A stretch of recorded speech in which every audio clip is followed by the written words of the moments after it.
Have a name, yes. It's Kancho. I have raised my hand. Oh, yes, yes, Honorable Kancho. Good morning to honorable members and good morning to everyone. I propose that Honorable Modise chairs the meeting. Thank you, Honorable Kancho. Can I have a seconder, please? Seconded. Seconded by Honorable Mbata. Okay, thank you, Honorable Mbata. Can I have further nominations, members?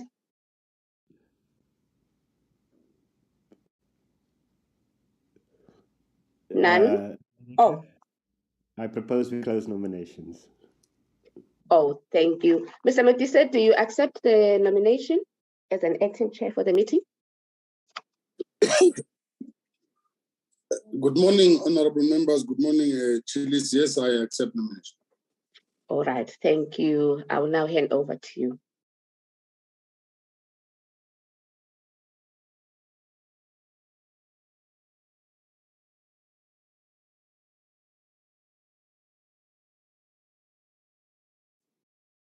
Mr. Modise? Yeah, 1 second, Chilis. Oh, okay, all right.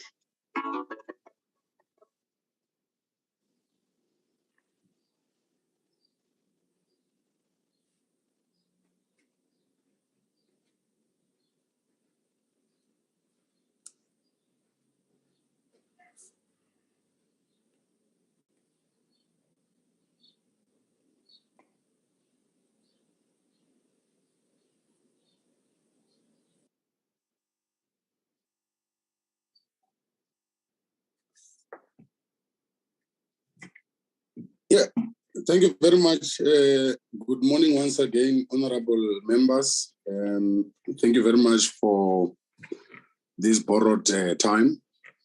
Welcome to the meeting of the Portfolio Committee on Forestry, Fisheries and Environment. It is my belief that each one of us has a copy of the agenda for today. And today we are receiving the briefing from the Office of the Auditor-General on the outcomes of the department performance for 2021 and 2022 financial year. We're also scheduled to get the annual report and the financial statement of 2021-2022. As well as the briefing on the Marine Living Resources Fund. The agenda as proposed, can you flight it, Chilega, before we acknowledge all the people who are here?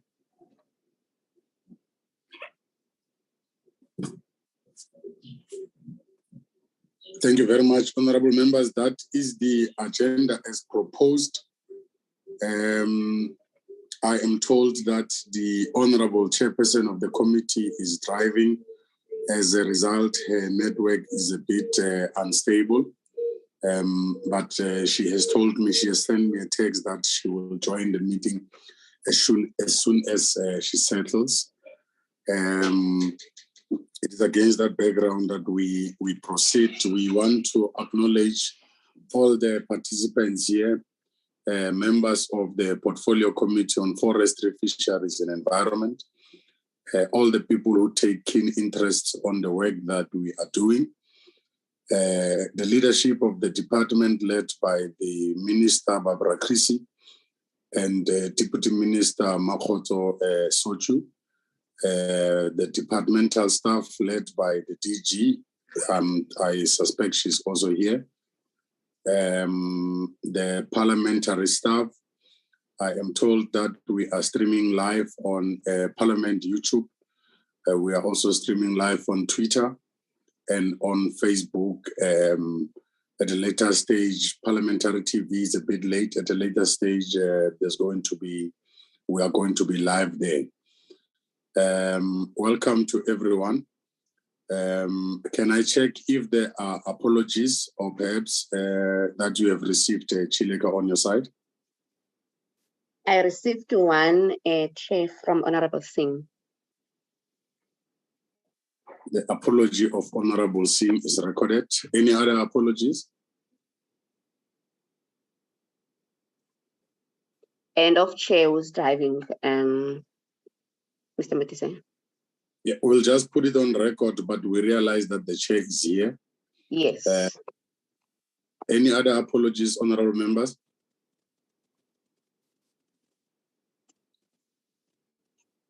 Okay. I suspect that there isn't any other apologies. Can we then get a mover for the adoption of the agenda as presented?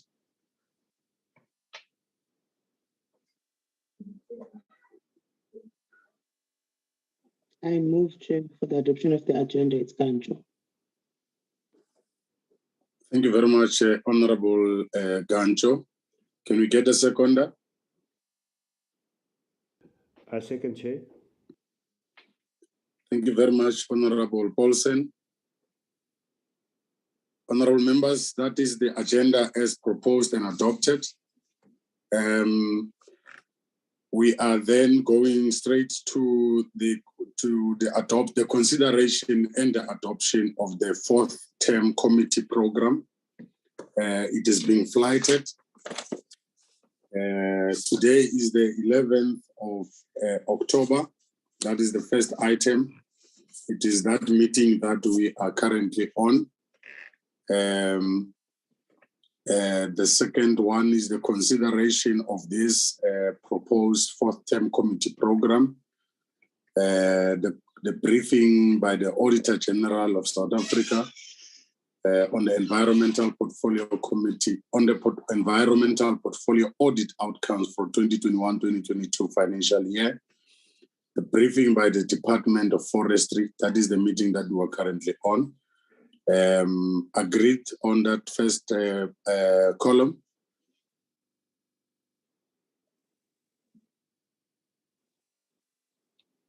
Yes, Chair. Okay, agreed. Tuesday the 18th, next week, Tuesday, briefing by departmental entities, South African National Parks, Sanbi, East Mangaliso, and South African Weather Services. On Thursday, next week, on the 20th, it will be consideration and adoption of the committee budget review and recommendations report, the BRRR. And then we'll go to... Chair, sorry, I struggle to raise my hand. No, I'm fine with that. Thanks. Sorry, Chair. Okay, no problem, Honorable Weber.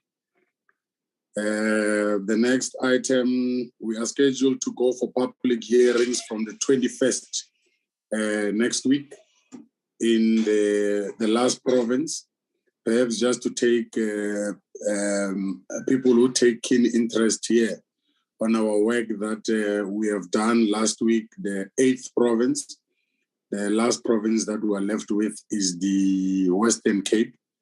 It is our conviction that next week we will do from the 21st to the 23rd, the consultations on the National Forest and Fire Amendment Bill. The Western Cape will be the 9th province. And if all goes well and the application is approved, next week we'll be descending to the Western Cape. Then on the 25th, week after next, it will be follow-up briefing by the Department of Public Works and Infrastructure, together with South African Police Service. Honorable members would remember that we had a meeting on Knofoskraal, the situation in Grabo. It will be a briefing by perhaps the minister there and the South African Police Services on the situation there. Friday the 28th, we'll be having a virtual meeting in preparation of the COP27 conference that is scheduled to take place in Egypt. And we will also take the oral submissions on climate change, the climate change bill. This process, I think this will be the third engagement that this committee will be receiving oral submissions on the climate change bill. So we'll be having quite a hectic day on Friday next week from 9:30 to 5 o'clock. And Sorry. the following week, yes, Honorable Bryant, sorry. No problem. Sorry, Acting Chair. I just want to very quickly just make one brief comment on the follow-up briefing by the Department of Public Works and the Police Service. I think we should just ensure that we included that it's a follow-up briefing by Department of Forestry, Fisheries and Environment, Department of Public Works and Infrastructure, and the South African Police Service, because obviously our department would also need to ensure that they are prepared for that meeting should the two ministers require to both be present. I think that would be very important for us to ensure that that happens. Thanks. Thank you, Honorable Bryant. I'm happy that the Minister is here. Minister of the Department of Forestry is here. Anyway, it is expected that she should form part of this meeting. For the first time, it will be quite interesting and nice to have both the ministers. Where possible, we want three of them. Minister of Public Works, Minister of South African Police Services, and the Minister of Forestry, Fisheries and Environment in one meeting. I think it should be just amended a bit, Chileka, to include Minister of Forestries, Minister of Police, and Minister of Public Works. I hope I'm not misconstruing you, Honorable Brian. No, that's fine, Chair. However you see fit to word it. I was just concerned that we would only have the presentations, the follow-ups from SAPS and DPW. I think it's important for us to have the context of a follow-up from DFFE, because I think certain things were supposed to take place as well, which we can get an update on, which is great. Thanks so much. You're welcome. I think there's an agreement, colleagues.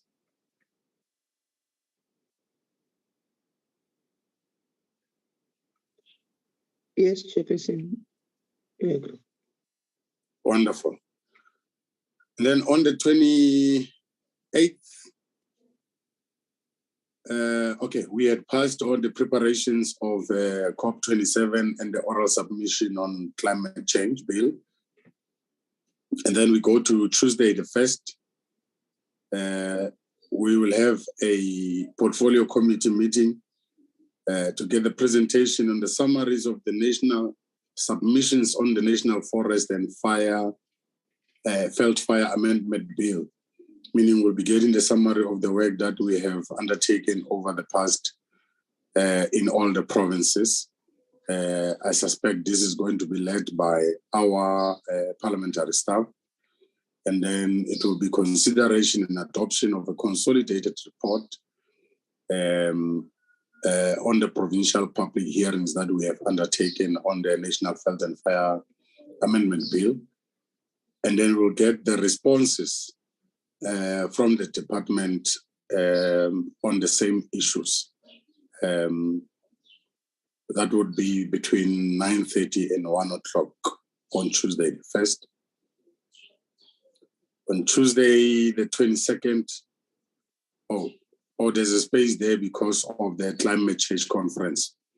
So on Tuesday the 22nd, we'll be getting the briefing on the finalization of the commercial fishing rights allocation and conclusions of the small-scale fisheries fishing rights allocation support programs. That will be by the department and the minister.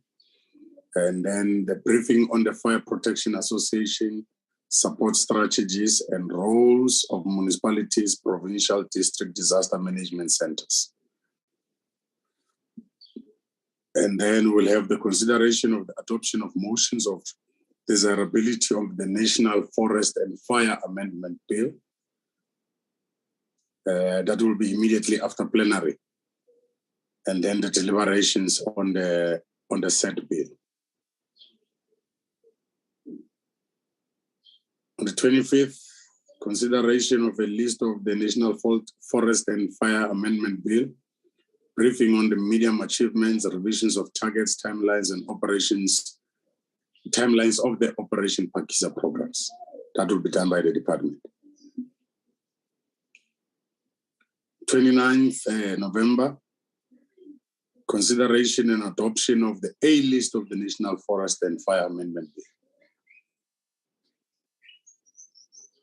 30th, a joint meeting with Agriculture, Water, and COCTA committees on the municipal land and agriculture issues that were raised during the public hearings.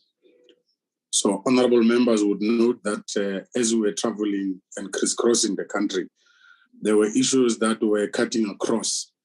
As such, we had made a commitment to our people that we are going to engage various portfolio committees in Parliament to engage them on the issues that have been raised. So as we discuss these issues with these departments, they will have to perhaps draft a program of action on how do they best think they will go and address the issues that we have picked up during our public consultations. From there, we'll get the updates by municipalities on their plan of actions to respond to the raised issues in various provinces that we have underwent.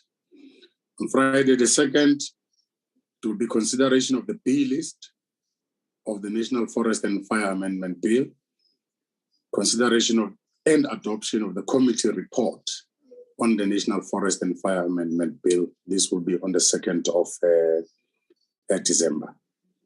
Can I check if this program as is with these amendments is adopted by honorable members?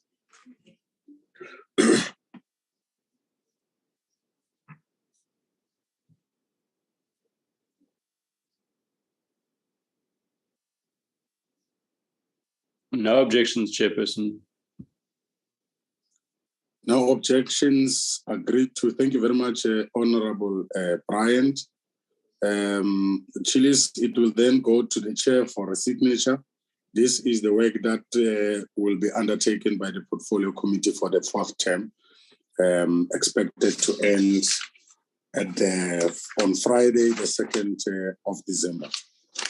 Thank you very much, honorable members. With all of that said, can I now, without further ado, invite Mr. Eugene Dehan. He's the Deputy Business Unit Leader in the Office of the Director-General of South Africa, to take the Portfolio Committee of Forestry, Fisheries and Environment through on the governance and financial year of 2021-2022. Mr. Dehan? Mr. Dehan, yeah. Yes.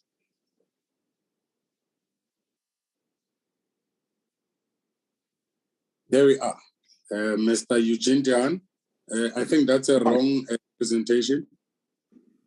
That's a B-triple-R. Yes, that's correct, Chair. Is this the one? From the Auditor-General of South Africa, yes, Chair. Morning, Honourable Chair. Yeah, correct. Okay. Let's proceed. Okay. Thank you, Honourable Chair. Morning, Honourable Chair and Honourable Members, and also Honourable Minister, and then also management from the department and its entities. My name is Eugene Dehan. I'm the Deputy Business Unit Leader representing the Office of the Auditor General. And today we will do a presentation on the audit outcomes for the 21-22 PFMA period for the Department of Forestry, Fisheries and Environment. And then we'll also be touching on the outcomes of the related entities that falls within the specific portfolio. So again, thank you very much for the opportunity. Thank you very much for making time. We do respect the time that you as honourable members have, and therefore we really hope that we can add value through this session in really providing a bit of assurance in terms of how the department and its entities are performing, and then also to support and to also be able to, for you to execute your mandate regarding the discussions you will have with the department and related entities today, later, and also tomorrow. So yeah, So having said that, again, it's an honor to be here. We always appreciate having these engagements, specifically because of, when we audit, this is what it comes down to. And this is where we feel we can add specific value to yourselves as honorable members in the execution of your mandate. So before I continue, I just want to introduce my team. Like I mentioned before, myself, I'm Eugene Dehaan, I'm Deputy Business Unit Leader. One of the portfolios I'm responsible for is the Environmental Portfolio, and then also various other portfolios. But yeah, so today I will be giving this presentation. I also have in my presence, or in the presence of the meeting today, we also have Ms. Tabelo Musisinyane. She's the other Deputy Business Unit Leader from our side. She's also responsible for the Environmental Portfolio. And then I also have Mr. Jacob Rakosa. Mr. Jacob Rakosa is the Senior Manager on the Environmental, specifically the Department, Sandparks, and also the Weather Service specifically. And then I also have Mr. Zipe Beyela.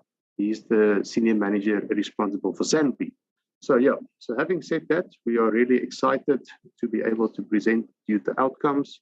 And yeah, as we go through the presentation, I will then take questions as soon as I'm done with the presentation, and we can have an engagement.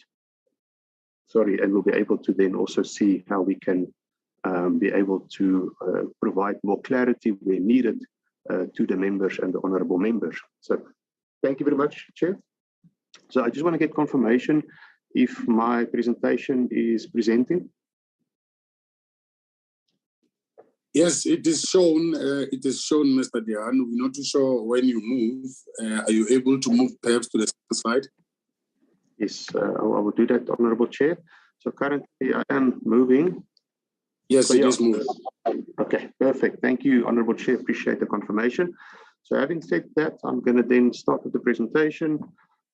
So like I mentioned earlier today, the purpose of today's session is to be able to provide the audit outcomes for the forestry, fisheries, environmental portfolio and the related entities in total.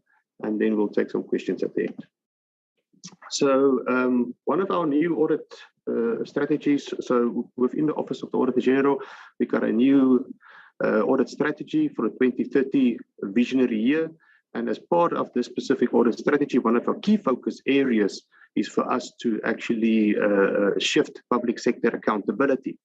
And by doing that, we've then developed an accountability ecosystem, as what is currently displayed in terms of the slide. So a quick synopsis of this accountability ecosystem is that from the insights, if you look at the middle of the slide, from the insights we're actually obtaining through the audit process, where we engage with officials, senior management, and the accounting officer and authority of the different entities and departments, we then use those insights for us then to start influencing executive leadership, being the minister, the honorable minister herself, through to the parliamentary committees that are part of the oversight structures, and to ensure that whatever insights we develop from the actual audit then also then supports them in executing their oversight, and that's how we then influence. The last leg is then, if those specific matters are not necessarily taken up, we will then move to the enforcement, and you would recall the enforcement part is more in line with our extended powers that we've been given in terms of the Public Audit Act. So this is just a quick synopsis of how we will use our insights through the audit process for us then to actually start shifting public sector accountability and ensuring that the necessary oversight structures are executing what is responsible. So just some background. Then if we start with the actual audit outcomes for the department and its related entities, you will see we start from 2018-19 at the top of the screen through to 21-22. And as you would note, there has been an improvement in the last 4 years for the portfolio overall. And you would have seen in the 2018-19 year, 4 auditees were actually qualified back then in terms of their financial statements respectively. And then today, currently, we only have 1 auditee, which is the department themselves, who still remains a qualification, where the other 5 entities have actually then moved forward in terms of having unqualified audit opinions, but still with some material findings either related to compliance or auditor performance information. So therefore, you can see in a 4-year period, there has been a shift in the portfolio overall, and they are moving towards clean administration that we do want to commend the department and its entities for achieving over the last 4 years. If we go to the actual performance of the portfolio, what we're looking at here is the specific in terms of the achievement of the annual performance targets. You would note the annual performance targets are displayed in the annual performance plan, and then it gets then measured through to the annual performance report, what we audit at the end of the year. There are 3 key NTSF targets that are of note that comes from the NTSF, as what we're showing at the top of the slide.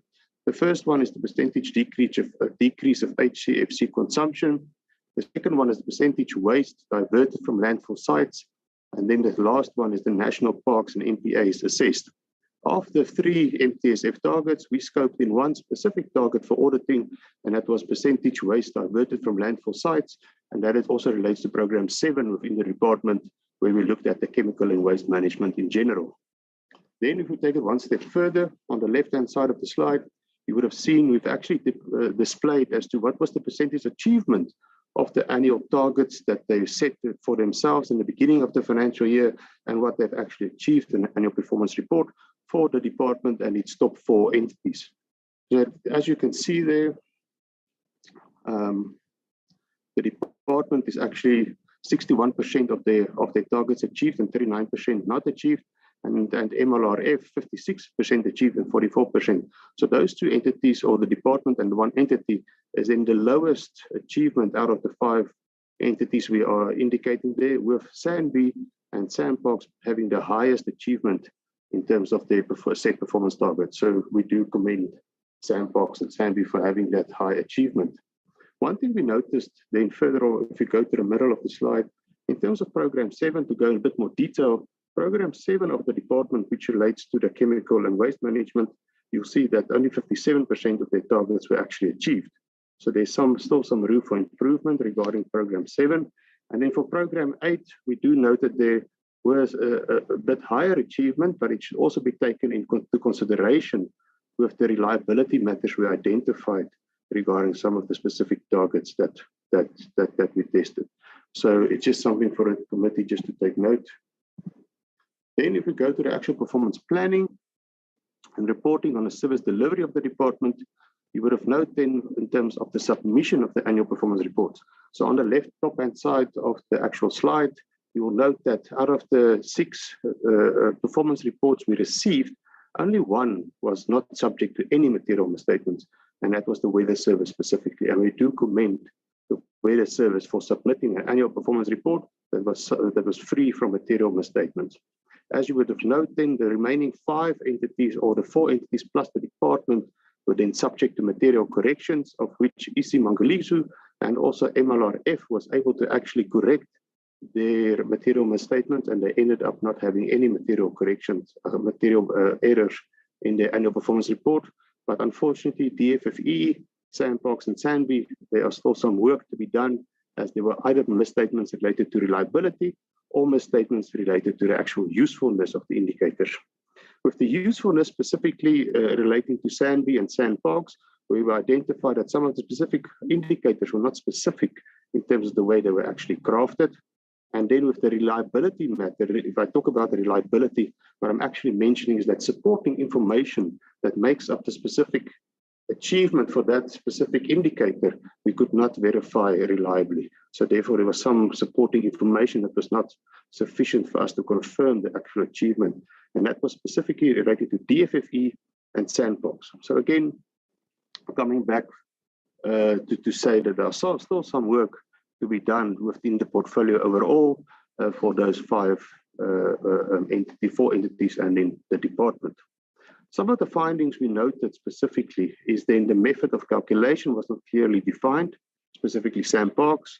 We also found that planned targets were not specific, more related to SANBI.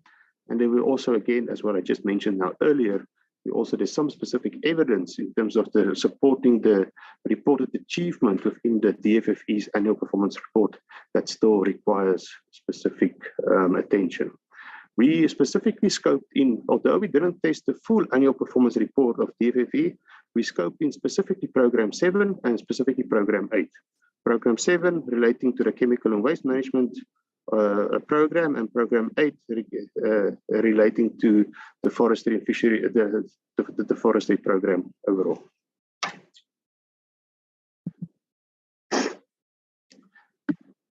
We then move on to the next slide. So as part of our approach, we also did a specific value-adding initiative where we said, okay, so as much as we are scoping in Program 7 and Program 8 for the department, what does this actually mean in terms of the achievement of those specific indicators? So therefore, we zoomed into a specific indicators within Program 7. And what we then looked at, as you can see at the top here, written in red, is we then said, let us go and perform in terms of how the depots, in terms of the waste management, specifically regarding the tire management, how they are performing overall within the specific program. So what we did is we then did depot visits for all 9 provinces. We used multiple teams, and the aim of the visit was to assess whether or not the value is being derived from the payments made to the specific depots regarding the waste tire management program. So what we then identified is we identified that the depot did not report, the department did not report on 3 of the 4 specific targets as what was aimed. And those 3 specific targets that the department did not report on is relating to e-waste, lighting waste, paper and packaging waste. And what we noted is that they were removed during the midterm review in terms of specific indicators. What we then also further identified was that the department did not have proper process in place to measure the number of tires that have been processed by the specific waste depots. And as a result, the specific achievement in terms of the annual performance report could not be verified reliably. So therefore, the impact at the end of the day, for us not verifying this specific achievement reliably, then comes back to in terms of what is the impact in terms of the diversion of tires from landfill site, and can it be measured reliably? So again, if we can't verify that specific information, it then does put a little bit of a question in terms of how is the department ensuring at the end of the day they're actually successfully achieving and ensuring that the waste tires are being diverted from landfill sites and are being brought to specific the waste tire processing depots for then processing and also then for recycling. So what did we note in terms of the specific deficiencies during the process? There were 2 key deficiencies we noted in terms of the waste tire management. The first one is the inadequate contract management.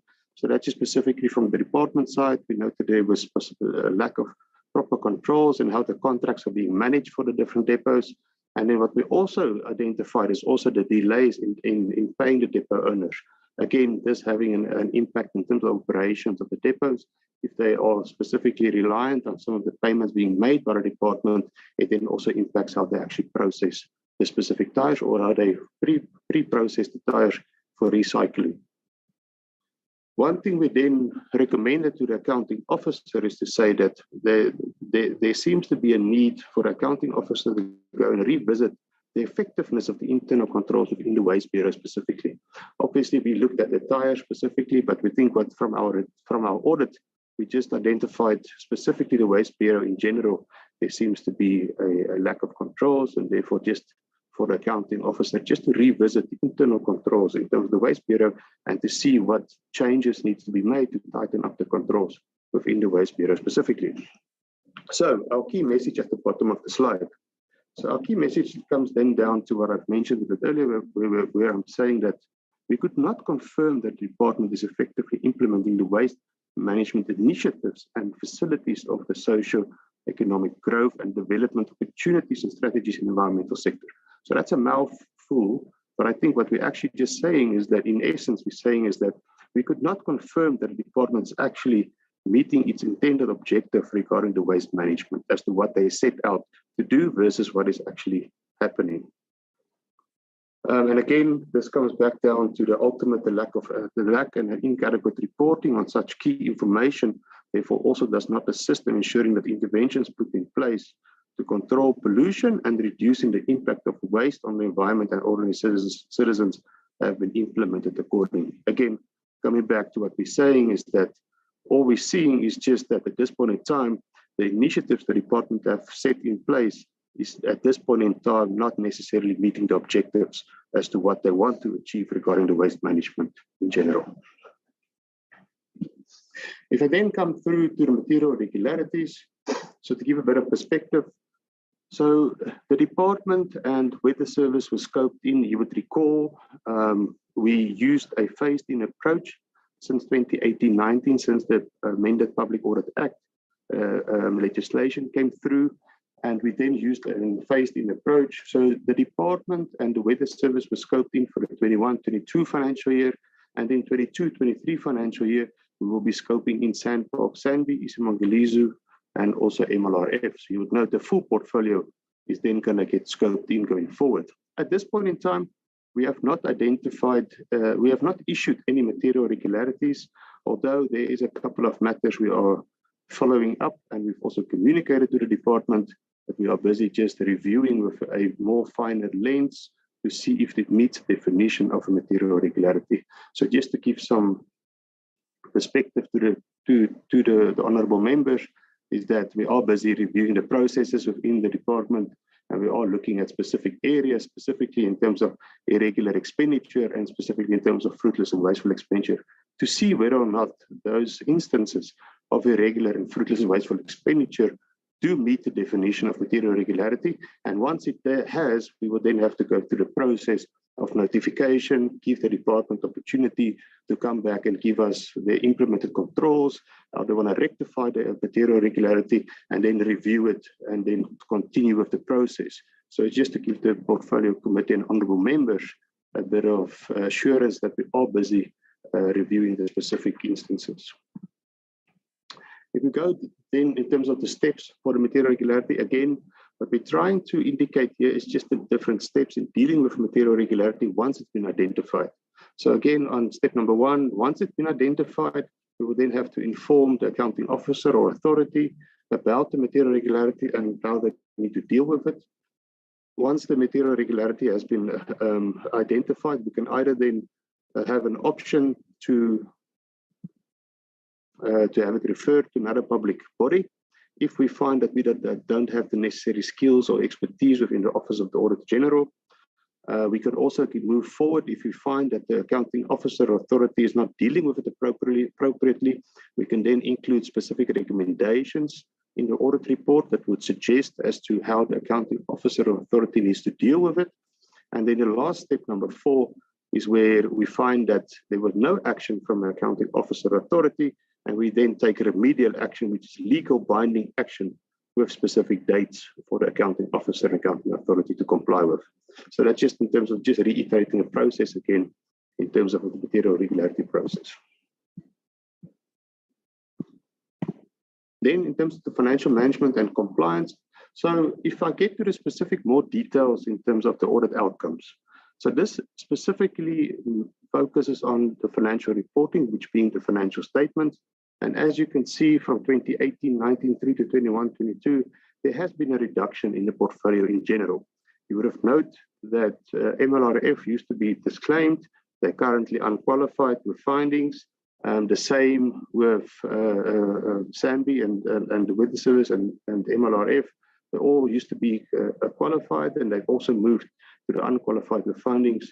And then it's only if you look at from 2020 to 21-22 that the department seems to have remained stagnant, but I'll get to a bit more detail in terms of because what they have managed to achieve is they've managed to reduce the number of qualification areas within the specific financial statements. So there is progress currently, but I will get to it later on in the slide. Sorry. So then just to a quick overall view at the top right hand here. What we're indicating here is, again, is what I just mentioned now, is that the action plan that the department have set in place over the last 3 to 4 years have actually yielded results. Although they haven't moved yet from a qualification to an unqualified opinion, you would note here at the bottom of the slide, we are specifically indicating the number of qualification areas, as you would see 18, 19 through to 21, 22, where they've actually reduced from about 7 or 8 qualification areas in the departmental financial statements through to having 2 currently on the financial statements. And those 2 relate to irregular expenditure. In fact, for us to confirm completeness of irregular expenditure was still a bit of a challenge through the current year. And then the other one is then the capital work in progress relating to the infrastructure projects, where we also had a bit of difficulty in confirming the completeness and accuracy of the specific capital work in progress. But having said that, again, as you would see on this graph, or on this actual chart, sorry, you would actually note that there has been improvement in terms of the regression, in terms of the reduction in the number of qualification areas. So that's relating to the department specifically. Then in terms of the SAMBI and the Weather Service and Isimangaliso, they were actually able to reduce some non-compliance matters in the prior year, but they still have some 1 or 2 non-compliance matters. So there's also been some progress regarding those specific portfolios. Then again, if we look at in terms of what was submitted from the annual financial statements, if we look at the middle of the slide here, in terms of the financial statements that have been submitted on the 31st of May, you would have noted that the Weather Service and Isimangaliso were actually free from material misstatements. So we do commend those 2 entities in submitting financial statements that were not subject to any material errors or corrections. Then you would also note that SANParks, SAMBI, and MLRF, although they submitted financial statements that had material corrections, they were able to correct those misstatements during the audit process, and therefore had an unmodified audit opinion. Then the only one that is remaining that still needs some attention is then relating to the department. But as I mentioned earlier, you would have seen there has been some progress from the department in reducing the number of qualification areas. So therefore, again, the action plans that the department have implemented over the last 2 to 3 years, it does seem to have some results.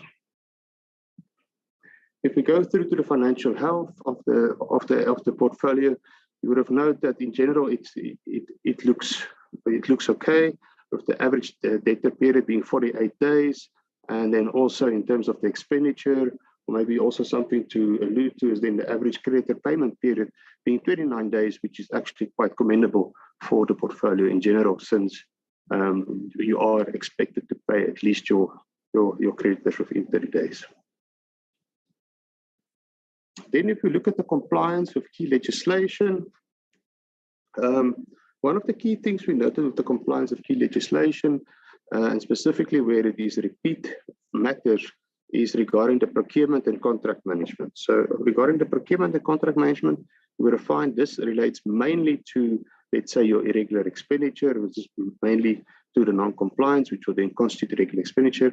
And you would also note then there was a repeat finding for the DFFE, and also then for Isimangaliso. SANParks had a new finding regarding the non-compliance of procurement and contract management. Then the quality of financial statements is still something that the portfolio needs to work on. Again, as you can see, there were all five entities were subject to the quality of financial statements out of the 6, without the source not being subject. So that's something for the portfolio to work on going forward.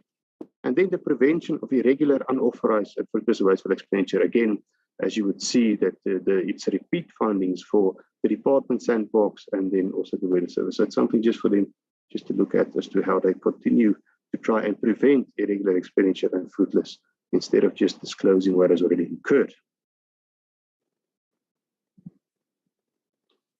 Then maybe just one thing is the effect consequences. Again, just a repeat finding for specific DFFE. So affecting consequences, I'll get to in a bit more detail in another slide.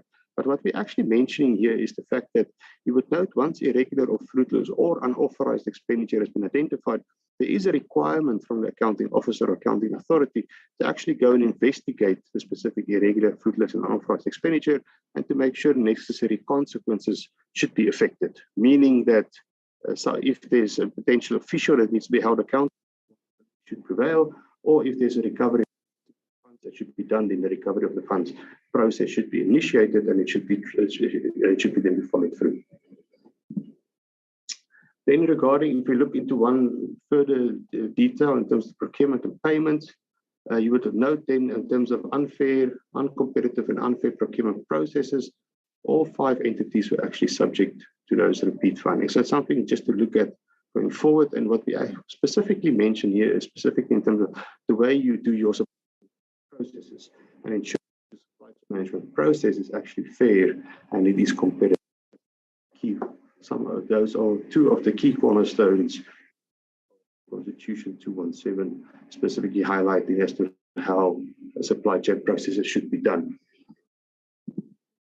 Then if we get to the irregular expenditure, if you look at the top left-hand side of the slide, you would note what we're trying to indicate here is that the total irregular expenditure incurred per year. So you would note in 2018-19 it was about 342 million. And then in 2019-20, there was a big increase, which was 2.9 billion.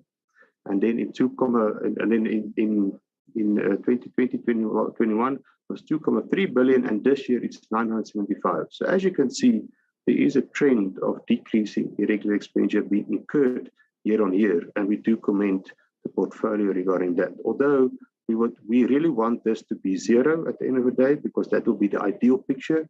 For no irregular expenditure being incurred, we do acknowledge that the implementation of certain internal controls does seem to start yielding results as the portfolio is starting to decrease in terms of irregular expenditure being incurred overall.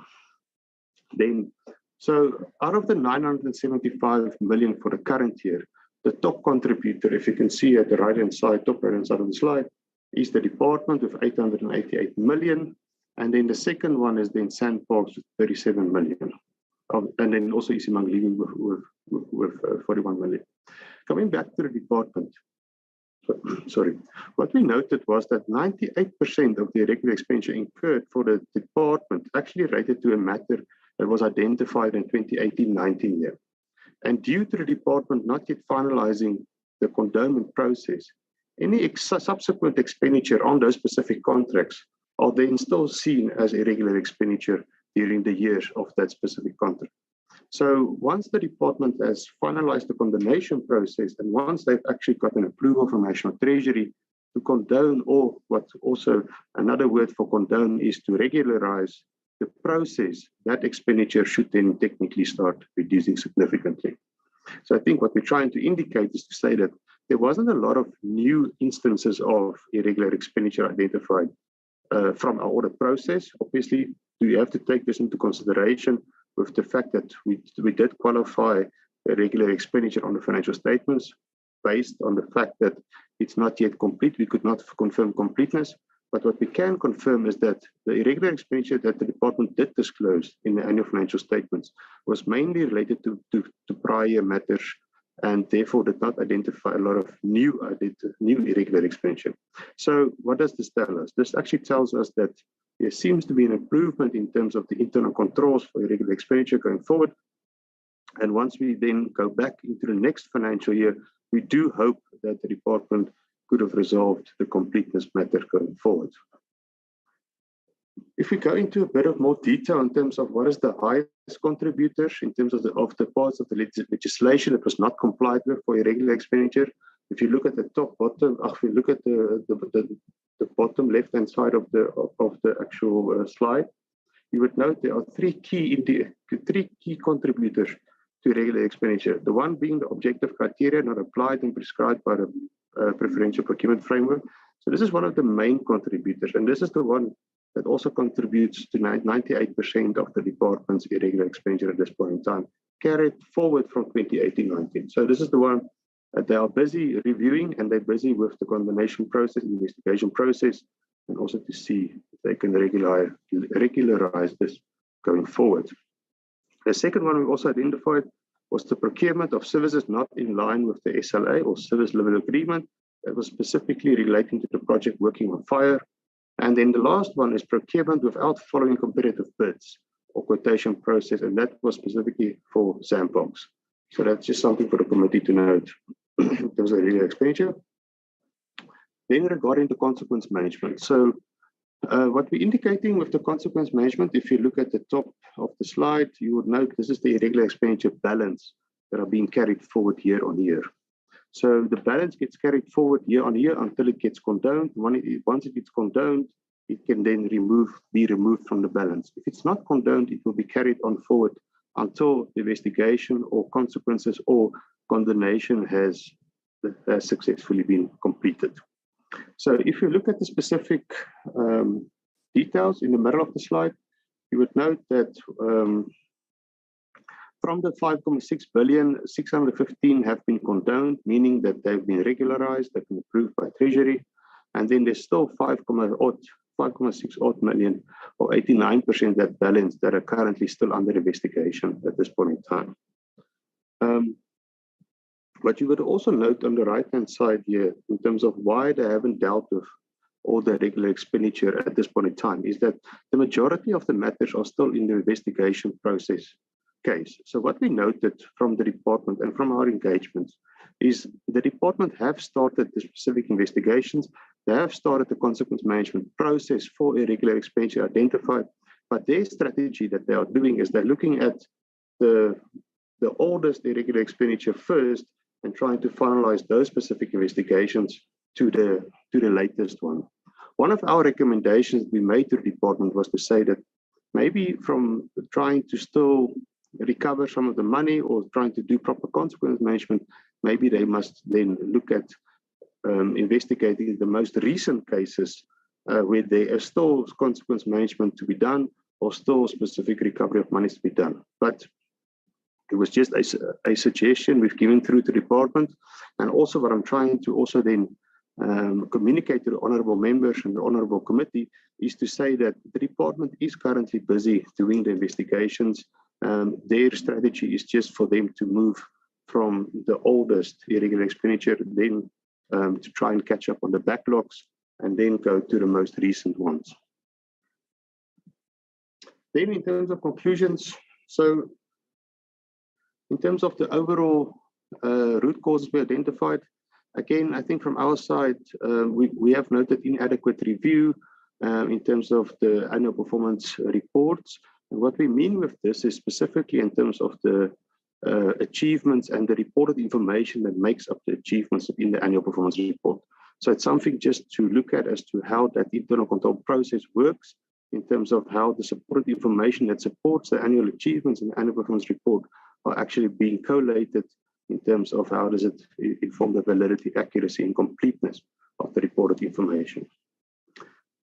What we also noted is the specific inadequate consideration of the SMART criteria. So again, coming back to the usefulness as to how some of the specific indicators and targets are being crafted, specifically relating to DFFE, Sandbox, and SANB.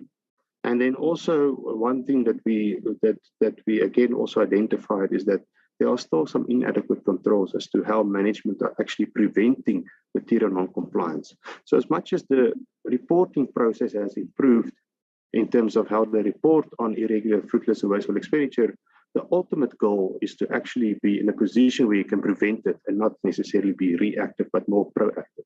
So we just find that there are still some inadequate controls as to how they need to be proactive in preventing irregular, fruitless, and unauthorized expenditure.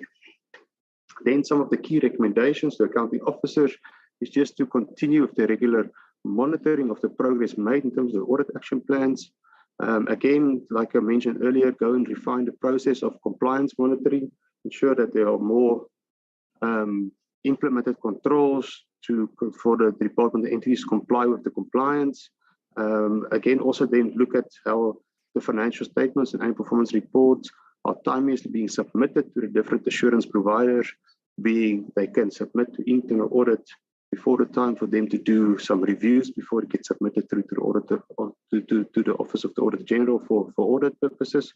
And then again, in terms of one of the recommendations we have made to the accounting officer, which I've also touched on earlier, the last bullet in the middle there was to say that maybe from a strategic point of view, it will be more viable to investigate irregular expenditure matters, the more relevant ones where you can still in situ consequence management with those officials within the department, or there's still an ability to maybe recover some of the funds if necessary, as to looking at the backlogs that are 3 to 4 years old. And then some of the commitments made by the executive authority. The minister agreed to the corporate governance agreements within the entities and portfolio and to assure alignment with the entities to the portfolio's objectives and mandate. Minister also to follow up with the accounting officer on the progress implementation of the audit action plans, which we do know do happen quite regularly. And then also the regular engagement with the executive authority and accounting officer in terms of the commitments that are being made in terms of trying to improve audit outcomes for the portfolio. Again, some of the matters for the portfolio committee to take note of that can also help them in executing their mandate is to request regular feedback from the portfolio in terms of the regular expenditure. So again, what we're trying to indicate here is to say that from the portfolio committee side, maybe what you can as a recommendation to the honourable members is to get regular feedback as to what is the progress in terms of the investigations of the regular expenditure, first of all, what are the challenges and how some of the challenges are being managed. And then second of all, what preventative controls is the department implementing and its entities to ensure that there are no further non-compliance with the regular expenditure. So that's just one of the key things for the portfolio committee to take note of. The second one is, again, just the review and progress in terms of the audit action plans as to how the audit action plans are being implemented and how some of the repeat findings are not recurring again in the future. Then also in terms of the request in terms of feedback for the SMART criteria as to how the SMART criteria are being applied for those specific entities that were subject to having their annual performance report not being useful. And then the last one, in terms of the continued engagement on requesting proper detailed briefs on how the committee continues to deal with regular expenditure investigations. This is the one I actually summed up. Point number 1 and point number 4, I just summed it up into one for the portfolio committee to consider. So that is the end of the presentation. One more thing I just think I wanted to reiterate is also in terms of there was a transfer in terms of the forestry department. It was about 2 years ago. So the department did not have to account for that specific section at this point in time. But from 1 April 2022, the department will need to account for the forestry transfer that is coming in from the old Department of Forestry and Fisheries. So I think from our side, maybe from the portfolio committee also to take note is to ask the department as to how they are going to deal with the specific transfer, what are the steps that they are progressing, and just to ensure that what they take into the annual financial statements is then credible and reliable, and not to bring another qualification area into the future. So I think maybe from my side, it's just something that I want the portfolio committee to take note of, and also to track from their side as to how the accounting officer is ensuring that whatever gets taken over from the old Department of Forestry and Fisheries and is now being accounted for in DFFE is then actually a reliable accounting process. Having said that, thank you very much. Appreciate the time, and then we will take some questions. Thank you very much, Honourable Chair.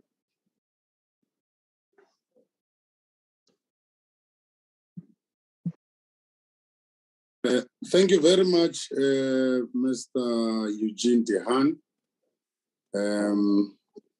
Very informative, quite detailed presentation, findings.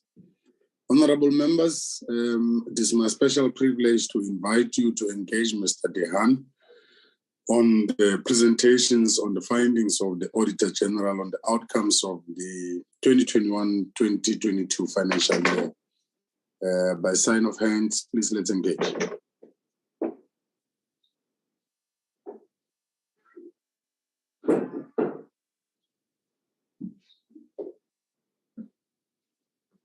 I see the hand of Honorable Bryant. Can I note other hands?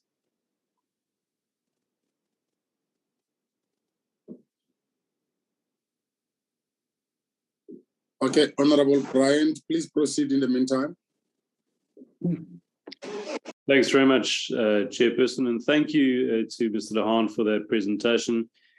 I suppose there are some heartening aspects in terms of the qualified status of certain entities, although it is unfortunate to still see the department itself having a qualified outcome. One of the queries that I'd like to make is we've had issues with forestry over many years in terms of their outcomes. And I just want to find out if Mr. De Haan can expand on the reasons as to forestry obtaining a slightly better outcome this time around. We know there are still significant challenges with regards to forestry, many of which we've been hearing about recently. And then again, in terms of consequence management, it's something that I know our committee has been pushing very strongly for the past few years in terms of increasing the outcomes when it comes to consequence management. My only concern when hearing about the current approach with regards to investigations and the delays that are being caused in terms of the overall implementation, I would tend to agree with Mr. De Haan's recommendation that he's made to the department that they at least try and expedite some of the outstanding cases to ensure that at least progress can be made.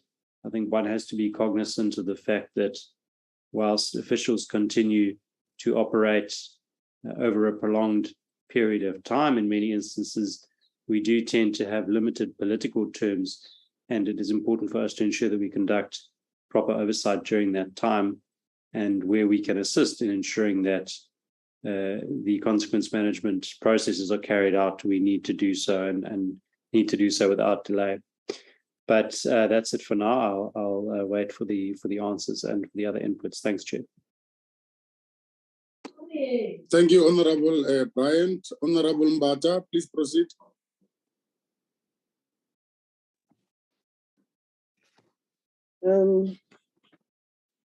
Thank you, Chair. I have some questions, especially to the Auditor-General.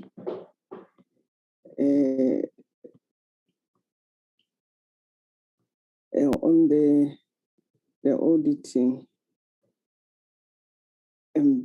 Firstly, I don't know, because they said we must open our pictures or video, but I don't see, it doesn't seem like working. Firstly, I'm interested in the auditor's independence. The AGSA is expected to establish a framework to enable the identification of significant threat to independence and objectivity, and the application of controls to mitigate them, as well as provide guidance and direction for staff. One, a familiarity threat exists if the auditor is too personally close to or familiar with employees of the client institution. A familiarity threat may be created as a result of an auditor or of an auditor's long association with the assurance client or the subject matter and the subject matter information of the assurance engagement. Section 92 of the Companies Act requires the rotation of the auditor's team after a tenure of 5 consecutive financial years. What is the standard employed by AGSA for managing the familiarity threat? How long has these members of the AGSA been auditing the DFFE? Why and when is the AGSA audit team due for rotation or cool off? Who is due for rotation or cool off? Government Gazette published 4 May 2021 provides auditing standards and referred to principles published by international organization, Supreme Audit Institution, and including INCL, ESSAI, Code of Ethics. 2, specifically on personal interest, an example of circumstances under which personal interest may impair independence of objectivity of staff members are flagged. What is the system that is in a place to manage personal interest of the engagement team? Does this system manage employment interests by the AGSA audit team? How does the unsuccessful candidature or vacancy pursued with the auditee of the audit team member impact the independence of the audit report? I will pause there, then I'll come again with other questions after the response. Thank you. Thank you, Honorable Mbata. Honorable Mutambi. Thank you so much, Honorable Chairperson, Honorable Mdise. And thanks for standing in for me. My connectivity now is much better, but I won't take over. You'll continue to chair this one. The issues that I wanted to raise, Chairperson, it's in relation to, I need the comment from the AG, whether they are satisfied that the post-audit action plan that was submitted post the audit outcomes of the previous financial year had been implemented to the latter. I'm trying to raise this to also understand that you find that out of the matters that they have raised, aren't there any other recurring matters that were said to have been, that were going to be addressed in terms of the post-audit action plan? Then that's the issue that I wanted to raise. The other one, it's in terms of I see you are saying there's no material irregularity that you have detected. Then, but you look at the UIFW portfolio, are the plans, are the mechanism in place that you are putting in place? Did you attempt to utilize the provision of the amended Public Audit Act in respect to that? Because you look at the extent of the UIFW, it's so much then that I just don't want to get your comments. Otherwise, the rest will raise them with the department as and when we engage with them. Thank you, Chair.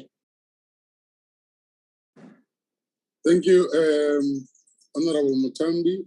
Honorable Phillips, followed by Honorable Paulsen.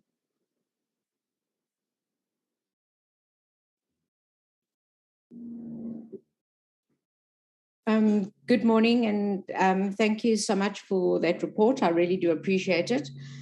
I also would like to concur with my colleague and with the AG's office that we should be recovering our current debt that is possibly recoverable, and that we should be implementing consequence management from the current people who are currently employed. Otherwise, we are actually just allowing people to carry on getting away with doing whatever they're doing and then resign, or it just gets kicked down the road. So I think it's very important to look at. The air quality monitoring program, I'm very concerned about that. I've asked on numerous occasions for information about the air quality monitoring stations, and they've been I have got no response about those. So all I can assume from that is that the air quality monitoring stations which are mentioned are not actually working, because I'm not getting the information about that. And then the other thing that that did come up and that I'm also very concerned about was the transfer of the vehicles to the contractor for working on fire. It was a question that I asked, and I said, who owns the vehicles? And there was no mention made whatsoever that those vehicles have a possibility of being transferred to the service provider rather than staying with the actual working on fire program. So I'm very glad to see that those issues were highlighted. And I look forward to the department actually explaining that when they come up. Thank you so much. Thank you, Honorable Phillips. Honorable Paulsen.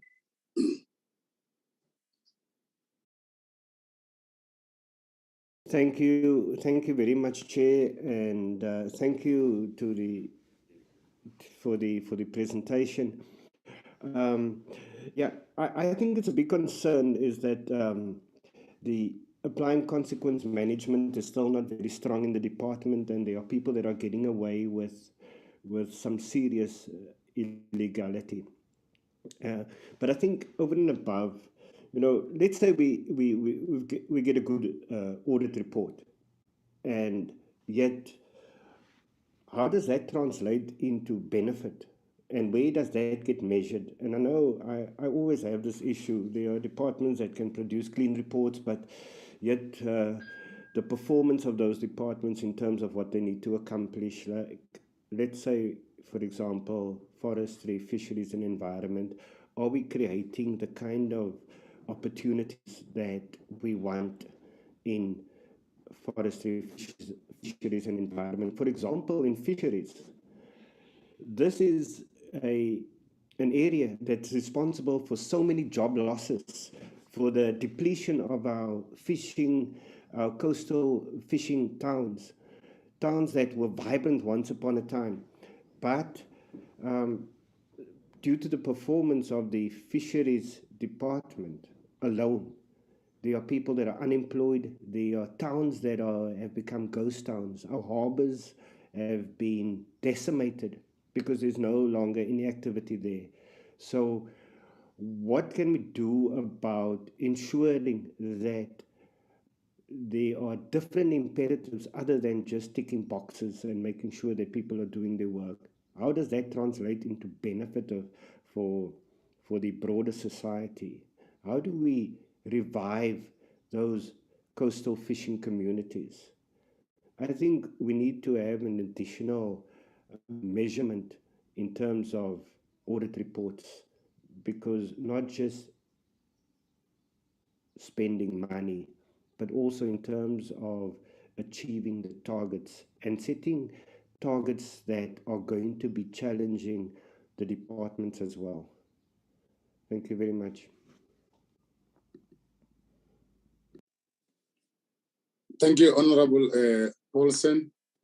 Mr. Jehan, just a few, in fact, it's one, based on the recommendations that you're making to the Portfolio Committee, that we should consider getting regular feedbacks on the irregular expenditure that has been incurred by the department.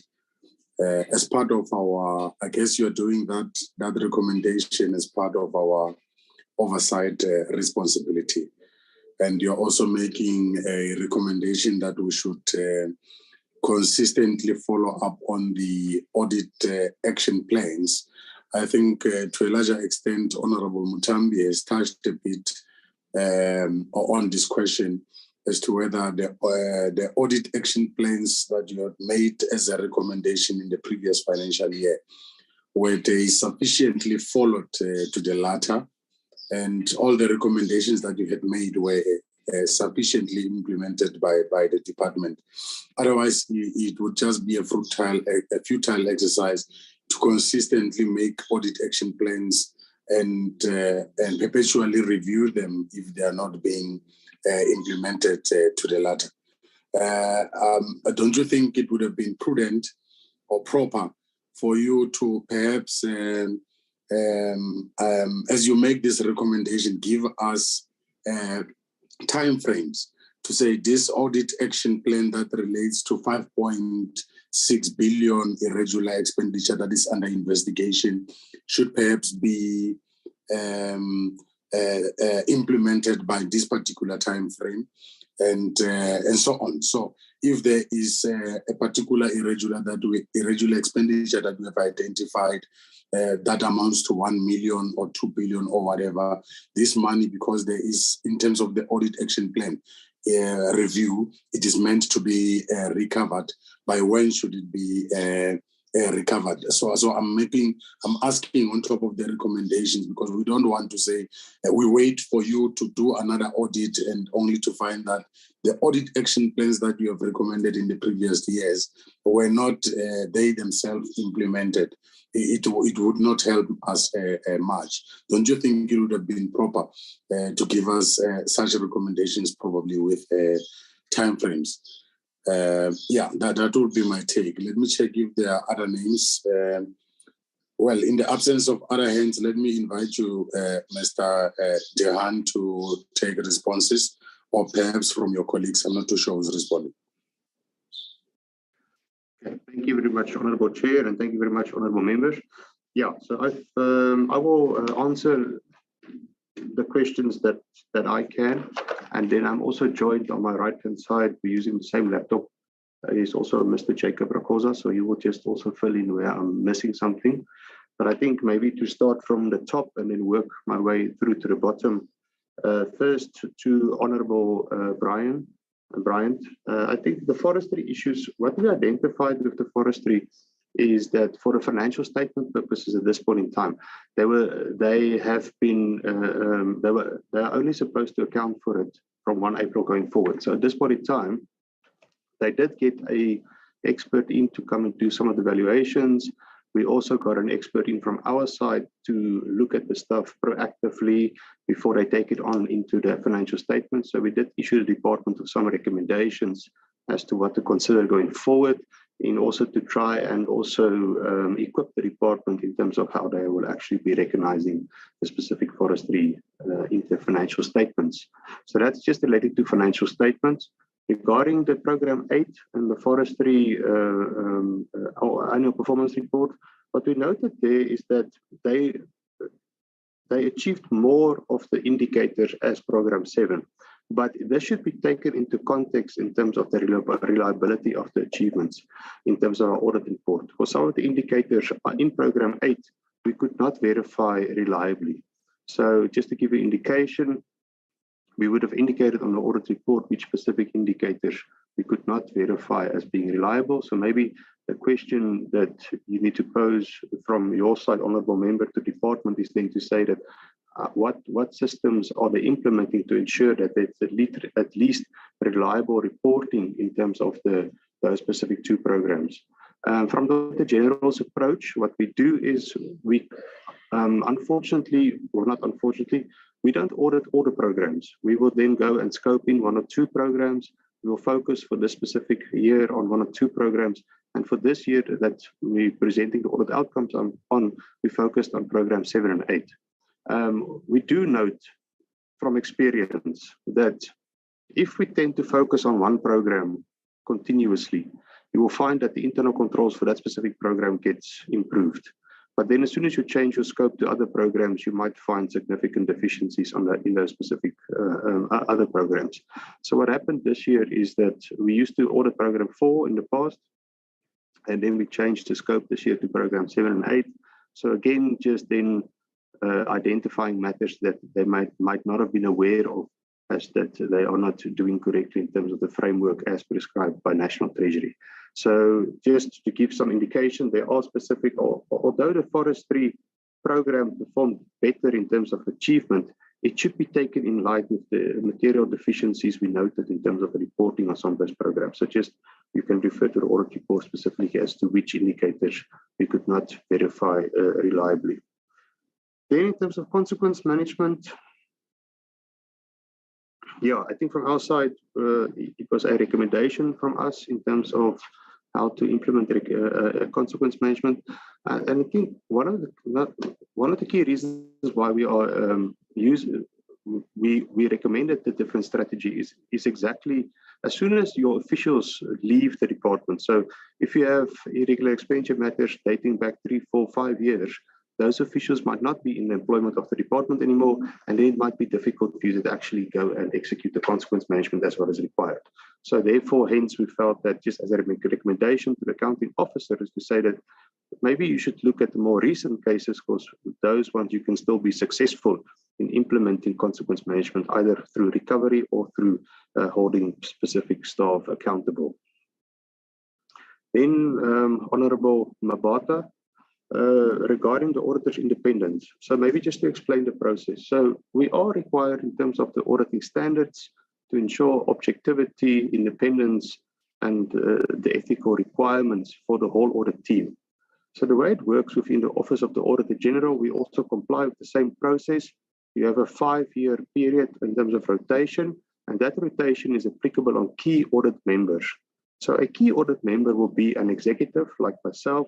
It will be a senior manager specifically. So those being a key audit member is somebody that can have a significant influence in terms of the audit report outcome, or in terms of also then making key decisions on the audit.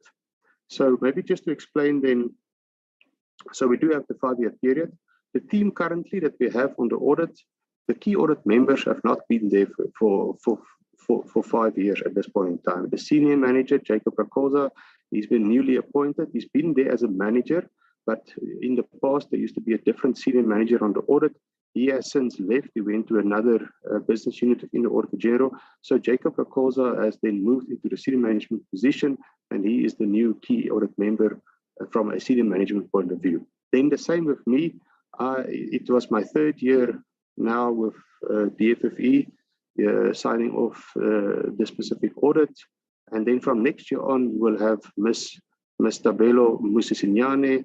She will be the new executive going forward, then also responsible for the specific audit.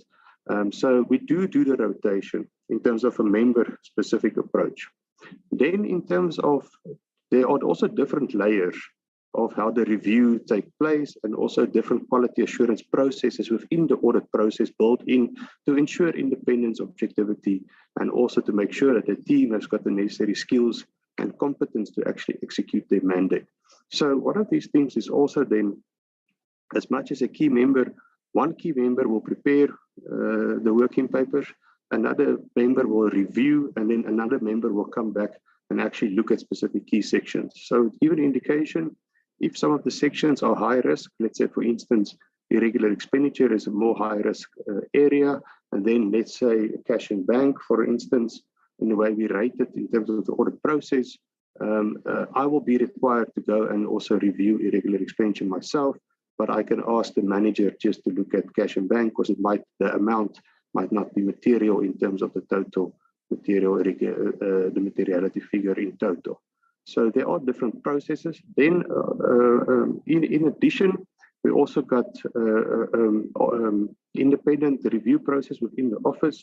So you also get somebody that is not part of the audit team before we sign the audit report to also go through the specific key high risk areas within the audit, make sure that it was executed in terms of the office methodology, in terms of the accounting standards, in terms of the auditing standards, and in terms of the ethical requirements. Once that person has then signed off that specific report, it then gets reviewed by myself as the executive to make sure that all the necessary requirements have been met. And only then, once I receive that report, only then can I consider signing off the specific audit.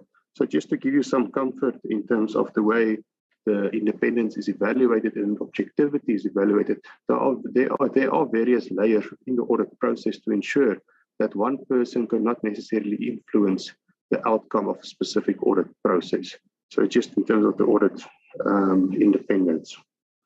Then in terms of the question from Honorable Mutambi, the post-audit action plan, I will ask Jacob at the end just to give a bit more information. But yes, we do track the audit action plan. It also then links to Honorable Modise's question. They did develop an audit action plan. It is being tracked by the audit committee, that we can confirm. It is being reported back to the accounting officer on a quarterly basis. And from the conversations we've had with the accounting officer, I also understand that she also gives feedback to the executive authority on the specific tracking of the audit action plan. Hence, you would have seen there has been a reduction in the qualification areas going forward in terms of the financial statements for the department overall. Has it been successful 100%? No. Obviously, what we've identified is then the recurring qualification matter on irregular expenditure and also the work in progress. So it has not been 100% effective, but it has been effective in reducing the qualification areas going forward, and it has also been effective in reducing the irregular expenditure being incurred year on year, as you would have seen in the presentation. So, and to be quite honest with you, some of these things are complex and they might not be resolvable within 1 year.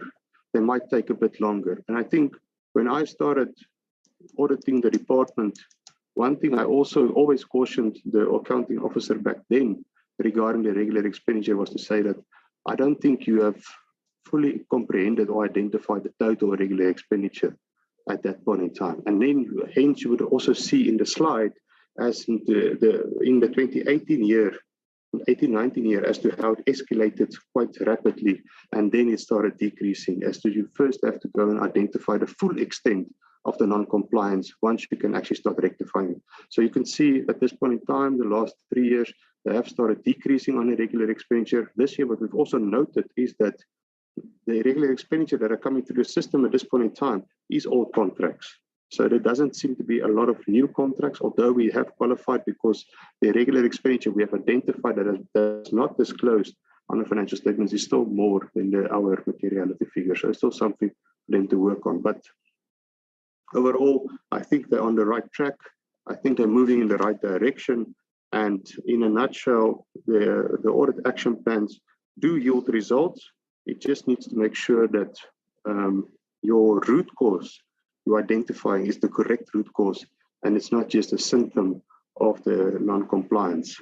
One thing we also committed this year with the department, and we've had it already, is a proper workshop between us and the department, highlighting exactly what was the concerns we had during the audit process, the department to come and craft a new audit action plan for us. We reviewed the audit action plan and we want to give them insights properly in terms of those root causes being identified. Like, do we agree with the root causes, yes or no? Do we think this root cause will actually prevent any of the matters recurring again? So it is a combined effort in this instance. It's a commitment we've made from our office side. Is always, as much as we can't just always report on matters year on, year out without us trying to also walk the path with the department in helping them to achieve the clean administration that we all want at the end of the day.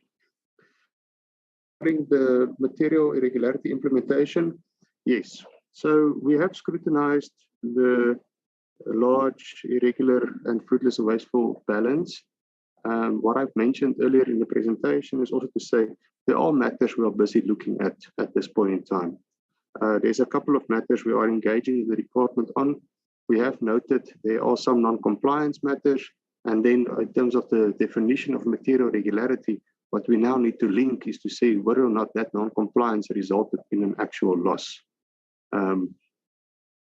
It's very important for us to be able to make that compliance with the definition of material irregularity. So there are a couple of matters we're currently scoping in at this point in time. Some of them do relate to that specific balance. So just to give some assurance to Honorable Mutambi, there might be some stuff coming through in the future. At this point in time, I still need to make, we still have to discuss with the accounting officer, because ultimately, once we issue the notification, she will have to then indicate as to what steps they're taking to deal with the specific material irregularity going forward. But yeah, there are some stuff.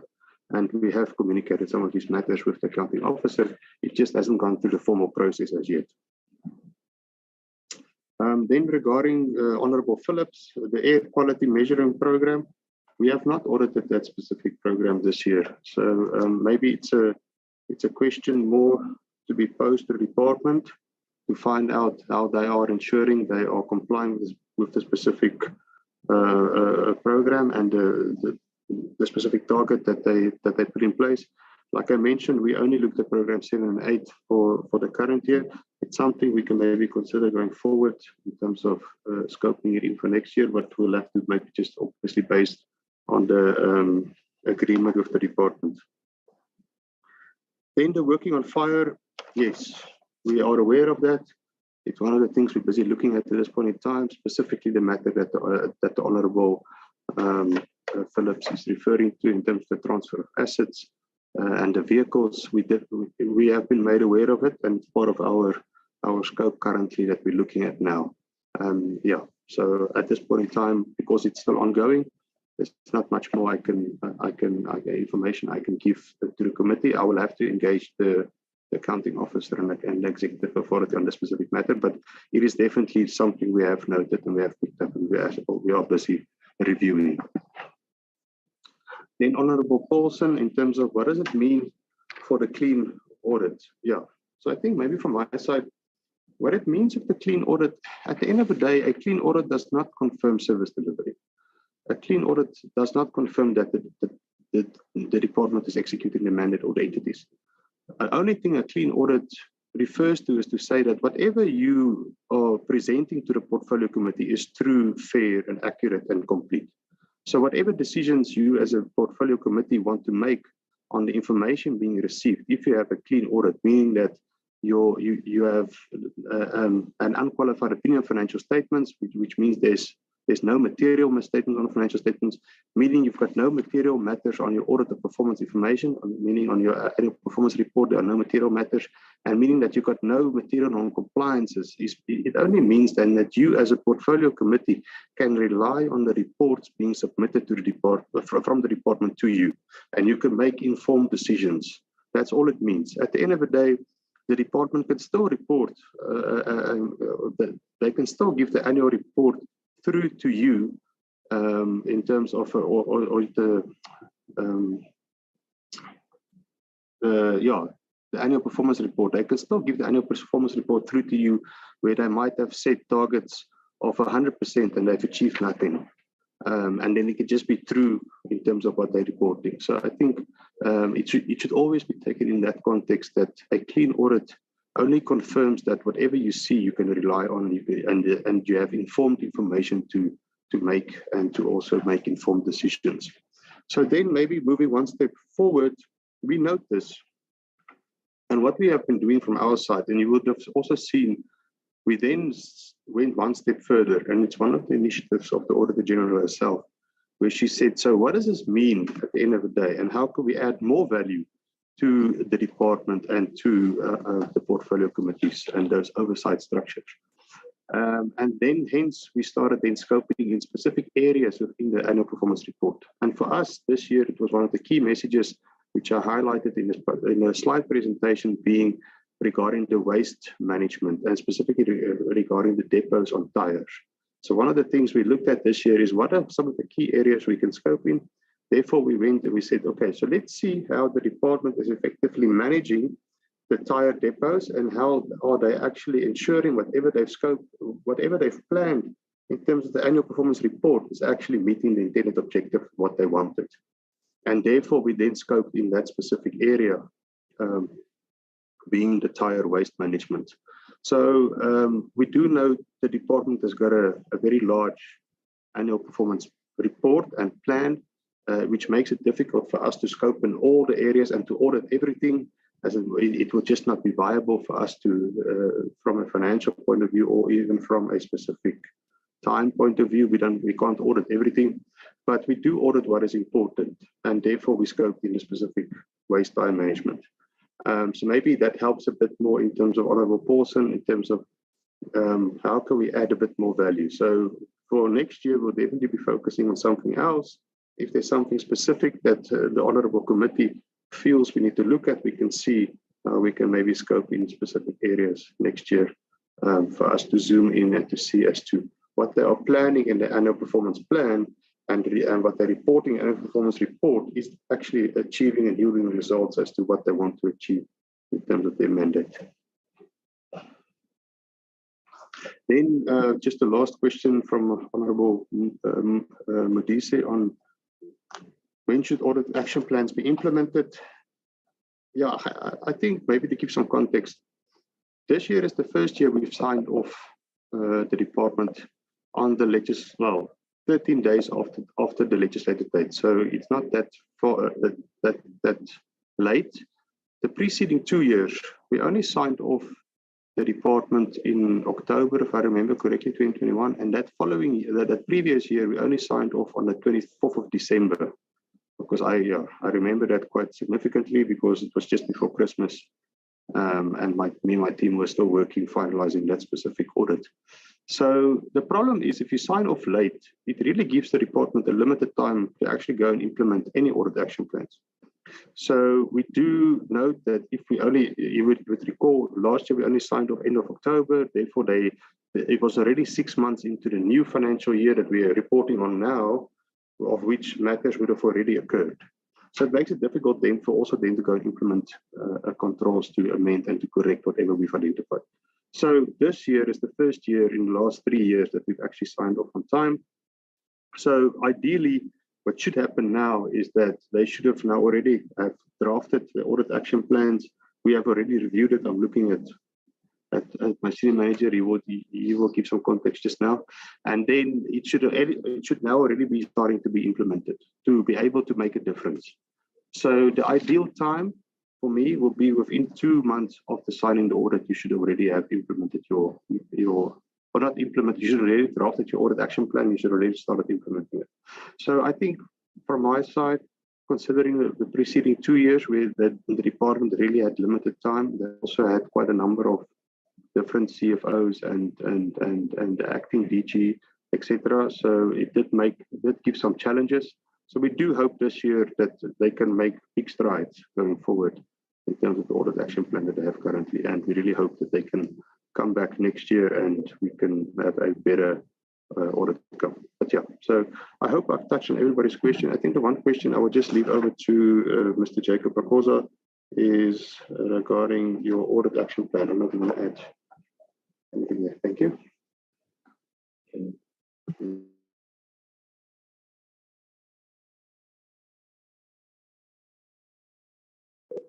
Okay, where is Mr. Rakosa? Is that what you said?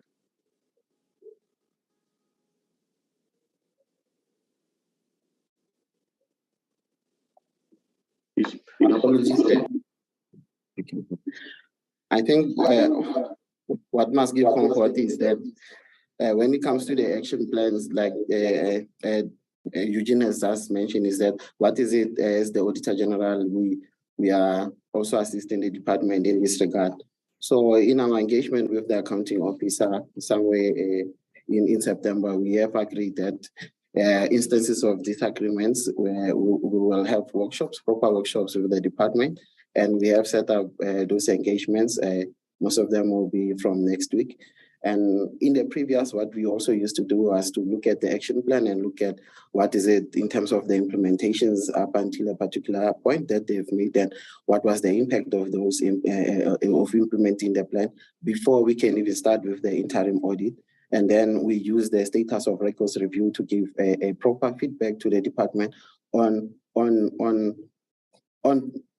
issues that can find them wanting. So we in the previous, we did that just before the interim audit, and then we also used the interim audit as well as a form of intervention in trying to reduce as many as possible of the qualification areas. Then we gave feedback then.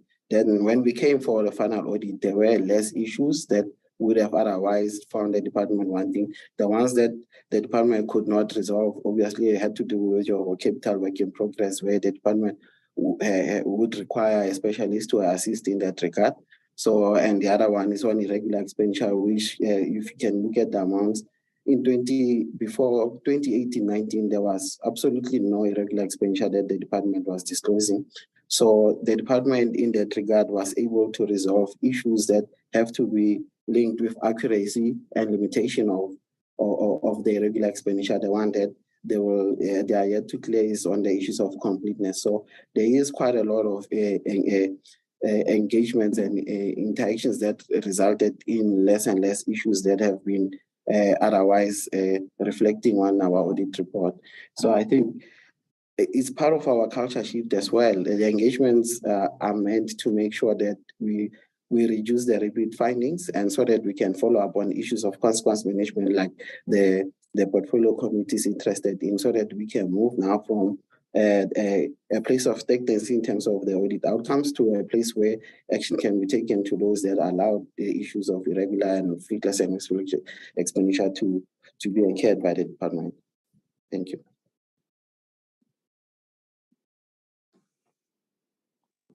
Thank you very much for the responses, AG. Mr. Dion, I see you're switching on your video. You want to come back for something? Thank you, Honourable Chair. Now, I just wanted to say that's all from our side. If I accidentally missed any questions, I do apologise, and I would then, if there's any further questions, we can take further questions. Thank you, Honourable Chair.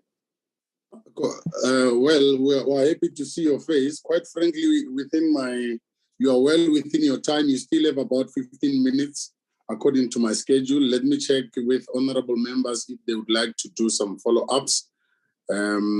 Other than that, I think we are content. Honourable members, it is now your opportunity to do follow-ups with the Office of the Auditor General. The Honourable Mbata's hand is up. Any other hand? Last round.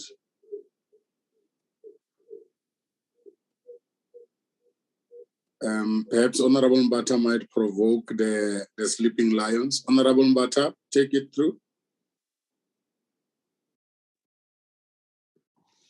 Thank you, Chair, once again, and thank you, Mr. Eugene, for your response. But I just want to understand the issue of, you said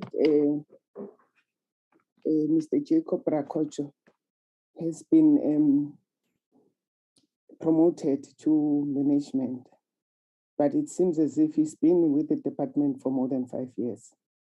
I think I'm correct on that, in my assumption. And also, I don't know whether I understand very well your audit. It also touches 2016, 2017 audit findings.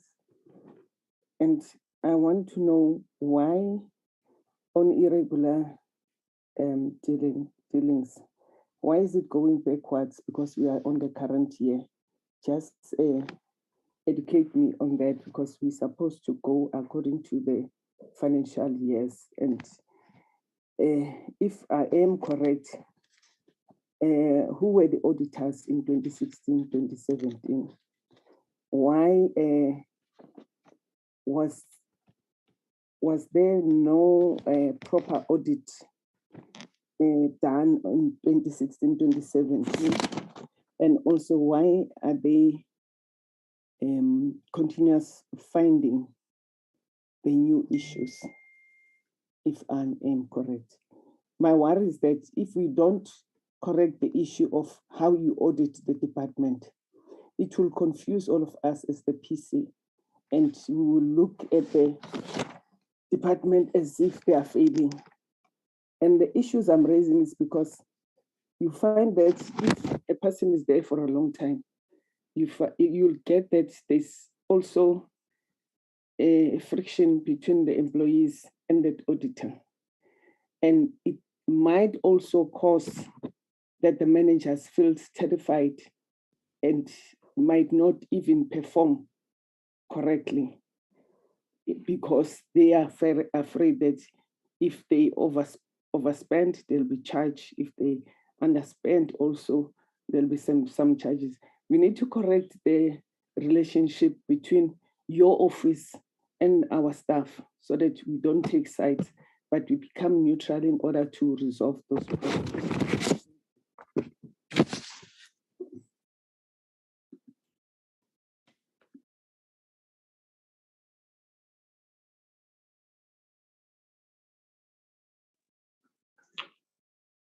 Okay, through you, Honourable Chair. I'm not sure if I should Yeah, I think you can proceed. Oh, I see. Wait, Yeah. hold on, Mr. Dan, Honorable Mutambi.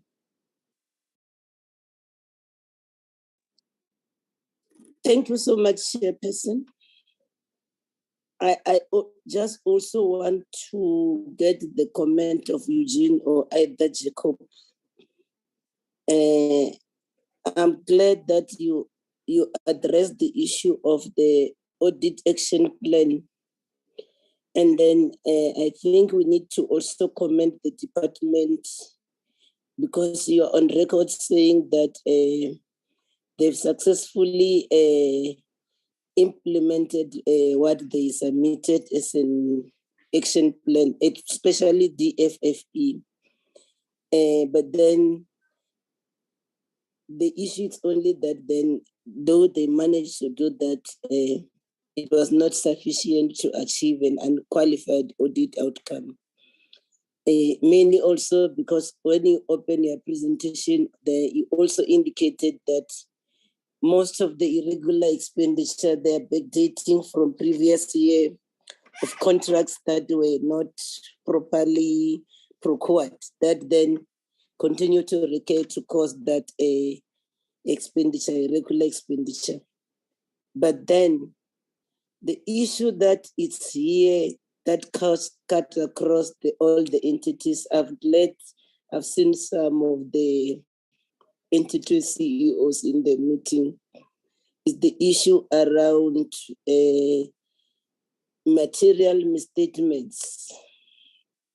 It seems to be a problem. The department has done that, the weather services has done that, and then Isimangaliso also has done that.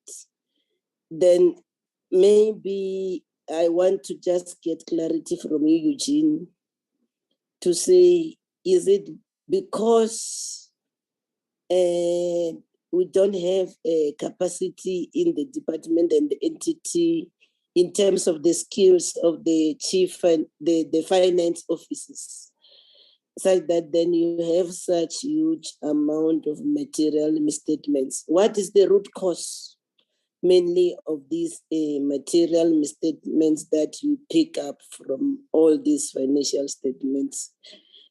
Just for interest's sake, one would like to understand that, because and then, the other issues I think will raise them with the teams, the department and the entities with regard to the issue of the audit outcomes that remain stagnant. Minister was at some point on record saying that we're working towards to improve on our audit outcomes, but then you are saying it remains stagnant. Nothing is as it was. So those are the issues that one want to get clarity on. But thank you, Chairperson. Thank you very much, Ma'am Mutambi. Eugene and your team. Thank you very much, Honorable Chair, and thank you very much, Honorable Mabata, for the question. Just to give some clarity regarding the team. So in 2016-17, the senior manager on the audit was Mr. Daniel van Wyk, and then the executive on the audit was Mr. Andri Segeto. So that has since changed. Mr. Jacob Rakosa started at auditing the department as a manager in 2018-19. So this is his fourth successful year he has completed now, but then also taking into account what I mentioned earlier in terms of being a significant audit member, where he was a manager in the team. And in that team, you would have 2 to 3 managers responsible for various sections, and you will have 1 senior manager. So he's only occupied a key audit member position from the 2021, the recent audit that we finished now. So just to give some bit of perspective in terms of him specifically. Then regarding the relationship between us and also the department. So just to give some context from 1617, what happened in the past was that there was a way that the department used to account for its transfer payments. And then when we started reviewing that, we then had obviously a lot of disagreements. This was before my time. This was now in 1617. There was various disagreements in the way they were actually accounting specifically for goods and services. So they used to account for goods and services as transfer payments. And then we said that that is not in terms of the treasury framework provided, and that should actually be accounted for goods and services and not transfer payments. The problem with that is then as soon as it starts getting accounted for as goods and services, then certain of these matters that should have gone through supply chain did not go through supply chain, because a transfer payment is literally just a payment from the department to either its entities or to implementing agents within the specific framework that they're using. So there was lots of disagreements between us and them. And it reached an extent where we had to get National Treasury involved. And at the end of the day, after various engagements, then National Treasury agreed with us in terms of the way it should be accounted for.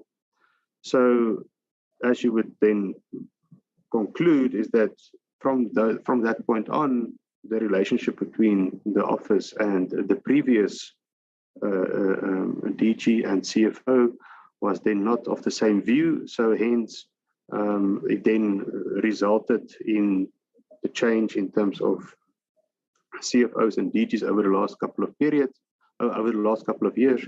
But we've then since started building back the relationship. And to be quite honest, at this point in time, there are still matters that we do disagree on. But I think from my own experience is that although we disagree, the relationship between the Auditor-General and the DG and the CFO is definitely of a much better nature than what it was in the past before the current CFO and the current DG joined. So in terms of the way we audit and in terms of the way we then execute our matters, and in terms of the assurance process that I explained earlier, there is very little chance of anybody being able to influence any specific audit outcome in the specific audit process that prevails. So I think just to answer the Honourable Mabata's question is that as we progress through this process and as we can see the department is actually moving in the right direction, I'm sure that going forward our relationship will just improve. And then the other thing is then based on the policies within the Auditor-General and the requirements in terms of the international standards of auditing, we will then be subject to rotate the team as in how we need to in terms of that specific requirement, or in terms of, I think also just to give context, this is not the only portfolio we obviously audit that I'm responsible for. We're also responsible for various other portfolios. So if there are higher risk areas in the other portfolios, we then also do change the teams based on their skills, based on their experience, and based on the risk within the different portfolios. So there might be some rotations, there might not be some rotations, but obviously we are governed by the 5-year rule, and that is something we do. We do that 5-year rule. And currently, Mr. Jacob is on his 4th year, so he can be considered for another year going forward on the specific department. But like I also mentioned, what is also important to take note is that from our perspective, we are also responsible for various other portfolios. So I think just to give some assurance back to the Honourable Member is just to say that we take note of her comment. It's something that we do discuss between ourselves and the accounting officer. It's something that we are busy working on. And I think we have really made some valuable strides in terms of improving the relationship from where we were in 2016-17 where we are now. So from my side, I do appreciate the current accounting officer in terms of her transparency and the way she always deals with the specific processes of the audit. And then regarding Honourable Mutambi in terms of the audit action plans, yes, so what we mentioned was to say that there were obviously some wins in the audit action plans, but then also again some of the recurring matters coming through. So it just gives you an indication that the audit action plans were effective to a degree, but also not effective in resolving the specific audit to qualification areas that we need to look at. In terms of the stagnant, if you look at it, what we meant with the audit portfolio being stagnant It's stagnant from 2021 to 21-22, but not stagnant in terms of a 4-year overview. But if you look at year on year from 2021 to 21-22, yes, it was stagnant. But then again, hence I also brought in that specific additional detail to show that as much as the department again got a qualification, you will also note that at least the qualification areas are decreasing. And we do hope the department can then continue on that same trend to ultimately move to a position where it is actually no qualifications. That will be the ideal environment. Then regarding the root causes on the financial statement submission, yeah, I think I won't say it's capacity. I think from our side, we've noted that the positions are filled. There was at one stage a problem, not a problem, but there was at one stage a challenge with filling some of the positions. We do note that some of the positions have now been filled. And it also takes time for the people to find their feet and to build in the controls that is required. I think one of the key things we noted that usually what happens is that causes the entities and departments to have material adjustment to the financial statements is usually where it is schedules or areas that is not being tracked and monitored in terms of the accounting system. So for instance, give an indication, if you have commitments on your financial statements, those commitments will not be accounted for in your accounting system. It's schedules outside of the accounting system. So those are usually where the internal controls then start breaking down, and those are usually the areas where you need to actually pay attention to, because it's not an automated process system where you will, in your normal process of accounting system, you will be able to process information through to report successfully. So I think from my side, that the errors that we've noted is mainly related to those accounting schedules or those schedules that are not included in the accounting system. Those are the ones that are usually subject to material errors. So those are the areas that the CFOs need to pay attention as to how they are ensuring that those schedules are properly accounted for at the end of the financial year. One thing we do reiterate continuously when we have engagements with the entities and the departments to say that don't only prepare financial statements once a year. If you do it once a year, the probability of you not getting it right is greater than having at least done quarterly or at least done every 6 months. Because once you do the process, a full financial statement process, I'm not talking about management accounts, I'm talking about where you go and prepare a full set of financial statements, at least quarterly or at least every 2 years. It just gives you that 1 or 2 instances where you can practice and identify where are some of the matters that might creep in towards the final submission of financial statements. So I hope I've answered the questions of the honourable members. Thank you very much, Chair, Honourable Chair.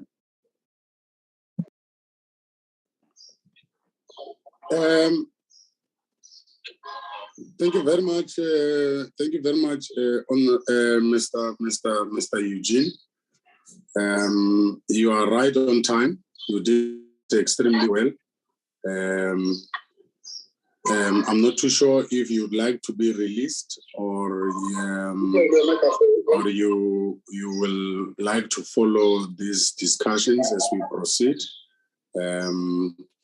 But then whichever decision you take, it is entirely up to you. I believe that some of the questions that you have responded to were directly asked for the department, and it is my conviction that they will respond as they take the stage. Honorable members, if you allow me now, I would like to invite the Minister of Forestry, Fisheries and Environment to give us an overview. And apology. There's one issue that I don't know, he can respond later, that Mr. Eugene didn't answer when I asked the first question. It's the issue of what happens if audit team members apply for position with auditees and they are not successful. How is potential conflict being managed? Because they are some of his team that has applied to the department. And that can also cause conflict. And how is he managing that conflict? Sorry about that, Chair. No problem, Honorable Mbata. Mr. Dehan, in 1 minute. Okay, thank you, Honorable Chair. Thank you very much, Honorable Mbata. So from our side, we do try and track if team members do leave our team and if they do go to the auditee.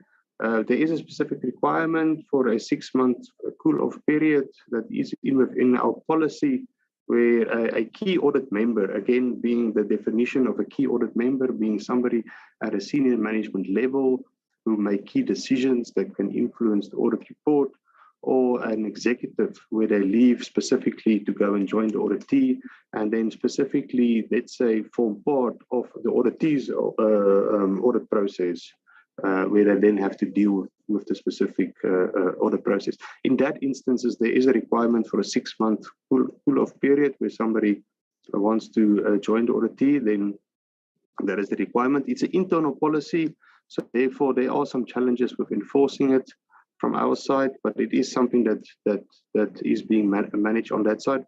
If it is an official that are joining, or if it is somebody from the audit team that is not a key audit member, then yeah, they are allowed to join the auditee. And we do hope, as much as, I think one thing that also needs to be remembered is that we as the Auditor-General is also seen as a trading institution where we do quite supply a large number of chartered accountants through the profession. So as much as we do want to try and retain as much of our own skills, we also do see our skills when they exit the organization to actually go and strengthen some of the public sector finances in either the entities or local municipalities or the department. So it is something that happens. It's something that is also part of that we are aware of. But like we mentioned, if there are specific key audit members that are leaving the team, joining the auditee, then we do build in safeguards in terms of managing of that specific process. I think from our side, I'm not aware of any of the key audit members within the DFFE portfolio joining DFFE at this point in time. So therefore, but if that is to happen in the process, there is a specific process for us to follow going forward in terms of how to mitigate those risks throughout the audit process. Thank you.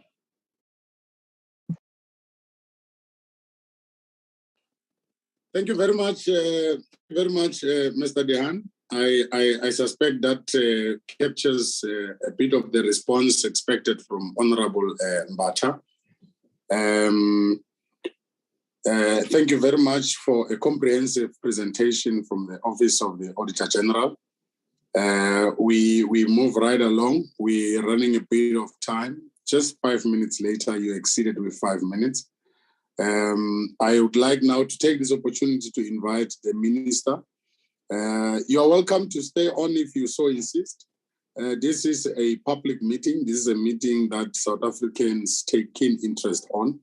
It is not secret. What is being discussed here, it is in the interest and the benefit of the people of South Africa. But because you might be having other engagements, if you so wish, you can be released. Honorable Minister Barbara Chrissy Dallas, over to you. Thank you very much, Chair of the meeting, and good morning to yourself and to all the honorable members who are on the platform, as well as to Mr. Dehan and his team. And of course, as you have already pointed out, I am with our Director General, Ms. Nomfundo Chabalala, and she is leading a formidable team of DDGs who are available to account. And of course, I'm also accompanied in today's meeting by our Deputy Minister, Ms. Makotso Sochu. Myself and the Deputy Minister had agreed it was very important that we both attend today's session because we are fully aware that these are important matters around which we must account to the Portfolio Committee. Chairperson, let me say at the outset that I would want to thank Mr. De Haan for, I think, a very balanced report on our relations over the past year. And in particular, I would want to thank him and his team for what he has described as an ongoing relationship where we are working together to sort out the difficulties that we have found in this department. Let me say that I would be less than truthful if I didn't reflect to the committee that myself and our team are disappointed that all the considerable work that has been undertaken over the last couple of years has not yet taken us over the line in the department. But I think that we are pleased that our entities have managed to retain their unqualified status, and in certain instances, they have managed to reduce the matters of emphasis. Let me say that in expressing disappointment with regard to the audit outcomes of the department, we don't have the luxury of being able to sit and cry in a corner. As Mr. De Haan has explained, as soon as you get your audit outcomes, you have to start to work on your remedial measures, because if you don't do that, you are never ever going to get over the line. And I think that what we are going to be presenting to you today is what we are doing about the findings. That is primarily what we are going to be presenting to you today. What are we doing about what the Auditor-General has found? We will give you a lot of detail on the consequence management issues. I suppose we have always been of the view that when you are dealing with billions in irregular expenditure, that is where you have to start. If you have recent millions, well, you do need to deal with that as well, but you can't be prioritizing 1 or 2 million when you are facing billions. And it is those billions that we are trying to clear, because as the Auditor-General has indicated, the billions result from contracts that were awarded in the previous term. Those contracts continue into this audit year, and it is these contracts that are responsible for the ongoing irregular expenditure. And if we don't get to the bottom of those contracts, then in a sense, we are not dealing with the problems. And we will tell you what we have discovered in the investigations that we have carried out. We will tell you what consequence management we have implemented, and we will tell you where we are in the whole consequence management process. Let me say on the performance outcomes that I would agree with the Auditor-General that the Waste Bureau is not fulfilling its mandate. And I think that when Redisa was liquidated in 2017, the department took over Redisa's functions. I'm not in a position to understand why the department felt that was the best course of action at that point in time, but they did. In my view, it hasn't been a satisfactory course of action, and that is why we have prioritized working on the Section 29 that will take this function out of the department and will actually allow other service providers to engage in this function. We have had to do patchwork. We've had to do patchwork on the supplier, on the transporters. We've had to do patchwork on the depots. We've had to do all sorts of patchwork. But if we are honest, this is patchwork. It's not a solution to the problem. And in my view, one is only going to get a solution when one gets to the when one gets to the issue of the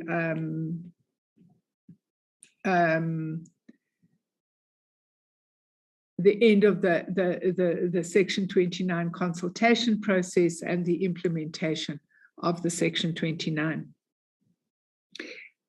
With regard to the issues around working on fire, the DG and the CFO will explain the issues there.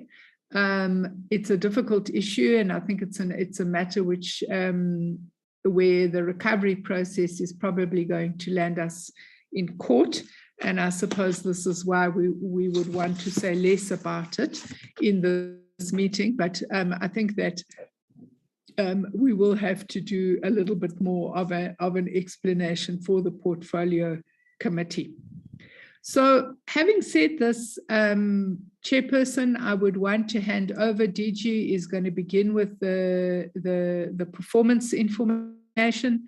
I think that she would then explain where there were difficulties with the performance information, and then we're going to go into what are we doing about the AG's findings, and that will be led by the CFO. So with your permission, Chair, I'm handing over to the DG, who will then hand over when she's done her section to the CFO. Thank you very much.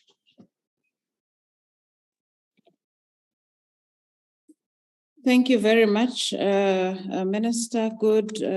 Thank you very much also to the Deputy Minister.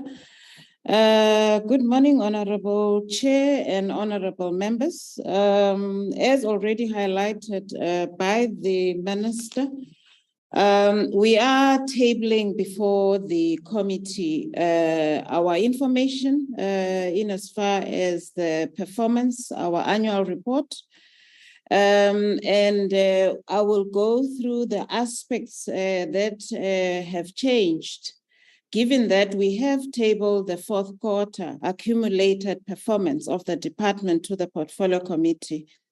However, as already outlined by the AGSA, Mr. Dehan has indicated that they scoped 2 programs in as far as this audit is concerned. So I'm just going to be focusing on the implication of the audit on those 2 programs. The CFO will then take the committee through our audit outcome and the audit plan, which we are already implementing. I will then come towards the end around the issue of consequence management, which also has been emphasized by the AGSA as what we need to be prioritizing and fast-tracking as a department. We can go to slide 4 on the annual report. Thank you very much. Honorable Chairperson and members, this is a performance that we have already tabled to the committee. As a department, we did not perform very well, and I think this is a discussion we have had at length with the portfolio committee, where we achieved 68%, and that is a representative of 102 targets compared to the 149 targets that we had as a department. And we have tabled our improvement plan, which commenced in the first quarter of this year and also are being monitored very closely. And there will be an indication on what action are we taking where we are not seeing an improvement in performance as we go along, given that the focus is we need to spend the resources, but also spend resources and making an impact on the ground in terms of the lives of our people. So this is the performance that we tabled, accumulated as at the end of the fourth quarter. Now, what I'm going to do, I'm not going to take the committee through each and every program because that has been covered in our previous meeting with the Portfolio Committee. I'm going to focus on the programs that were scoped for the audit, and that was mainly Program 7, which is chemicals and waste management, and also forestry management. Those were the two programs which already the presentation from AGSA has alluded to. So I'm going to request, with your permission, Chair, that we move down to slide 62 of this presentation. In relation to where then in the annual report, we're going to be seeing changes on the performance of the department.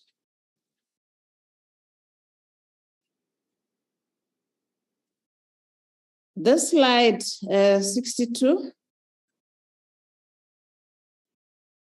Yes.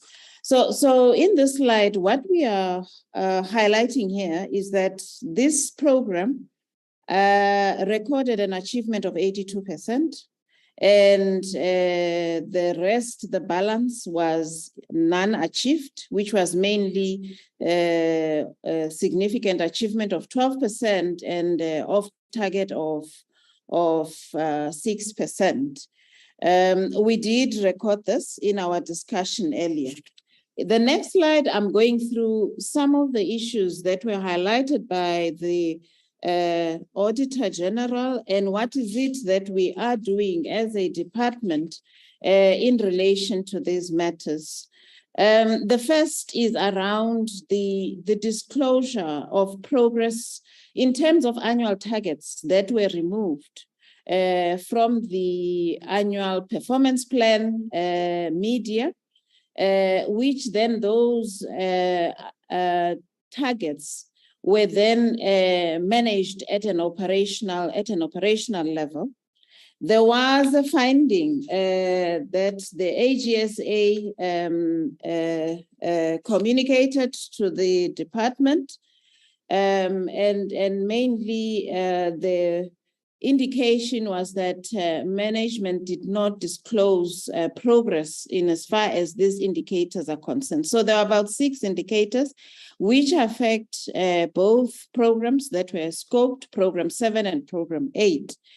And we did have an engagement with the Auditor-General around the manner in which we have complied with the guideline from the Department of Performance Management, whereby it's very clear that what you report on at year end is what then informs the revised APP.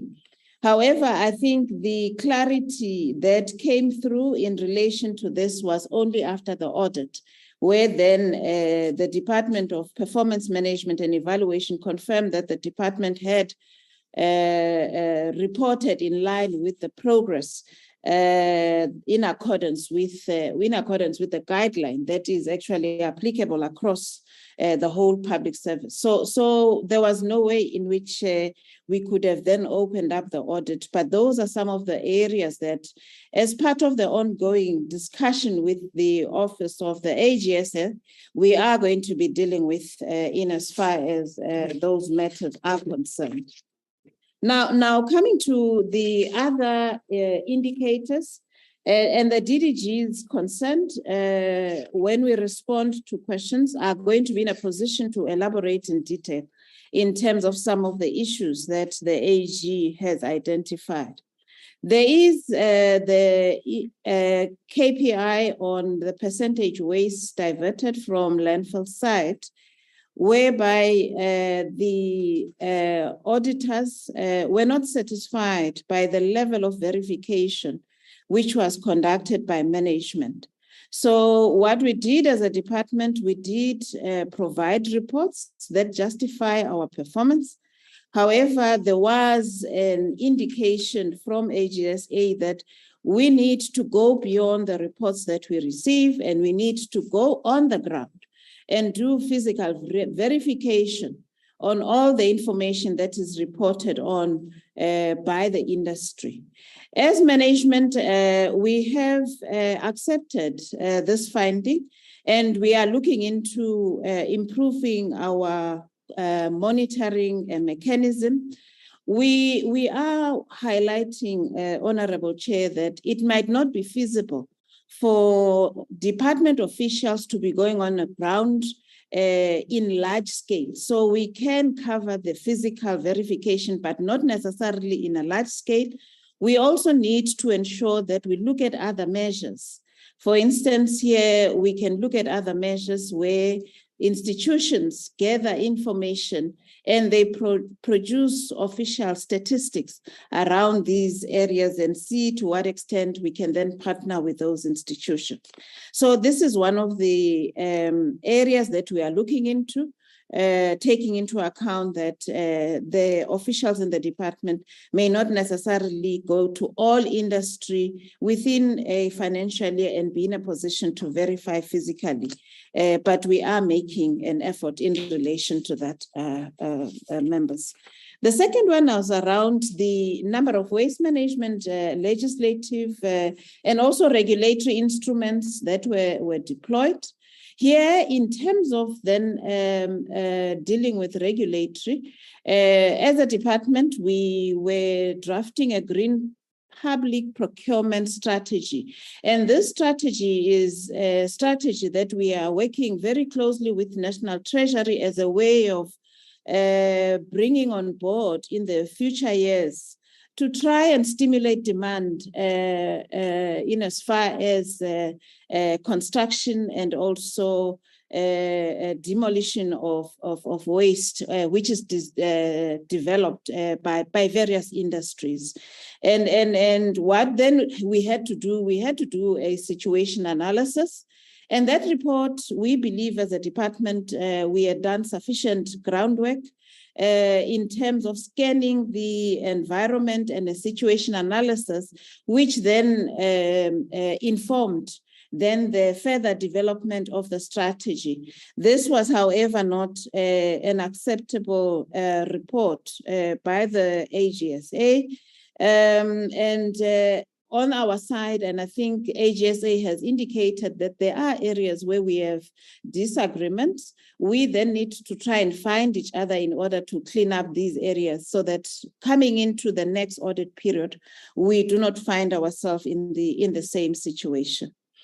The third one, which AGSA also highlighted, was around the percentage decrease of the HCF which is mainly standing for hydrofluorocarbon. So the reduction of that consumption.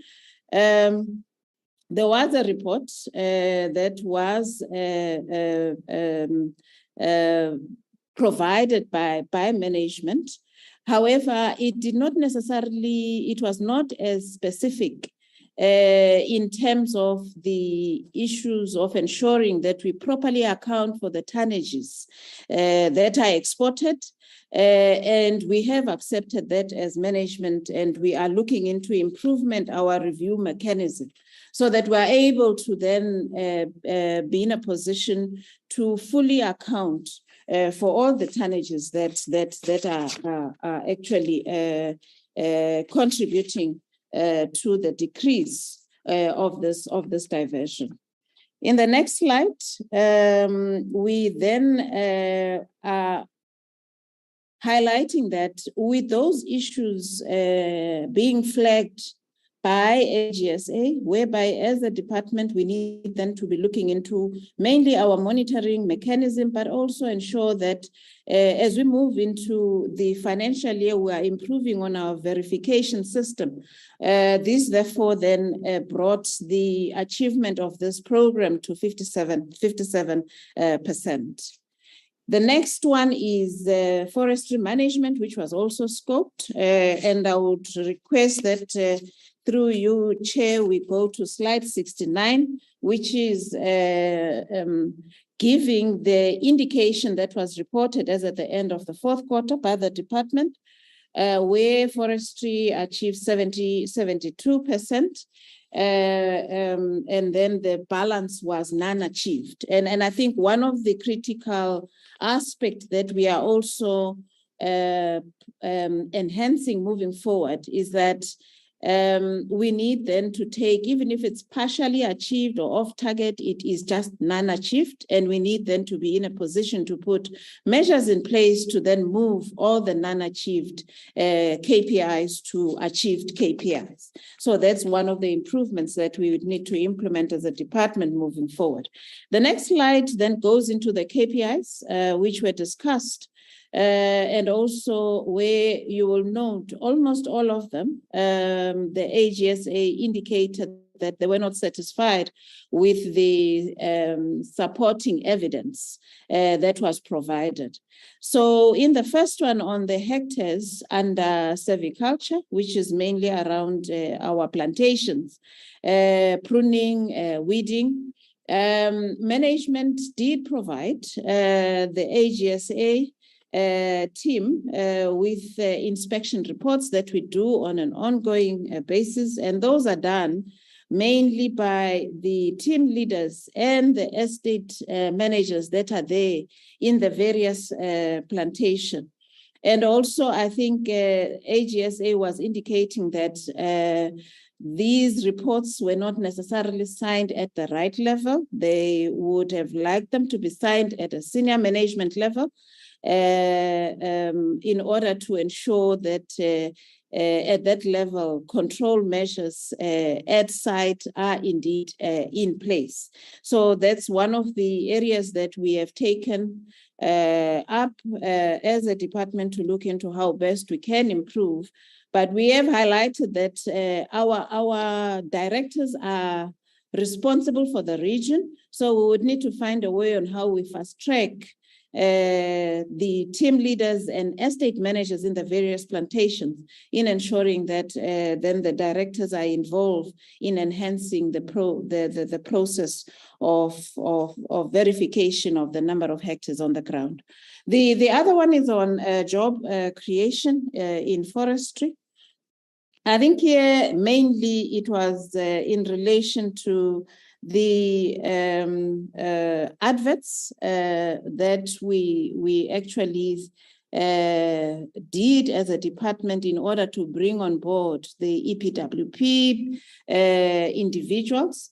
We did provide the adverts, but some of the adverts were outstanding. I think it's an issue of record keeping, which as a department we need to improve on, and it was flagged by the Auditor-General. But what we did, we then ensured that all IDs of people who were employed and also contracts of all the reported beneficiaries are then provided to the AGSA, and that was done in that regard. On the number of trees planted, basically here it was around the reconciliation in terms of the number of trees that you buy as a department for then deployment into the various plant work which around planting of trees. So it can either be a municipality that is planting, but also we do get trees donated by various stakeholders that are interested in the drive of tree planting in the country.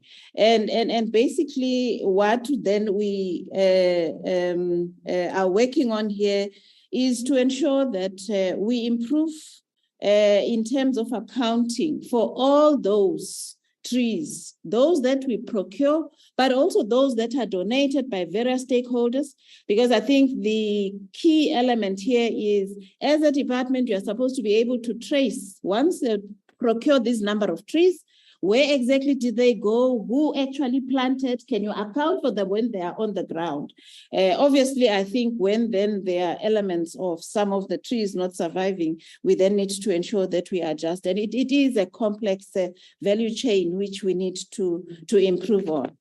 The other one is around the number of small contractors that were trained. The AGSA was provided with all the contractors and the list, the names, the ID numbers, the trained beneficiaries, and also even when the training occurred, we had a record of the signed, registered. However, I think here, there was an issue whereby the auditors indicated that we need to have had evidence that these people were trained not only in harvesting, but also in chainsaw and operations, business management. So that clear categorization in the manner in which we present our information is an element that was then flagged. And the last one is mainly around the licensing. And here is us issuing licenses within the prescribed timeframes, whereby there wasn't proof in terms of at what stage do we count, do we start to then counting the days in which we are considering an application.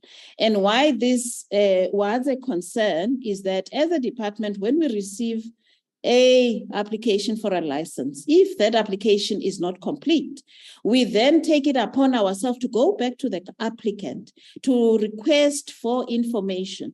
And we felt that that cannot be counted as part of the turnaround, because when we received the application, it was not complete.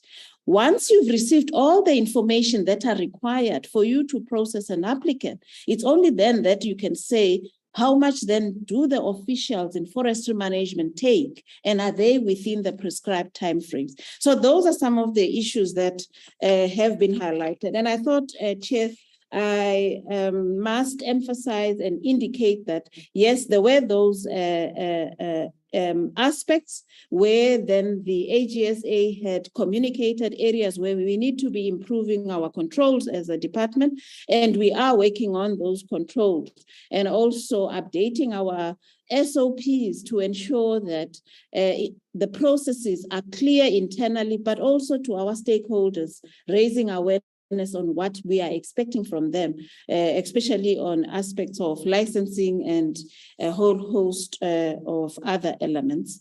The next slide then gives then an indication that in as much as there were these issues in the next slide, we still have program 8 at 71 as already reflected in the AGSA report. But we are working on those internal control aspects so that when the performance is reported on, we are able to report on it. We have clear evidence and we can verify, and that evidence must be verifiable, and that then will ensure that our performance information is indeed complete. Chair, I think that's what I wanted to highlight. So when you then look at the 68% that I highlighted, and we would have reported to the committee when we came for the fourth quarter, with these two programs being audited and those areas of improvement highlighted, it brings the department to 61%, which is what then is reflected in our annual report. I will, at this point, with your permission, Chair, hand over to the CFO to take us through the audit, the financial part. I'll come back in relation to the consequence management and the issues and areas and concerns raised by the Auditor-General, how we are dealing with them as a department. Thank you, Chair. Can we upload the other report? And can I request CFO to take us through? I will then, before you conclude, finish off the presentation. Bye.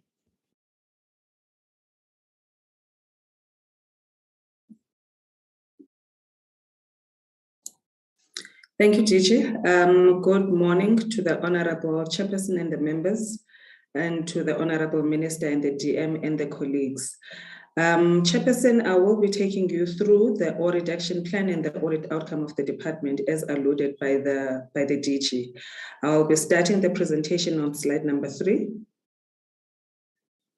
Slide number 3 is an indication of what the department achieved in the 2021-22 financial year. As the Auditor General has indicated, they have expressed a qualified audit opinion on the irregular expenditure specifically, and also immovable tangible capital assets, specifically on capital work in progress. So these are the two areas that the department was qualified on in the 2021-22 financial year. As the Auditor General indicated, we finalized the 2020-2021 audit at the end of September in 2021, and that specifically left the department with approximately 4 months for us to implement the audit action plan up until the end of the financial year. As much as it has been reported that the areas or the audit action plan that we had was effective. However, we could not address the other 2 areas that we were qualified on due to the limited time that the department had in finalizing in clearing the qualification items. There has been a reduction in the qualification items over the years, and this is a reflection of the efforts that management is putting in place to improve the quality of information that we submit for the audit. Then I will go into the details of the 2 areas that the department has been qualified on, which I'll be starting with the irregular expenditure and then also move to the capital work in progress. So if we move to the next slide, in the next slide, I am providing the details of the areas in which we were qualified on. We had an audit finding on the completeness of irregular expenditure. In the previous financial year, 2020-21, the department was qualified on 2 areas when it comes to irregular expenditure. It was the completeness aspect and also the accuracy. I think the AG, Mr. Eugene, highlighted that in the past, the department, we did not even have a reliable register that the AG could rely on in order for them to conclude the audit. However, as we moved, we managed to have a register, and therefore we managed to clear the accuracy part of the register. However, due to a non-compliant contract which came or which emanated from 18-19 financial year, and it was a material amount in nature. This year, the AG said they could not specifically clear the completeness aspect, and therefore that's why we could not clear the qualification in that regard. And then on the capital work in progress, this relates to the projects that we have built on the environmental program side, whereby accounting-wise, we capitalize all the costs that were paid towards those projects. And therefore, AG was unable to determine the full extent of the misstatement of the capital work in progress, because we capitalized everything that we have, that we included in that regard. When I am reflecting on the audit action plan, I will be advising what the department is doing to rectify that misanomaly when it comes to the capital work in progress. Then on the next slide, we are highlighting now the details of what the department has reported in the financials. Since 2017-18 financial year, the department entered into multi-year non-compliant contracts. And as and when we're making payments against non-compliant contracts, those payments are the ones that are being reported as irregular expenditure, because the non-compliance element was on the evaluation criteria, which was subjective and therefore was not in line with the PFMA, was not in line with the triple PFA, and was not in line with Treasury regulations. Those contracts were entered into in the 17-18 financial year. So we are still active, those contracts are still active, and we are still making payments up until the expiry of those contracts. However, In the financial year under review, which is 2021-22, AG noted an improvement in the implementation of the procurement and contract management processes, and as a result, that decreased the material instances of non-compliance in the department, and that also had a decrease in the irregular expenditure that we reported. We have reported 824 million. I have noted that there is a difference between what AG reported earlier on. They are indicating that it's 888 million. However, on my side, it's 824. My suspicion is that they also included what did not go into the main note, where we reflected that it's irregular expenditure under assessment. But it's something that we can discuss on the side with the Auditor General colleagues. However, what we have reported 824 million as irregular expenditure in the last financial year. And those are the contracts that I indicated that they were entered into in 17-18 financial year. However, because we made payments in 2021-22, they had to be reported as irregular expenditure for that year. The new irregular expenditure for the department for the year under review, it was 2 million, which came from an audit finding that was raised on a non-compliance, on an SM non-compliance aspect, which was as a result of the misinterpretation of the local content requirements. That matter, we had disagreements with the AG. We even escalated the matter to National Treasury because we were interpreting the law in a different manner, and AG interpreted the law in a different manner. That's why we had to involve National Treasury to assist us with that query. So basically in the financial year under review, the new irregular expenditure was that aspect, which resulted in 2 million over and above the 824 that we reported in the previous financial year. Then when we move to the treatment in the next slide, if we move to the treatment on irregular expenditure, in order for the department to deal with fruitless and wasteful and irregular expenditure, the accounting officer has to make an assessment, a determination, investigate the transactions to see which legislation was contravened. And that process is the process that is detailed in the irregular expenditure framework that we have to apply. For as long as those steps have not been concluded or have not been undertaken, National Treasury does not consider the condonation process, and they are the only authority that considers the condonation processes. So what we have done as the department, we have established a departmental determination committee, which constitutes of multidisciplinary experts from the Office of the Chief Risk Officer, the CFO, our legal experts, the SCM practitioners, HR management, which includes also the labor relations aspect, and also the representatives from the ethics and fraud unit. So that is the committee now that has been established by the department to look at those cases for irregular, fruitless, and wasteful expenditure, which we consider, and we undertake all the steps that are highlighted in the irregular expenditure guideline. So if we move to the next slide. Next slide is a demonstration of where we are when it comes to the treatment of irregular expenditure from prior years. Next slide, please.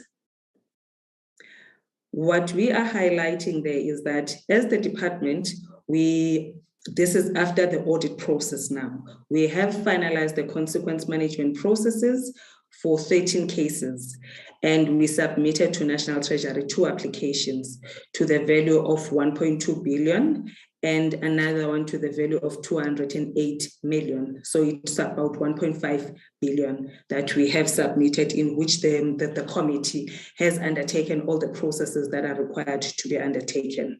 So that has been done up until this was done after the audit process was concluded.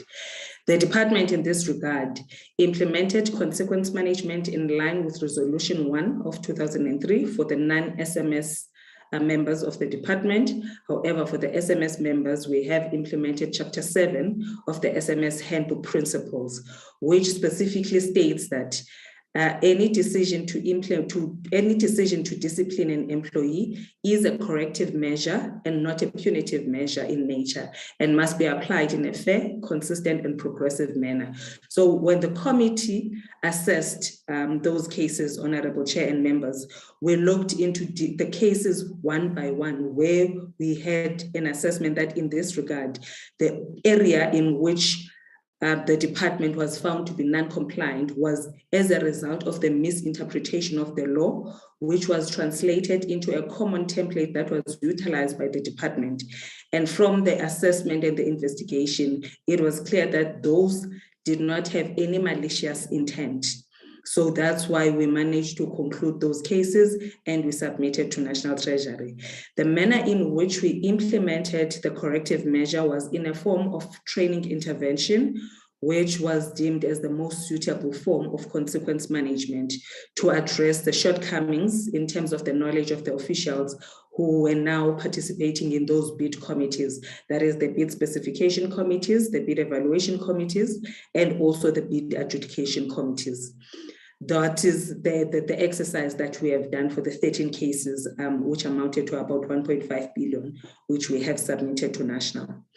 Then to date, Honorable Chairperson and members, 36 cases have been also considered by the Determination Committee, and those cases amount to the value of about 1.9 billion. We are now in the process of compiling the submissions to National Treasury for condonation. As I indicated earlier on, Honorable Chair and members, that in order for us to ensure that we submit those cases, those steps in the irregular expenditure guideline has to be followed. So the committee has undertaken those, and now we're in a process of compiling the submissions to be submitted to National Treasury for condonation for the 36 cases, which amount to 1.9 billion. Then if we move to the next slide, we are now coming to the details of the audit action plan and what we are doing as the department to address the issues that have been raised by AG. We tried, Honorable Chair and members, to combine the common findings into certain groups because it was, we do have quite a number of issues that were raised, but the nature in which we have combined them will give them the members an indication of what we are doing to address the shortcomings that were identified. On the issue of the annual financial statements, where it was indicated we had an issue about the late implementation of the audit action plan. What we have done is the department for the first time in about 5 years or so, the department managed to conclude the audit on time, and that gave us an opportunity to develop an audit action plan on time, unlike in the past where we only left with few months to do that. So, and that was attributable, the reason we managed to conclude the audit on time is because of the processes that we have put in place to ensure that the entire audit process is centralized in the office of the CFO, and that assisted the department in streamlining the auditor's expectations and also to ensure that there is constant reporting within the department.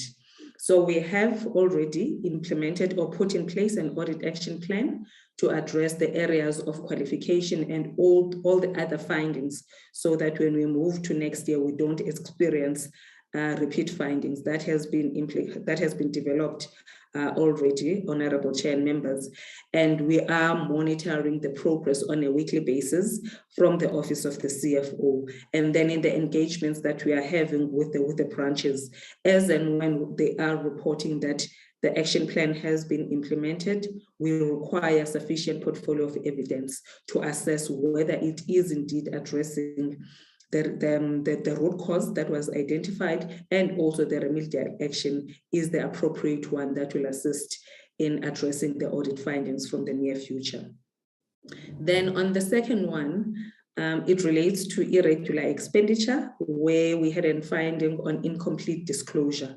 What we have done as management is that we looked at the entire register that we submitted for audit, and we are now performing reviews on the information that is in the register, looking at the three-way map from the procure to pay processes, starting from the orders, looking at the actual payments that have been made, looking at the contracts, and looking at the invoices that were paid. So that is the exercise that we are looking at in order for us to address the issue of the incomplete disclosure of irregular expenditure. And also over and above that exercise, because the determination committee is now assessing the irregular expenditure, that is also another element that will ensure that whatever has been reported in the irregular expenditure register is complete and is accurate. And that is being monitored on a weekly basis because the departmental determination committee is currently sitting on the weekly basis, trying to look at the cases for irregular expenditure and consequence management. Then if we move to the next slide, we are talking about the quality of the financial statements that were submitted for audit and what we are currently looking at as the department to address that issue. The remedial action that we have put in place is that we have reviewed the processes and procedures that we are applying to ensure that we submit credible financial statements by looking at the segregation of duties within the office of the CFO, ensuring that we have the preparers and we have the reviewers of the financial statements, and also they are given ample time to assess the information versus the supporting documents that will be substantiating those financial statements. That has been put in place already. And also, I think AG highlighted that in order for the department to improve on the culture and improve the quality of the financials, financial statements either needs to be done on a weekly basis, on a quarterly basis, or biannual basis. So what we have done as the department is that we are now preparing our financial statements on a quarterly basis. We managed to do that even for quarter one for 2022-23 financial year, and we have submitted those to National Treasury on the 31st of July. So as much as we were busy finalizing the audit on the other side, we could not allow other processes not to flow in order for us to improve the quality that we'll be submitting. So we have done that part. Currently, we are in a process of preparing to submit the second quarter financial statements, which ended 30th of September. However, they are due to National Treasury on the 31st of October. We are in a process of doing that. So by doing that, we are trying to improve the quality that at the end of the financial year, we will be submitting to audit. Even the third quarter interim financial statements, which we will be requesting internal audit to assess and to review before we finalize the annual financial statements. Then at the same time, we have developed the interim and annual financial statements year-end plan, where we have circulated to the department highlighting the expectations from different branches. Because as much as the financial statements are a responsibility of the CFO, the information is coming from the entire department. So if branches don't understand the expectations and the timeframes in which they need to respond to the issues, then we will be setting ourselves for failure. So what we have done as the department is that we have developed that plan. We have circulated to the colleagues that we will be requiring information from, so that by the time we're compiling the financials, we have ample time on our side to review and ensure that they are substantiated with enough supporting documents. That has been put in place to ensure that we improve the quality of the financial statements. Then on the second one, if we look in the appropriation statement that we disclosed last year, AG reported that we underspent the budget that was appropriated. And what we have put in place is that on a bi-weekly basis, the DG is specifically looking on the expenditure and procurement plans with the branch heads in order for everyone who is given an area of accountability to ensure that they monitor what they requested in terms of the procurement plan and in terms of the budget that was appropriated versus the expenditure to date. So that is something that is being monitored even at the DG level on a bi-weekly basis. Apologies.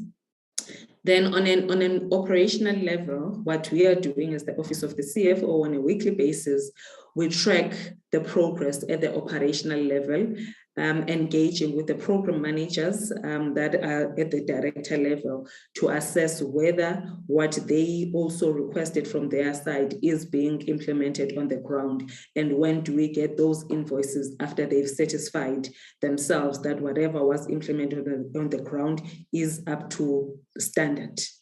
And that report is being submitted to the DG so that as and when we engage with the branch heads, we have an updated information. Over and above that, Honorable Chairperson and members, the DG has already started issuing warning letters to the branch heads that are not performing well. So that is part of the consequence management to ensure that she monitors the poor performance and ensures that there are proper plans in place to improve the status quo.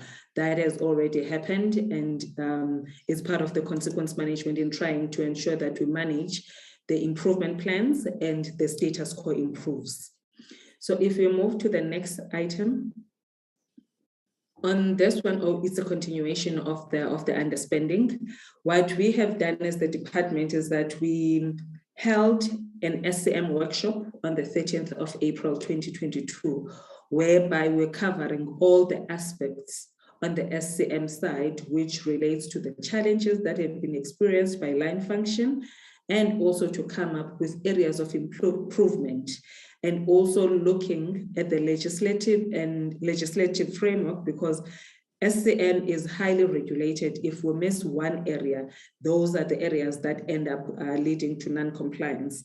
So we had that workshop with management, and over and above that, we requested that the OCPO, that is the Office of the Chief Procurement Officer from the National Treasury, be part of the workshop to unpack the expectations and the requirements from the legislative point of view, and for line function and the members and the branch heads to engage and to be capacitated on the requirements of the public sector procurement in general. So that session has undertaken already, and we are seeing an improvement in that regard, whereby there is an understanding of the expectations from line function and also the expectations from the Office of the CFO. And as a result of that, we have since introduced different sourcing strategies to ensure that we speed up the delivery of services and we avoid duplication of efforts, whereby we have looked at having long-term contracts, having panel of service providers, and also having open orders for recurring commodities that are required by the department, like the government printing works to print and to issue the gazettes, and also catering services. That has already been put in place in order to ensure that we improve the turnaround time and also to improve, to speed up service delivery on the site. Then if we move to the next slide, we are highlighting the remedial actions that we are coming up with to address the capital work in progress, because what AG highlighted during the audit was that our opening balance was also not reliable, because we have overstated, even in the past, the accumulated balance that we reported. We have signed a memorandum of agreement with the Office of the Auditor-General, and these are the experts that we have put on board to assist us with evaluating the projects on the ground, so that we can have the fair values and we can be in a position to transfer those to the beneficiaries of the projects. The process was undertaken last year, and we were of the opinion that it's something that will be finalized even during the audit. But we experienced challenges in onboarding the Office of the Auditor-General, because when we looked on their side, they had admin issues that needed to be sorted out, because had we not addressed that part, it would have been regarded as non-compliance. So those are the things that delayed onboarding them on time. However, that process has been concluded. They are now on the ground and are now looking at the capital projects, so that on our side, we can be in a position to account for those projects using the correct disclosure amounts. Then another area that we had an issue with was on the understatement of immovable tangible capital assets, also on the opening balance. I think it relates also to capital work in progress, whereby we were expected to transfer those completed assets. However, what used to happen in the past, the transfer certificates were never done at the correct level, which according to Section 42 of the PFMA, it states that they have to be signed off by the accounting officer of the department and also of the receiving entity. So that was the area that we had also experienced as an audit finding. However, we have developed an audit action plan to ensure that now moving forward, it's only the accounting officer that has the authority to do that with the correct values that we'll be getting even from the Office of the Valuer-General. Then if we move to the next slide is an indication of what has been done as at the 30th of September. We have developed an audit action plan, like I indicated earlier on. We are monitoring it on a weekly basis.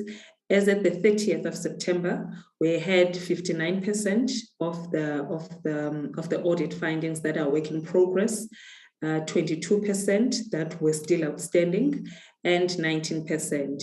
When I'm saying outstanding, honorable members, it's because the target date is still yet to come, but in order for us to monitor and to understand where we are reflecting them as outstanding so that we monitor the progress and we don't have, or we don't get surprises when it's time to realize what the department indicated that they will be doing. So as we move along, I will just take you through high level the areas that we are currently sitting at as of the 30th of September. Looking at the areas for audit on compliance with legislation, procurement and contract management. This area, Honorable Chairperson and members, is the one that I spoke about earlier on, whereby we even involved the National Treasury. So it is marked complete because we addressed it even during the audit before it could be finalized, whereby we had an issue with the local content requirements. However, what we have done is that we have communicated with the SAM practitioners to ensure that it's whenever we are receiving requests for quotations from the branches, the issues of minimum thresholds that are required are specifically indicated so that we don't find ourselves being regarded as non-compliant. The internal control environment has been intensified, and therefore no orders will be created if the request for quotation does not indicate the minimum thresholds where the local content is required. So that process has already been put in place and it has been communicated with our SCM practitioners. Then the second item, specifically again on the procurement and contract management, was regarding the contract variations, whereby there was no proper management of the contract register.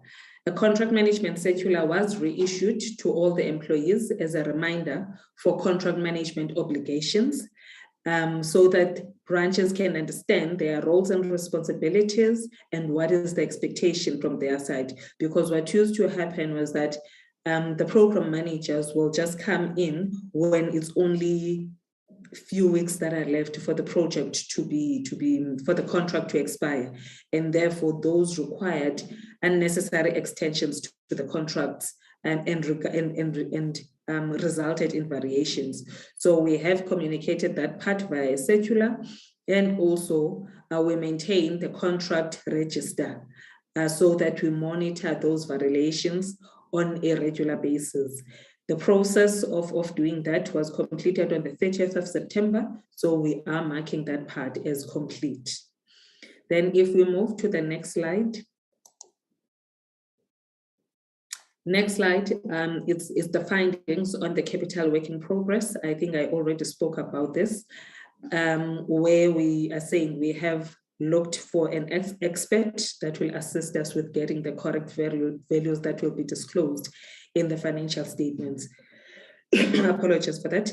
The target date for us to complete this exercise is the 31st of December. The main reason we have put 31st of December is because we want, by the time we are finalizing the third quarter interim financial statements, we will be having that reliable information that we will be using to account.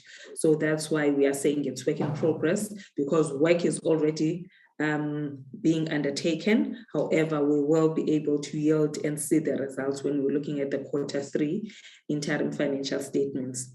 Same as the irregular expenditure, we have given ourselves the 31st of December, so that by the time we look at the Q3 financial statements, we have a complete irregular expenditure. However, it is work in progress, because as and when we make payments up until the end of the financial year, that register needs to include, if we're making payments to non-compliant contracts, we have to ensure that they are complete, they are included in the register. So that's why on the second part, we are saying the target date will be the 31st of March, which is the end of the financial year. Then if we move to the next slide on the consequence management. Consequence management is also work in progress. The planned remedial action, I think I spoke about it when I was looking at the details of irregular expenditure, and also the establishment of the determination committee, whereby we've already done, there is progress in place. 36 cases to the value of 1.9 billion has already been considered to date. Even on this one, the reason we are saying the target date is the 31st of March, because it's the process that we'll be looking at up until the end of the financial year. Then we had also challenges when it comes to information that is being provided to AG. Where at some point AG raised a limitation of scope because information was not provided on time. As the Office of the CFO, in the past, honorable members and chairperson, we never had an internal control directorate. So that has been established now in the Office of the CFO. That will be the direct unit that will be a central point between the end users, that is the department, and also the Office of the Auditor-General. So we are in the process of capacitating that unit. It's a newly established. We have conducted interviews looking for a person that will be driving that process. So that is an action that we have put in place to ensure that there is a clear flow of the information that is requested by the Office of the Auditor-General. Then if we move to the next slide. Next slide is the remedial action that we are putting in place to ensure that the immovable tangible capital assets opening balance is being addressed. And I think I spoke about it. It relates to the Section 42 handovers that will be signed off by the accounting officer moving forward. Then next slide. Apologies. Next slide. These are the findings that we still have that are still outstanding as reflected in that pie chart. It relates to the issues of procurement, whereby there were cars that were purchased using the project funds. I think one of the members had already spoken about it. On this one, there has been a disagreement that we encountered between ourselves and also the service provider. However, it's something that is now within the legal space. And I think the minister indicated that it's something that we can't divulge on that much because it's in the legal space. And on our side, we are reflecting that it is outstanding. However, we have given ourselves the 21st of January as 2023 as the target date to monitor progress. The reason we are not putting 31st of March on these ones is because we don't want to delay the target dates for up until the end of the financial year. And we only realize when the target date is hitting that we will not be in a position to address them. We are giving ourselves enough time so that by the time we get to January, if we are not seeing any improvement, we find another alternative way of addressing the issues. So that's why on the outstanding ones, you will not even see a target date of the 31st of March, because our drive is to ensure that we address all the issues that have been raised by the Office of the Auditor General. Then the other part that has not been, that is still outstanding, relates to Waste Bureau issues, whereby AG highlighted that there were deliverables that were paid but could not be verified on site. Even on this one, we have engaged the implementer, and they acknowledge that they will deliver and install whatever services that were required from them. Even on this one, we have given ourselves the 21st of January to ensure that that entire process or the remedial action is being implemented, and we don't find ourselves having to find alternative ways at the end of the financial year. Even on this one, we have issued a letter of demand to the implementer to ensure that, as they had promised that they will deliver and they are still not, then they will have to pay back the money back to the department. So that is those are the areas that we are still reflecting as outstanding. Then if you move to the next slide. Next slide, I think it's the same issues that I spoke about, where we had payments that were made to services that were not rendered.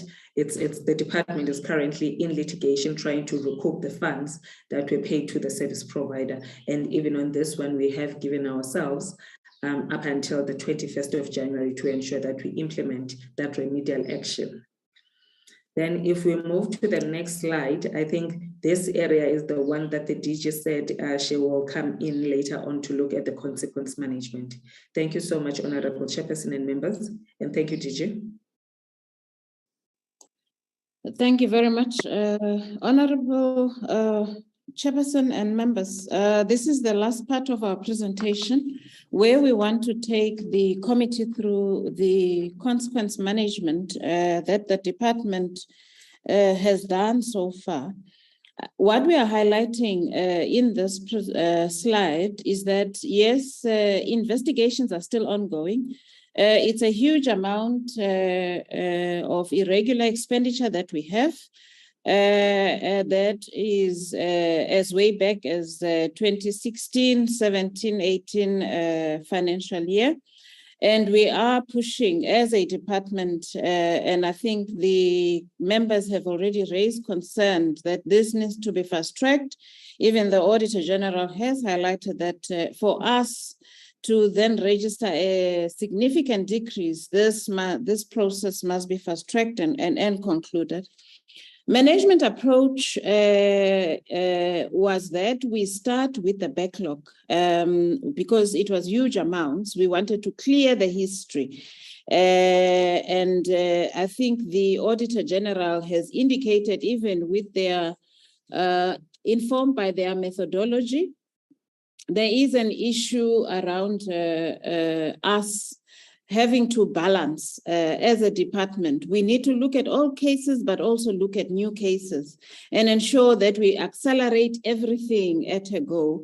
And that's the approach that we are trying now to implement, striking a balance so that whatever has implication in the later years is also taken into account while we are cleaning the history. The next slide. We then are highlighting, just to cover the consequence management that have been implemented since the irregular expenditure was discovered and also disclosed in the financials in 2017-18. I must say that, members, the actual consequence management only started happening later, year 2020. That's when it commenced, and that's when then in 2021 we had to do a lot of investigation in order to then deal with all those historic issues. It had not started prior that. And what we are indicating here is that there has been 51 officials that have already been disciplined. and also one that was immediately dismissed as a result of allegations of fraud. There were also 9 officials, and this is an area that members have always raised a concern about, where then those officials, some of them resign. And in such instances, I think I will then allude to the details where then we have also opened cases in relation to these matters. And what also the CFO has alluded to is that as part of our investigation analysis, following National Treasury's guideline on how you treat irregular expenditure, there was clear evidence that in other instances, there was no malicious intent. However, there was an issue of interpretation, which really the officials did not apply appropriately. And that's where then the training of officials has been done. 100 officials have been trained, and also 94 are yet to be trained with the deadlines that the CFO has highlighted. The next slide. So what we are highlighting here, and I think some of this information we would have shared with the committee at its inception, I think it was in 2021, where there would have been investigation concluded. And this is where some of the condonements we have received from National Treasury, where there was assessment of tenders and there was no loss suffered in as far as these amounts are concerned, given that also the department derived the value. The only thing is mainly on the procedure. When you then do your procurement, you may have missed 1 or 2 steps that were actually supposed to have been adhered to. And this is an area where then we had to provide counseling for 36 officials. And the CFO has already alluded to the SEM processes and procedures, which we have tightened as part of our internal control. In the next slide, where there was also a contract, 5 contracts, in fact, 5 tenders with a contract value of 135 million, where the bid evaluation committees of the tenders failed to apply due care in terms of the evaluation. And they actually, in the investigation, there was indication that the members committed various acts of financial misrepresentation in as far as the BAC is concerned.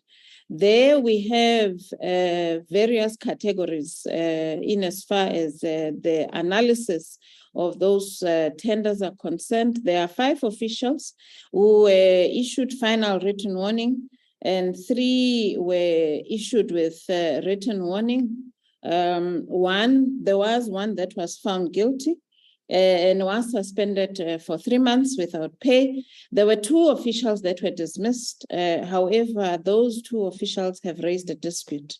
So we are currently, both matters are at a dispute level, but we as a department, we've taken them as dismissed. We have even engaged in processes of filling in those positions, given that we have concluded on our side. And there were 2 officials that were issued with written warning. In the next slide, with the 3 tenders to the value of 379 million, where there was investigation, and in some of these tenders, there was prima facie evidence illustrating elements of preferential treatment to certain service providers. Here, as a department, we have reported the matter to the police and have highlighted the police case, which was done in the previous financial year. One of the officials was given a written warning, and 6 of the officials, which were not necessarily directly, were then provided with counseling where they were not where they did not comply with the Act because there were no malicious intent. The next one is about 3 tenders to the value of 903, where also there was a clear prima facie evidence, and that was reported to the SAPS. One of the officials there, I think some of these elements are interlinked, and you'll find that the officials that we are referring to also, I think there would have been then consequence management here of one found guilty also and suspended for 3 months without pay. And there was a situation where 6 officials were issued with written warning. The next one is just elaborating on what the CFO has already presented, where there is 13 tenders, where value was derived. And there was also the evidence upon the investigation that there was no malicious intent, and officials involved, the 100, they were trained. And we have sent this to National Treasury for condonement for them to consider. It's about 1.5 billion. We are also in a process in the tenders that have been considered, looked at tenders to the contract value. Here we are talking about 1 billion, but also there is expenditure of about 550. Also, which is in a process of putting together the detailed submission. There is a requirement from National Treasury guideline. It is an A to J. You need to fulfill each and every aspect before you submit for condonement. We are pulling together that submission, and we are going to be sending it through to National Treasury. And they also, given that there was value for this contract, the officials are going to undergo training. In the next slide, Chair, what we were highlighting to the committee is that as a department, we are continuously implementing interventions. And key on the right side as a department, the key principles around, firstly, ensuring that we make an impact on service delivery. We do spend our budget and spend it appropriately and effectively, but also work towards ensuring that we do get a positive audit outcome. There's a lot that has to be done. It is not as easy, but we believe that with the steps that we have taken, we gradually need to be in a position to begin to show impact moving forward. And on the left, this is just a culture that we have inculcated in the department in terms of ensuring that we timeously implement audit action plan, addressing root causes. That is very critical, given that we wouldn't like to continuously have the same repeat findings. We do have weekly engagement in terms of processes and also implementation of the audit action plan, which is done at an CFO level. There are areas that are of high risk for the department, especially the areas of qualification. Those ones are monitoring directly as a DG together with the DDGs and their team, especially around the CWIP irregular. And we are also looking into another potential risk members, which is in forestry around issues of biological asset. That one is one of the critical areas and which we really need to ensure that we begin to address. Interim financial statements are critical, and the CFO has indicated while we were busy with the audit, we really shouldn't lose sight of ensuring that we have a year under implementation, and those interim financial statements must be submitted and they must be reviewed, given that I think both by National Treasury and also by our internal audit, so that we can identify areas early and be in a position to address them during the course of the year before the end of the financial year. The determination committee work, I think, which is meeting weekly, is assisting us with the irregular expenditure so that we can then push as much as possible through to investigation, but also to National Treasury for condonement. And branches beginning to take responsibility and also realize the impact of their work, what impact it has on the audit, but also what impact their work has on service delivery and on the spend. So those are all the concurrent systemic interventions that we continue to implement. The last slide, Honorable Chair and members, is on our conclusion. As already highlighted, we have held a workshop and we invited the Auditor General to go into detail in terms of a postmortem of the audit, which we are reporting on now, so that with our audit action plan, we are in a position to then deal with the issues that have been raised, and we work on internal controls that must be strengthened. There are areas which have indicated where we've had disagreements with the Auditor General. And I'm hoping in our engagement, I think the AGSA has indicated that in the week to come, we are going to be engaging with them so that we can reach common ground, so that we can then have remedial action in as far as those matters are concerned. And we continue then to implement effective combined assurance. And we believe that effective combined assurance is going to assist us from management level, risk level, internal audit, and also the audit committee. They working closely together will also then, working closely with the department, assist the department as a different eye to try and ensure that there is proper assurance, which then by the time we get to an external assurance provider, which is the Auditor General, we need to really have dealt with the issues to the best of our ability. I think, Minister DM, this brings us to the end of our presentation. Thank you.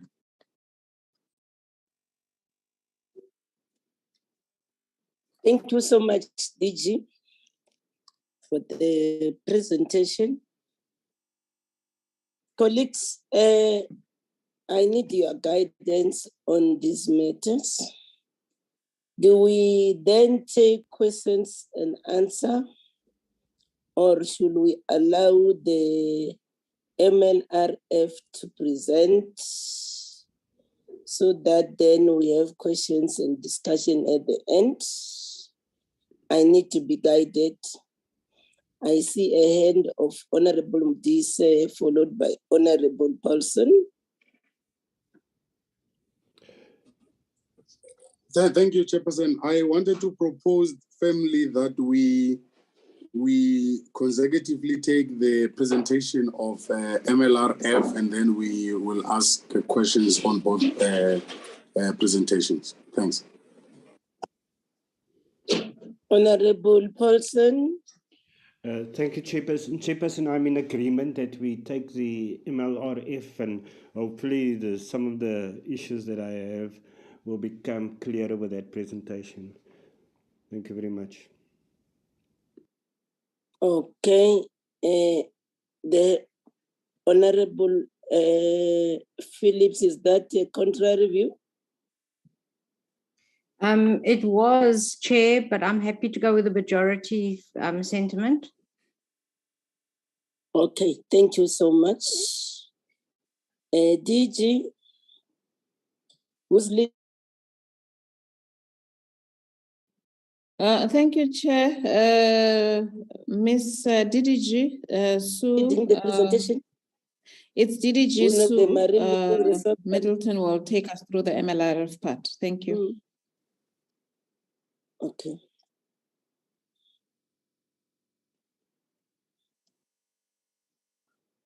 Good afternoon, Honourable Chair, Honourable Members, Minister DG. I will take you through the first few slides of the Marine Living Resources Fund, focusing on the audit outcomes and audit action plan. And like the department won't go through all the performance information because we have previously presented that as Q4. Just to say that I am joined in the meeting by the CFO of the MLRF, who will assist in answering any of the questions regarding the audit. So in terms of the 2021-22 audit outcome for the Marine Living Resources Fund, we're pleased to say that the MLRF maintained an unqualified audit opinion with findings on compliance to laws and regulations when compared to the previous year. And the non-compliance finding was as a result of material misstatements that were identified in the financial statements, which were subsequently corrected during the audit. The positives from the audit is that generally there has been a general improvement of the control environment. The MLRF remains a going concern. Creditors' payments have improved from 67 days to 21 days, which is obviously within government's target, and it's good for the small, medium enterprises. Creditors as a percentage of cash has improved from 28% to 17%. Debtors collection days improved from 40 to 17 days. No fruitless and wasteful expenditure was incurred during the financial year in question. And the MLRF has reduced the irregular expense balance from 155 million to 23 million. And the AG has assessed the financial viability of the fund as good. Next slide, please. Areas that require attention based on the audit outcome are firstly that we had to make material adjustments to both the performance and financial information. And as far as possible, we want to avoid that going forward. The MLRF incurred a 13 million deficit. Although the deficit is significantly lower than the 21 financial year of 136 million, we do need to reverse this deficit. And irregular expenditure amounted to 432,000. And the MLRF obviously has the zero tolerance on non-adherence to legislation and wants to bring this figure down to zero. Next slide. There are three main areas, the three audit findings with various action plans attached to them. The first one was that the annual financial statements, as already mentioned, there were material adjustments that had to be made during the audit. And the remedial action is that all material adjustments identified have been implemented. However, the root cause of the finding was the lack of proper understanding of certain GRAP standards.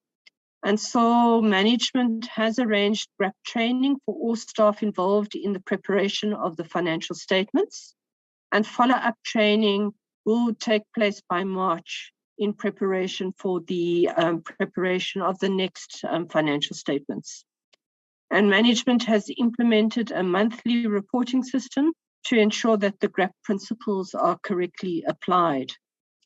In terms of irregular expenditure, continuous investigations of irregular expenditure are taking place to reduce both the balance, which is currently at 23 million. It was at 432 from the reporting period and 22 million from prior periods.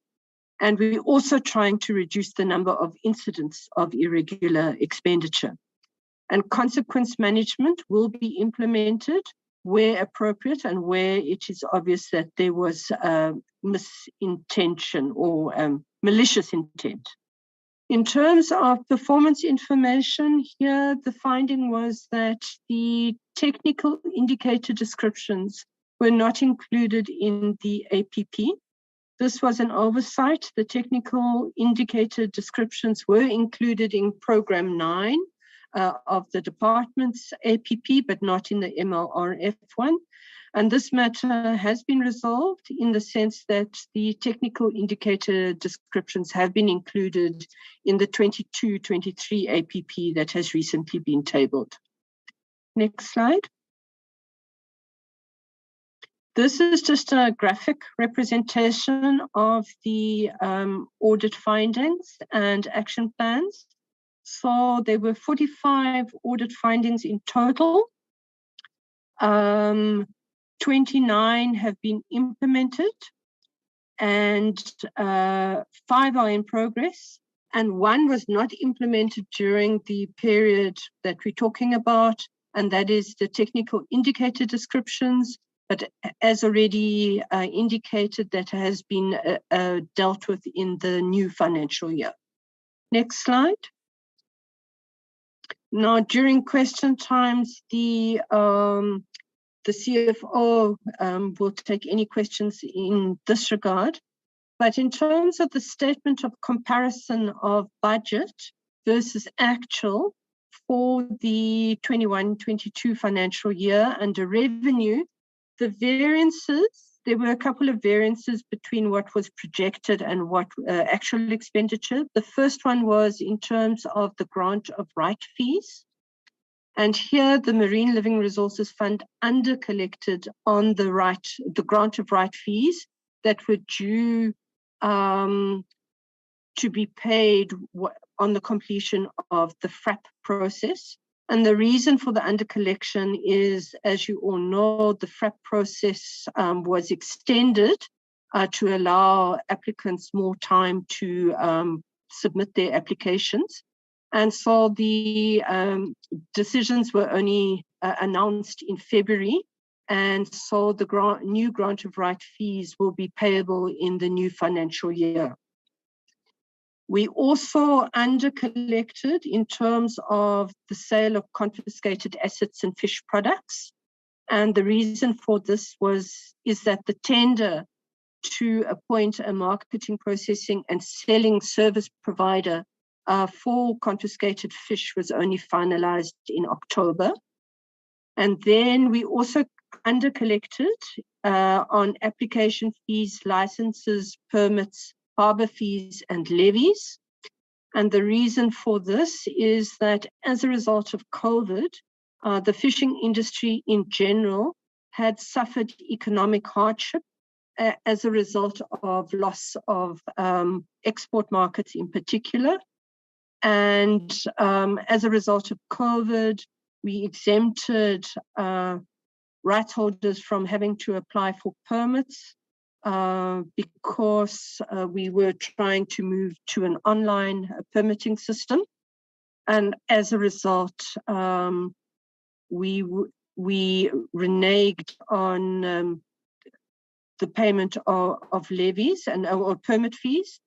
And we also took a decision in the light of the economic hardships to not increase application fees and various levies and permit fees. In terms of interest received, interest earned on investments was much lower than anticipated due to the lower interest rates and the lower bank balance as the entity surrendered surplus funds to National Treasury. And then in terms of fines and confiscated assets, here we did collect more than we anticipated. And this is as a result of people being convicted for wrongdoings in terms of the Marine Living Resources Act, and the payment of fines were received from Department of Justice. And yeah, there were more fines issued than had been predicted. Next slide. In terms of variance in expenditure, the main problem was under expenditure in the Working for Fisheries Expanded Public Works Program. And this was as a result of no new projects being recognized or approved during the period under review. We have put corrective actions in place to address that in the new financial year. We did have to surrender unspent funds of 99 million to National Treasury, and these were excess funds from projects where we had received money from National Treasury, in particular Operation Pakisa Kharib, and as I've mentioned, the Working for Fisheries program. Lease rentals on operating lease. Due to COVID-19, a paperless approach has been implemented to use more scanning of documents instead of printing and hard copies. There were also a number of new copy machine leases that came to an end and must be renewed in the new financial year. In terms of vessel operating costs, we overspent there as a result of the major repairs to the FRS Africana, who is a very old research vessel, and also the unanticipated higher fuel and diesel prices. Costs of goods sold, inventory amounting to 2 million was written off as the products were unfit for human consumption or not suitable for further processing. And there is a balance of 4 million, which relates to the costs of appointing a service provider to process and sell confiscated fish products. Next slide. In terms of variances in expenditure, transport costs, as a result of COVID-19, we weren't flying very much, which resulted in some savings, but operations are now getting back to normal, and there has been an increase in traveling both domestically and internationally, and also the higher fuel prices and increased government motor transport tariffs have resulted in an increase in transport costs. Other operating expenses, the main reasons for the underspending on consumables are the fund's implementation of cost containment measures. Also, the fund underspent as a tender to, as already mentioned, to appoint a service provider for marketing, processing, and selling of confiscated fish products was only finalized in October. The upgrade of our Oracle financial system did not commence as anticipated, as no bids were received when the tender was advertised. And as a result of COVID and staff working from home, this resulted in savings in telephone costs, stationery, cleaning consumables, and catering. As you know, is it only me who's missing, Sue?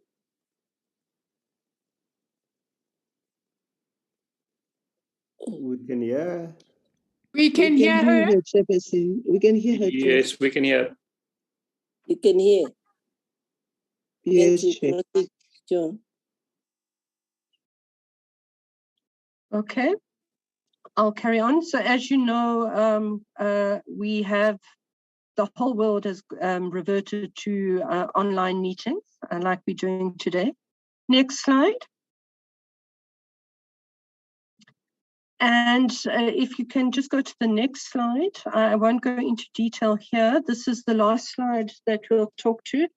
As previously mentioned, the MLRF did not have a good year in terms of performance and meeting our targets. We only met 59%, with 18% being in progress and 23% being off target.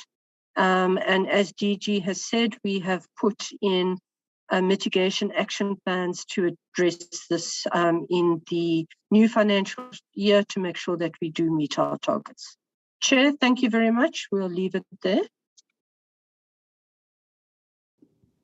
Okay. Thank you so much, Sue. Then we can check hands that want to interact with all the presentations from the department and the MLRF. The first hand I'm noting is the one of Honorable Paulson thus far. I think the other hands will come in as you. Honorable Paulson, you can start. Will be followed by Bryant. Thank you. Thank Those you, are Chair. the two. And thank you for the presentation to the two presenters. Chairperson, I'd like to get an understanding as to this year was the first year where we used an online system for the fishing rights application process, and it was fraught with problems. I mean, I've seen people who were unsuccessful, and I've seen the reasons for them being rejected. One person made application for 3 species. Some of the documents are accepted for the one application, and the very same documents are used for the other applications, and they are rejected as saying it's corrupted. Then also even payments. The applicant used the money, 11,000, 8,000, 6,000 for the 3 species, and then the money gets paid over, the proof of payment is attached, and the money goes out of her account, and the reason for rejecting her application is because she hasn't, according to the system, she hasn't paid any of the application fee or the necessary application fee. So I'd like to know from Ms. Middleton how can we have confidence in a system like that where there are so many errors and it can be proven that the system is faulty, yet some people were successful in being given fishing right, others were unsuccessful for the flimsiest and clumsiest of reasons. And I'd like to know, was that system tested? What did that system cost? Because that to me is wasteful expenditure, a system that has not achieved what it is supposed to achieve. And I want to also know, was the system responsible for the allocation, or was the system just to determine to upload applications? Because it seems as if, once again, there's a lot of subjectivity as to who receives a fishing right and who doesn't. Because if it was a system that's supposed to do what it's supposed to receive applications, to vet applications, to allocate points to applications, then that would have been a lot less subjective and fair. But it seems it was basically just a system for uploading, and someone at the other end decides on a whim whether someone would be successful in an application for fishing right or not. And that being said, it was very unfortunate and very unfair to use a system that is not being tested, and because many people lost their livelihoods because of a system that wasn't working. Families are going hungry for months now. I mean, it's a daily thing where you get I get several messages from people who have been unsuccessful, who's very experienced fishermen, and who have been unsuccessful for the flimsiest of reasons. So I'd like to know, what did it cost us for that whole process in terms of technology, people? Because the cost is even greater in terms of the number of people who are now without a livelihood and access to the sea. In addition to that, 100 million gets sent back to Treasury. For a department that has got so many issues. So what are we doing about those people that don't spend the money that was allocated to them to conduct programs to improve the lives of our people? Because certainly those people are not serving the people of this country, and that should be a serious concern when we write back 100 million rand. I mean, this is what happens in the city of Cape Town, where we have homeless people and they send back to Treasury 1 billion rand every year for human settlements, unspent money. And yet we have homeless people. And here in Forestry, Fisheries and Environment, we've got people who are struggling, who depend on forestry, who depend on fisheries, who we can create jobs within the environment, and yet we rather send 100 million rand back to Treasury. It is a serious concern. And I don't think that this department is even concerned about the impact that not spending money has on South Africans. Thank you very much, Chairperson.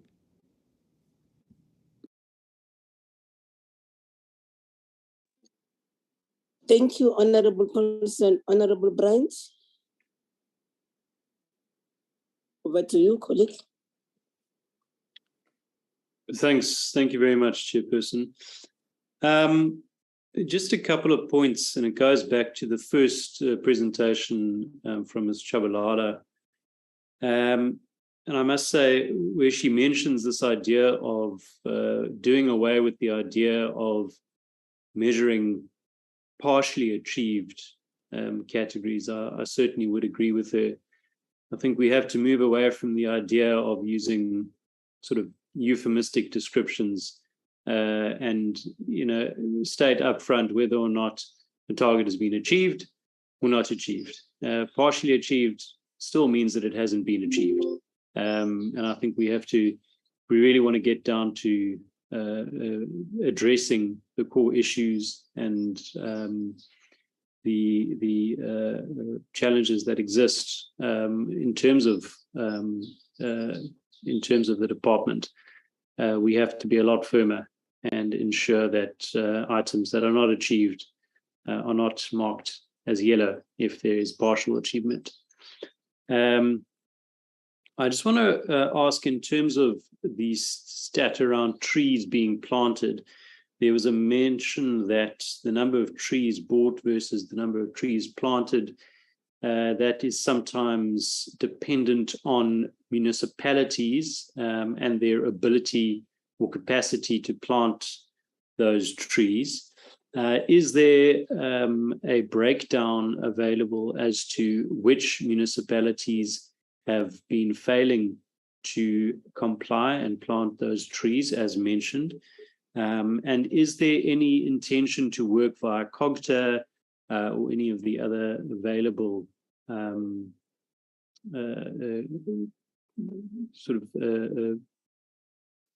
groupings to address those issues and that potential breakdown. Then just in terms of the incomplete disclosures, I'd just like to ask if the official could just provide a little bit more context as to where within the department that took place, and also how widespread incomplete disclosures are, because it seems to be an ongoing challenge in terms of ensuring that we have proper compliant auditing results. And then in terms of consequence management, the target date of March next year, is that the target date for the full completion, i.e. the entire process and the results of those potential disciplinaries, etc., to be concluded by, or is that the date that is intended to begin with that process? And then in terms of the internal consequent management unit, who will be heading that up? Will that be an independent individual who is heading that up, or is that managed by somebody within the department? Because I'm just concerned there might be a potential conflict of interest if it is somebody from within the department. So I just want to find out as to exactly how that is run. And then just following on a little bit from what my colleague Honourable Paulson has said, I think he said quite a lot already, but just to follow on from that, will there be an audit of that full FRAP process, including the online application process, to ensure that we don't have similar challenges with the bureaucracy and the administrative issues that I think a lot of applicants faced during that process? Thank you.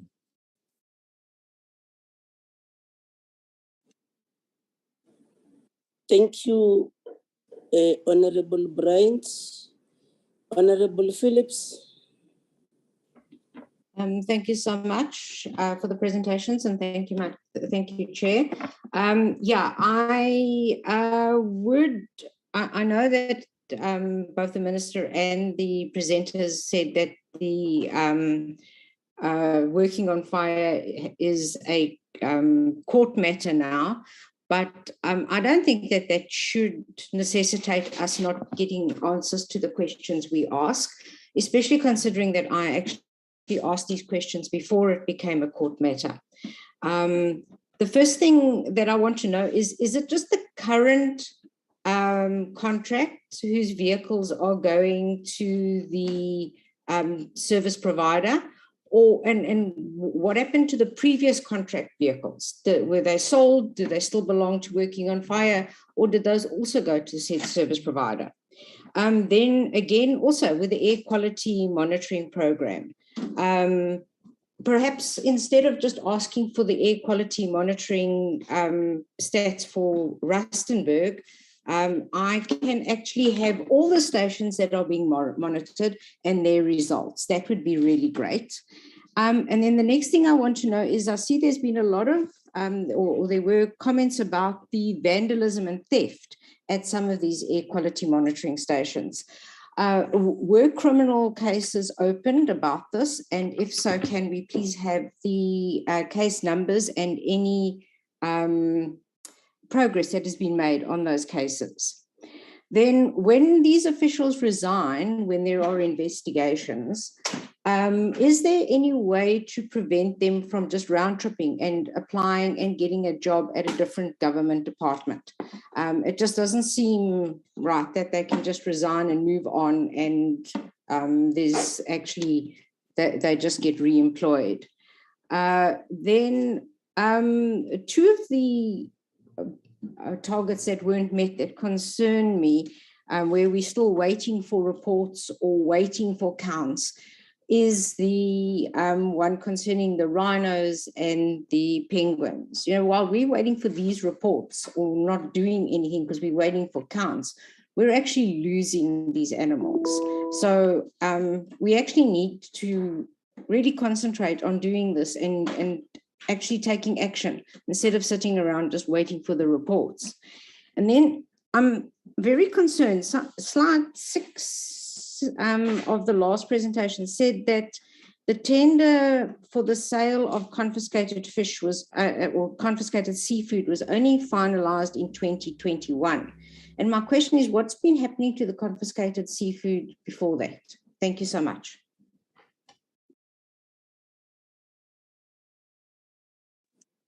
Thank you, Honorable Phillips. Honorable Weber. Thank you, Chair. My apologies, my fiber went, so I'm on borrowed time here. So I will not send or put my camera on. I agree with my colleagues, and I only have 2 comments, maybe questions, remarks to make. The one is, I understand there's a problem with the tenders and there's issues and everything, but colleagues, some of the tender processes went out in April and we're already in the middle of October. And while we're waiting for these tenders, I mean, there's a tender that went out last year and it's still not appointed. And I understand there might be a lot of reasoning, sorry, and understanding for this. But in the meantime, while we wait for the appointment of people to come and do a specific job, nothing has been happening in a year or the past 9 months. And there must be a way that we can fasten this process in a very legal, appropriate way. So I really request the Minister and the team to really, really look into the tender process, because it's for months now. No work is being done while we're waiting for tenders to come and actually do their work. The second one is just my colleague, Honourable Brian, spoke about the trees. My concern here is exactly what he asked for. Is there a list of where this goes to, how many trees and who do they go to? I can say from my side, I know in the municipalities in Mpumalanga that does not happen. And I have incidents where some of the officials try to sell the trees up to R1,000 that is supposed to go to the ward councillors to be distributed. So to agree with him, there must be a list of where it goes to, where it is planted, who takes them and what is happening with it. I know it's a big administration thing, but just to stop corruption and to make sure these trees goes out and be planted is very important. Thank you very much.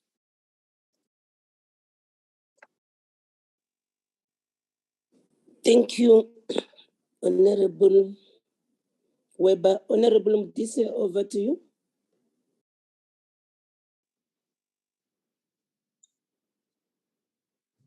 Yeah. Thank you very much, Honorable Chair. Two things for me. Perhaps I should start with the first presentation made by the DG on oceans and coasts. She makes reference to, in page 23, to the fact that there has been a number of delays in terms of submission of reports by the industry, insofar as the implementation of the ocean economy master plan is concerned. Now, as part of their corrective measures, they are saying that they just expect the industry to continue submitting reports. But the DG and the team is not telling us what is it that they are going to do to ensure that they avoid the delay of the submission of reports by the industry, or what are the mitigating measures that they are putting in place to avoid the delay of the industry, because it is now in the red, and we should be worried because this should be assisting us in terms of the creation of jobs insofar as the operation Pakisa in the economy, in the ocean economy program is concerned. The similar concern can also be asked as it relates to the presentation made by Ms. Middleton. But perhaps before we go there, we should congratulate them for maintaining their audit opinion an unqualified audit, but make a strong emphasis that they should not relax. There's still a need to improve to the next level. We appreciate that there are no fruitless and wasteful expenditure findings insofar as the AG is concerned. But the similar question is asked to Ms. Middleton. She says to us they have surrendered funds that relate, I think, to the tune of about 99 million, if I'm not mistaken. I mean, in the midst of the rising unemployment levels in the country, we expect Operation Pagisa to that. In fact, if you interpret it literally, Pagisa means hurry up. So we expect Operation Pagisa to assist us in terms of job creations. So in the rise of unemployment levels, how do you even surrender the amount of about 99 million? So it is a cause for concern. But how is it going to be improved? How is that going to be rectified as it were? And Ms. Middleton makes us believe, Chair, that 13 million deficit is a little money. I beg to differ. I hold a different view. Because she argues that it is significantly lower than the deficit of the previous financial year 2021. I argue that 13 million of taxpayers' money is still a lot. It cannot be that if there was 136 million in 2021, this year, we appreciate that there's a decline. It is significantly reduced, but 13 million is still a lot. At least if we were talking about 2 rand, I was going to agree with her wholeheartedly. But perhaps as a strong recommendation, let that area be concretized and be tightened. And perhaps when we meet with the next audit outcome, or perhaps in the next quarter, we should rather have 2 rand deficit. Those are my 2 views, Chair. Thank you very much.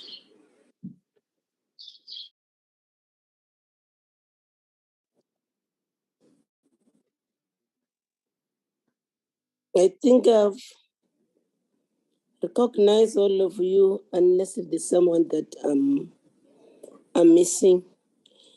I will start with this issue of forestry management, Deputy Minister. As you are aware, we are at the end of holding our last public hearing. We'll be doing it next week in the Western Cape. So there are matters that are raised as and when we meet with people, maybe to come on the actual annual report itself. As the department had planned to register all fire protection associations within the time frame that you've specified in the report. But at the same time, you are saying that you received no application. Then the question that comes is, what is the registration time frame for registering of the Fire Protection Association? You might have seen earlier, one colleague posted in the group of the fires that are currently happening in Tsitsikamma.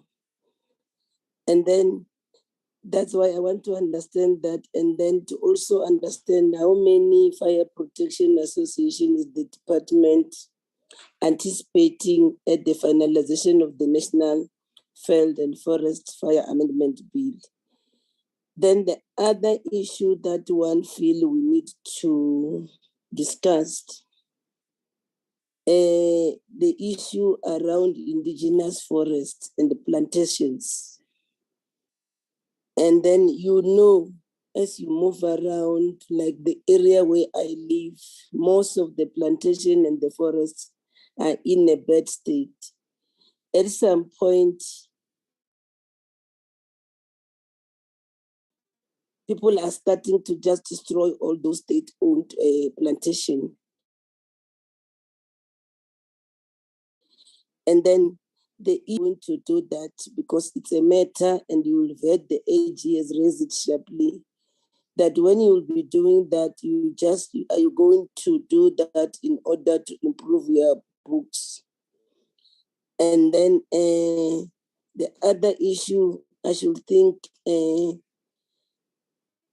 this matter has been there for quite some time.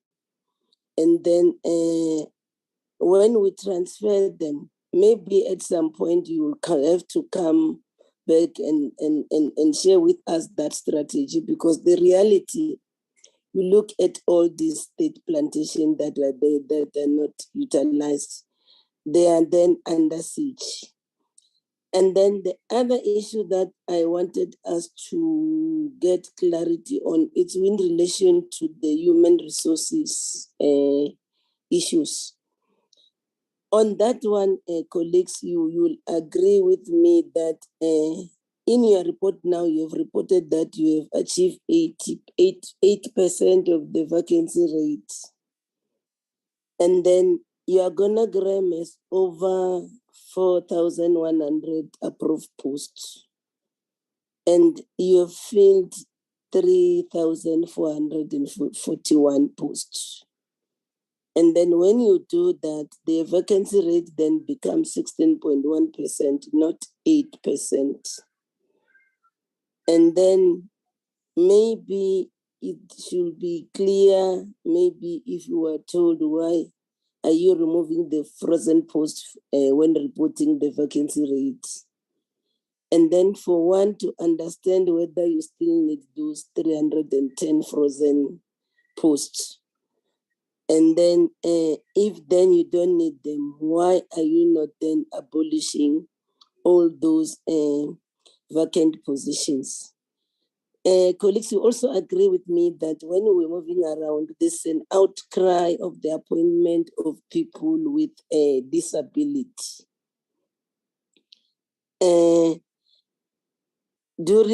When we process your 2020-21 annual reports, this is the matter that also came strongly to us then to say the issue of people with disabilities, it needs to be dealt with.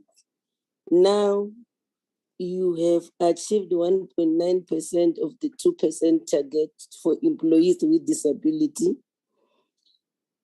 And then when you check between 2020-21 and 2021-22 financial year, the actual number of people living with disability, they increased from 60 to 65, translating to an increase of 3 people. At the same time, the total staff complement was reduced by 115 personnel to 3,441. Is the improvement towards the 2% as a result of more staff members disclosing, or there were new appointments or partially driven by the reduced total number of the staff complements?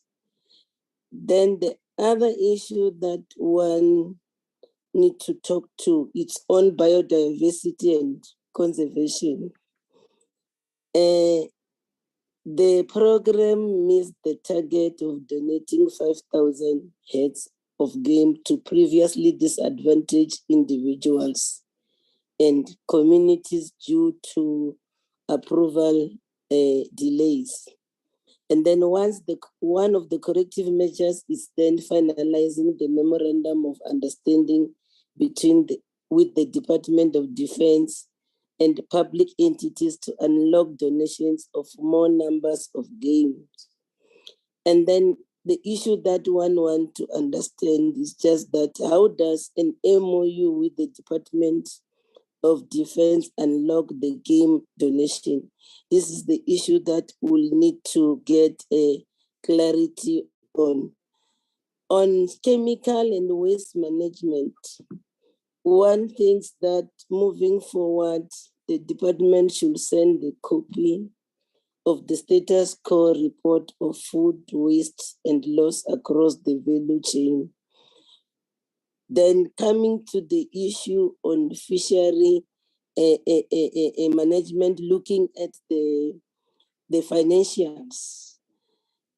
One of the avenues of supplementing funds is the sale of confiscated fishing equipment, fish and fish products. And then when you look for the year under review, the department has many confiscations as reported in many media outlets. You'll see media reports saying that the department has confiscated such amount of fish and fishing equipment that includes your fish products.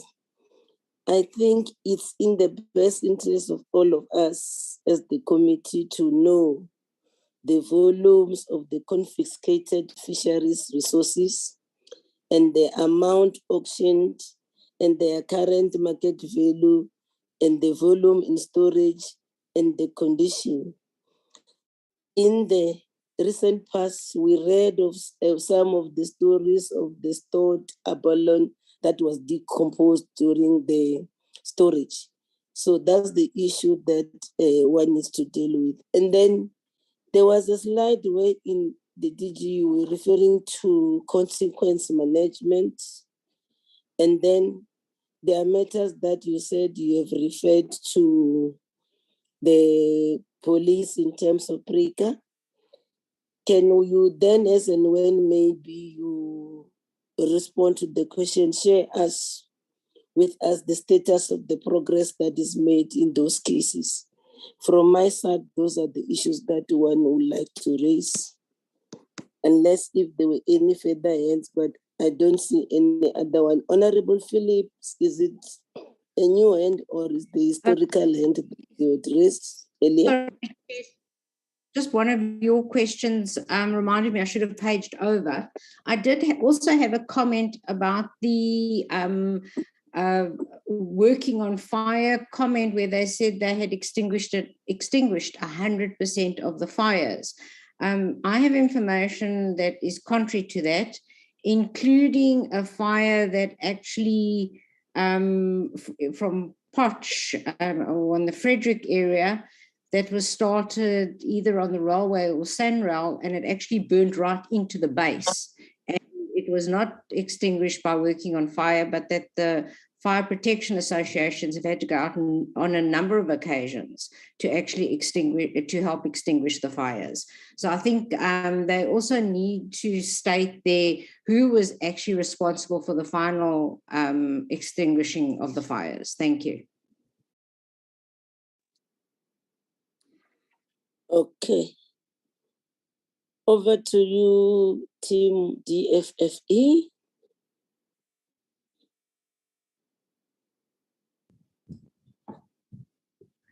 Thank you very much, Chairperson. I think that the team will definitely attempt to answer most of the questions, but there might be some such as the one that has just been posed by Honourable Phillips, where we might need to go and get that answer. And obviously, if we don't have all the answers today, we will submit them as we normally do.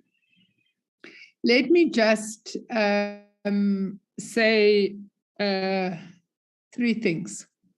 The first is to Honourable Paulson with regard to the fishing rights allocation process. And Honourable Paulson will remember that we are now embarking on the appeals, and the procedural and substantive fairness of the process will have to be considered for each and every applicant.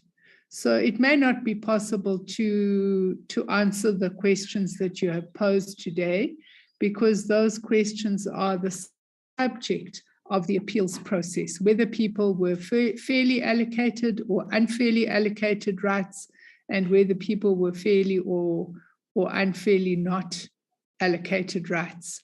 And that is why we have a significant team that we've mobilized, so that in a sense, we would actually be rerunning the process for every person who has appealed.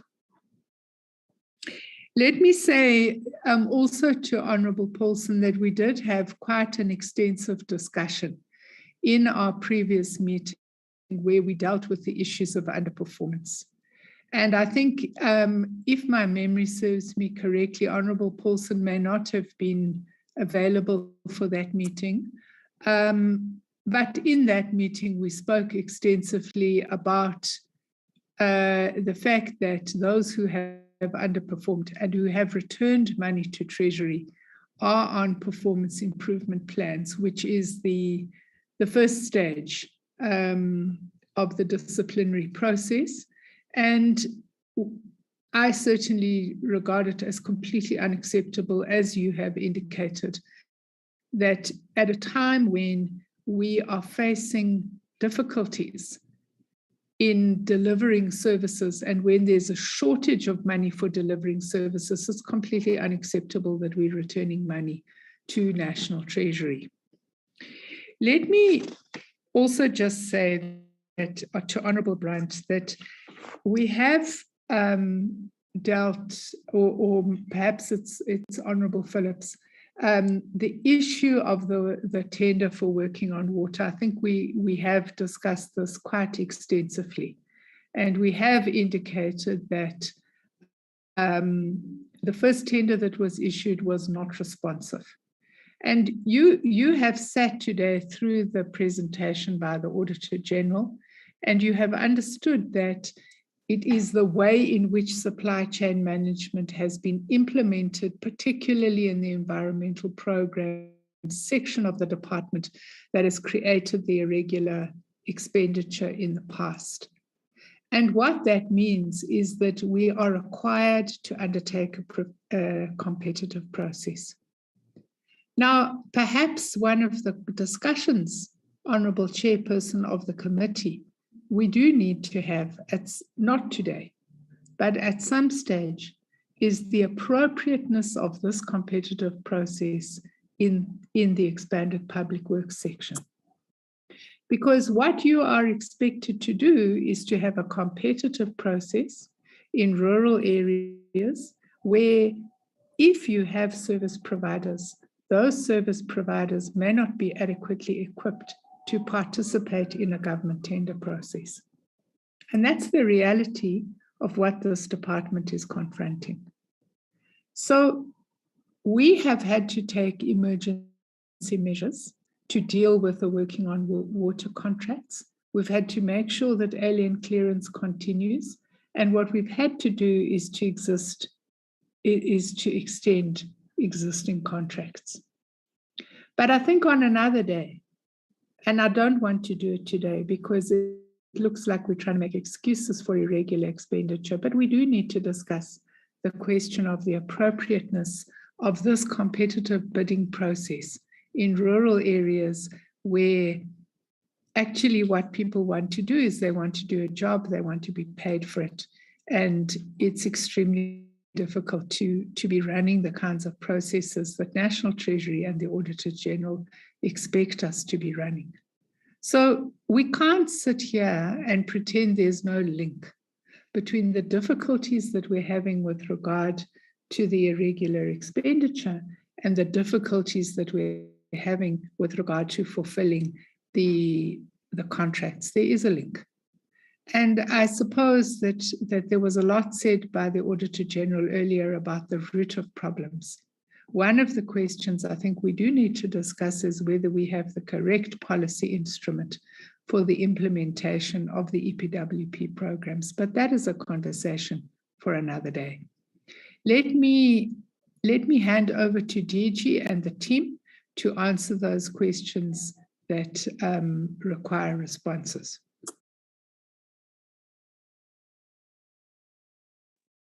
Thank you very much, Minister. I am going to request the DDGs to provide responses comprehensively in their respective areas. And I will come back, Chairperson and honorable members, on aspects where I think there are areas where would require my response. There were quite a number of issues around fisheries management, so I'm going to request that Ms. Middleton be the first to then respond to all those issues. The other aspect was on BNC, I think around rhino report, but also in relation to the game donation, especially the involvement of the Department of Defense. And then after that, we will have DDG Mkiza responding on the working on fire, clarifying the issues raised, which contract exactly. CFO will have to come in around the incomplete disclosures. What exactly are we, what are those issues and how are we going to deal with it? And the internal control. I think there's an issue around who consists internal control. Is it external or internal people? I think Acting DDG Tlo, I'm going to request that you talk to the stations, the vandalism. Some of the stations are not necessarily owned by the department, so I think some of the information in terms of opening criminal cases will then have to be followed up, given that this is a concurrent function with other spheres of government. So we may not necessarily have all the cases under our responsibility, but the Acting DDG Climate Change will respond to that. There were also issues on oceans and coasts, the penguin, but also the red element in terms of industry responding timelessly to ensure that we are able to account for the work done under Oceans Pakisa. They will follow. And then we will have a CMS, which is the DDG, on a number of matters on HR raised by the chairperson. And then we'll have forestry. Forestry, there's also quite a number of issues. I will then come back, Honorable Chair, once the various DDGs have provided the detailed responses. We will start with fisheries. Thank you, Chair. Thank you, DG. Honorable Paulson asked a whole lot of questions around FRAP and the online system, which Minister has already responded that a number of these will be subject of the appeals process. So therefore it's premature to be respond at this stage. I can indicate in relation to the direct question on how much the online system cost us, we have it paid out 2.8 million rand for the online IT system. I can also indicate that the FRAP system, the FRAP process was subject to an independent audit and process observers. That service provider was a qualified audit company. And based on the agreement of the minister to extend the FRAP process to allow people more time to apply online, given some of the technical glitches that were experienced in December, the audit firm has said that they were comfortable with the extension, that it did allow people an opportunity to submit, and that they have certified the process as free and fair. In terms of the question about the delays in appointing a service provider to process, market, and sell confiscated fish and fish products, I think Honourable Phillips asked what has happened to the product in the meantime, and most of that product was frozen and was kept in our stores under strict and tight security conditions. We have since appointed a service provider, and the stock is beginning to be released to the onto the market in batches. In terms of Honourable Paulson's question, Honourable Medisa's question, firstly about unsurrendered funds, I need to indicate, and as Minister said, it is totally unacceptable to return unspent funds to National Treasury when the purpose of those funds are to create jobs. But I think Minister has also indicated some of the technical problems we had in finding suitable service providers through a procurement process in order to roll out those jobs. What has happened subsequently and based on the turnaround plan is that we have taken a decision as the Marine Living Resources Fund to employ people directly rather than through a service provider. And you may be aware that there are adverts currently out for people to apply for some of our programs under the Working for Fisheries program, including the catch data monitors in all the coastal towns and in the 4 coastal provinces, also for cleanup staff in the fishing harbours, and also increased security at the fishing harbours, which will be on the ground by the Christmas season, which is also the peak fishing season.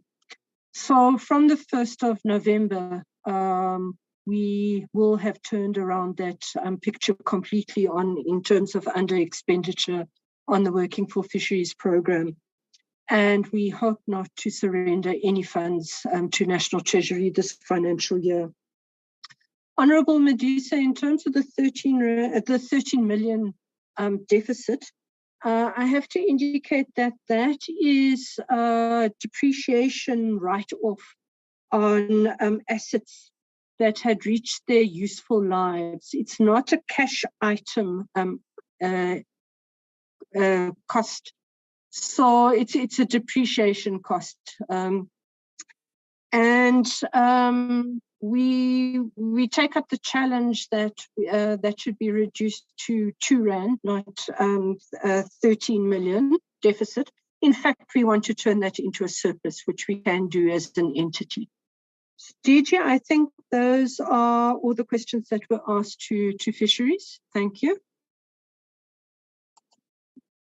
Thank you, DDG. The next DDG, please.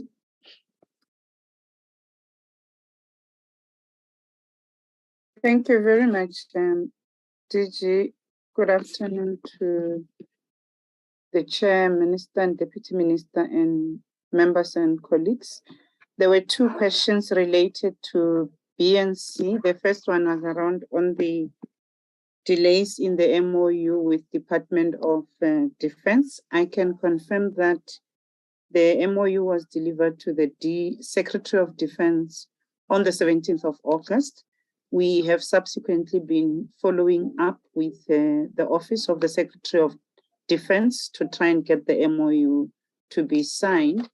In the interim, what we have done was to also prepare sandpacks. Once the MOU is signed, sandpacks will then be able to then support the translocation related issues. Members will also recall that there were some challenges in respect of the declaration of foot and mouth disease in some areas of the country, and that is going to then affect our program going forward. Unfortunately, this MOU will be signed out of the hunting season, which is ending this month sometime. which therefore means that the capture can only be initiated in March of next year, as we need to capture only during the dry season. We will continue to follow up with the Office of the Secretary of Defense to get the signed MOU to be released. And I am confirming that once it is released, we are ready with the implementation thereof. The next question related to the rhino report, just to indicate that we have completed the review of the BMPs for the rhinos, both the black and the white rhino. These have been discussed with the various stakeholders in terms of providing feedback. We have identified the gaps that exist that then need to be considered in the completion of new BMPs for both the black and the white rhino. And our due date for completion of that is March of next year. I can also further confirm that internally we are working with Sandparks and Sanbi to then work on the overall rhino integrated conservation and recovery plan for the country. And we have just completed a stock take in respect of progress on the implementation of the recommendations of the Committee of Inquiry. We have further identified elements or issues that have since emerged since the Committee of Inquiry and the HLP that will have implications for the conservation and recovery plan to be developed. As I am indicating, this is an internal process that we are engaged in, so that once we have then concluded the stock take of where we are in respect of implementing the 5 recommendations from the Committee of Inquiry, the Rhino Lab and the HLP recommendations, we will then be able to go out and engage with the stakeholders as we move towards completing the BMP and the associated rhino conservation and recovery plan. Thank you very much, DG and Minister. Thank you, Chair. And Deanna. Thank you very much. Can we have the next respondent?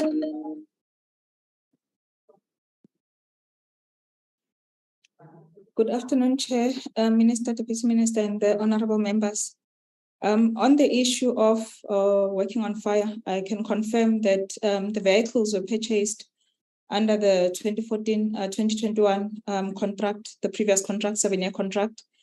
And as shared by the CFO earlier in your presentation, the department had started a process to transfer all vehicles bought under that contract back to the name of the department. But also in instances where the vehicles have been disposed of, as indicated earlier, the process, we have sought legal opinion in terms of how best to recoup the funds. So just to confirm, it is only within the context of the 2014-2021 contract. Thank you, Chair. Thank you, DDG. Acting DDG, Claude.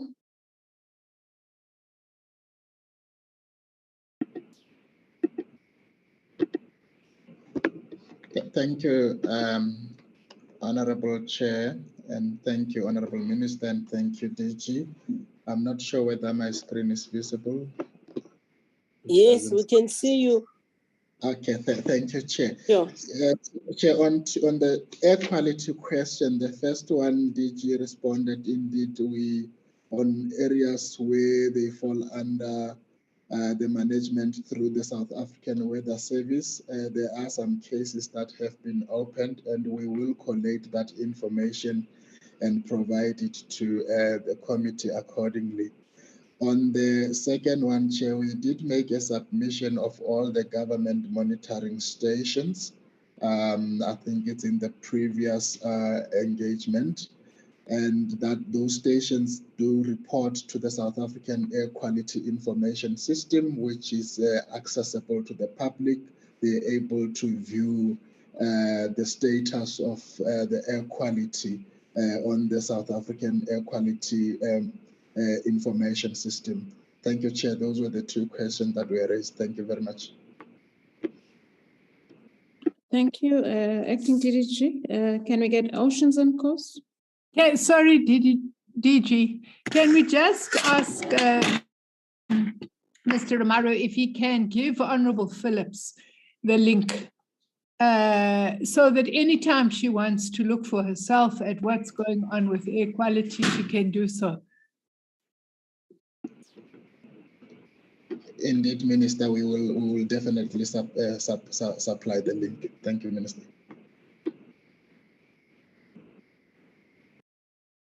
Good afternoon, Chair, Minister, Deputy Minister, and honorable members. I'm representing Oceans and Coasts this afternoon. There were two questions, Oceans and Coasts. One on oceans economy, how to get the jobs numbers, because we've been struggling to get it from industry. To try something different, to working closely with the branch fisheries and the Aquaculture Technical Services Directorate, we've created and appointed an in-house economist that started in the second quarter in August. So this person will be directly interacting with industry. So hopefully trying something new, in-housing this function to relate to industry. We hope to have a better feel for the job numbers in aquaculture, and that should clear our target on this by being able to assess in-house impact on jobs. The second area of question was on the penguin counts. And for this year, we've completed the penguin counts on the 6 major colonies. The count is about 10,000 penguins, which represents about a 5% decrease year on year from last year's count. Thank you, DG, honorable members. Thank you. Can we follow with forestry? Thank you, Acting DDG. Thank you, DG. Good afternoon to the Honorable Chair, members, Minister, and the Deputy Minister. In terms of the issues raised in forestry, on the matter of the trees, where we were looking at the trees that were bought and the trees that were planted, especially by the municipalities, we do have a breakdown of these municipalities, and we can make that information available to Honorable Bryant and the members of the committee so that they can be able to see which municipalities we're struggling with. But what we've done is that we have established what we call a national greening forum, which comprises of a number of stakeholders, including municipalities, different government departments, where we are able on a quarterly basis account what we as a department have managed to buy and have managed to give to the different stakeholders for planting. And then they are also able to give us an indication of where they have planted these trees so that we can have a proper database. In this forum as well, we are able to get what the different role players have been able to donate or to plant themselves so that we can see how far we are in terms of achieving the goal of the 2 million trees. Then in terms of the issues related to FPAs, the registration of the FPAs has a 90-day turnaround time. And it is correct that we have not received any new registrations in the recent past. We currently have about 217 FPAs registered, and we are in a process of going through the assessment of the functionality of these FPAs, which will then assist us in terms of determining what kind of assistance these FPAs require for them to be compliant. And we are doing that so that as we implement the FPA support strategy that we are finalizing, we can then have an idea of what kind of support we should be providing and who should be providing that kind of support, and also who should we be collaborating with such that these FPAs are supported. The FPAs that are not functional, we will then have discussions with them and see whether they can be incorporated into other FPAs or they still want to be separate FPAs, and how do they then also relate to the umbrella FPAs which are at a provincial level. So that is the process that we are taking to make sure that there is that support that we provide to the FPAs. Then in terms of the issue related to the plantations and the fact that there's challenges there in terms of management and all of that, through the master plan, we have embarked in a process of fast-tracking the transfer of these plantations, where we have prioritized them according to what they would require for the transfer process to be finalized, what kind of mechanism would be used, whether it would be through a lease process, which is through Section 27 of the National Forest Act, or whether it will be through Section 29 of the Forest Act, where we want to enter into community forestry agreements. And then in that priority, the first priority we would want to deal with is targeting that about 8,000 hectares of the plantations would then be finalized within the next 6 months, that is by the end of this financial year. And then the second priority will be finalized within 15 months from today, to make sure that we are able to meet the target of the master plan, but at the same time to make sure that there is production in those plantations for communities to benefit, for the industry as well to be able to thrive.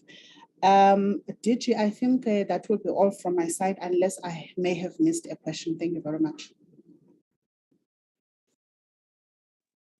Thank you very much. Can I request DDG Chemicals? I think there was a question around the strategy, the draft strategy for reducing food losses, which is still work in progress, but I think you can provide details. At what stage are we going to be consulting on the document, upon which possibly then we can be able to share that document? DDG?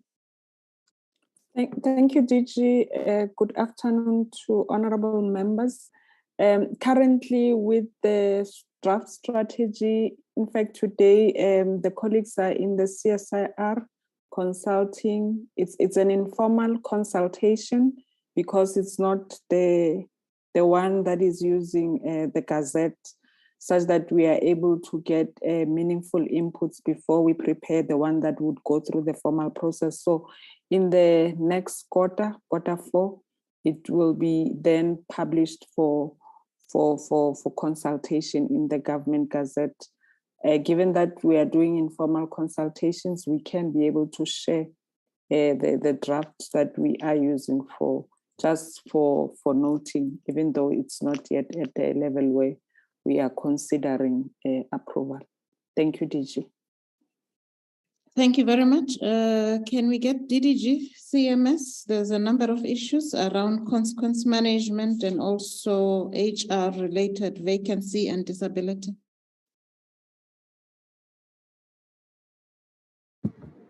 Thanks, Honorable Chair, Minister and DM. In terms of the vacancy management, I'll start with that. We utilize the vacant funded posts to calculate the percentage in terms of vacancies and not necessarily the total structure approved. And that is because we then look at the funds that which we have and the possibility of us filling those particular posts within a specific time frames. Yes, Honorable Chair, there is a need for the posts that which are currently frozen.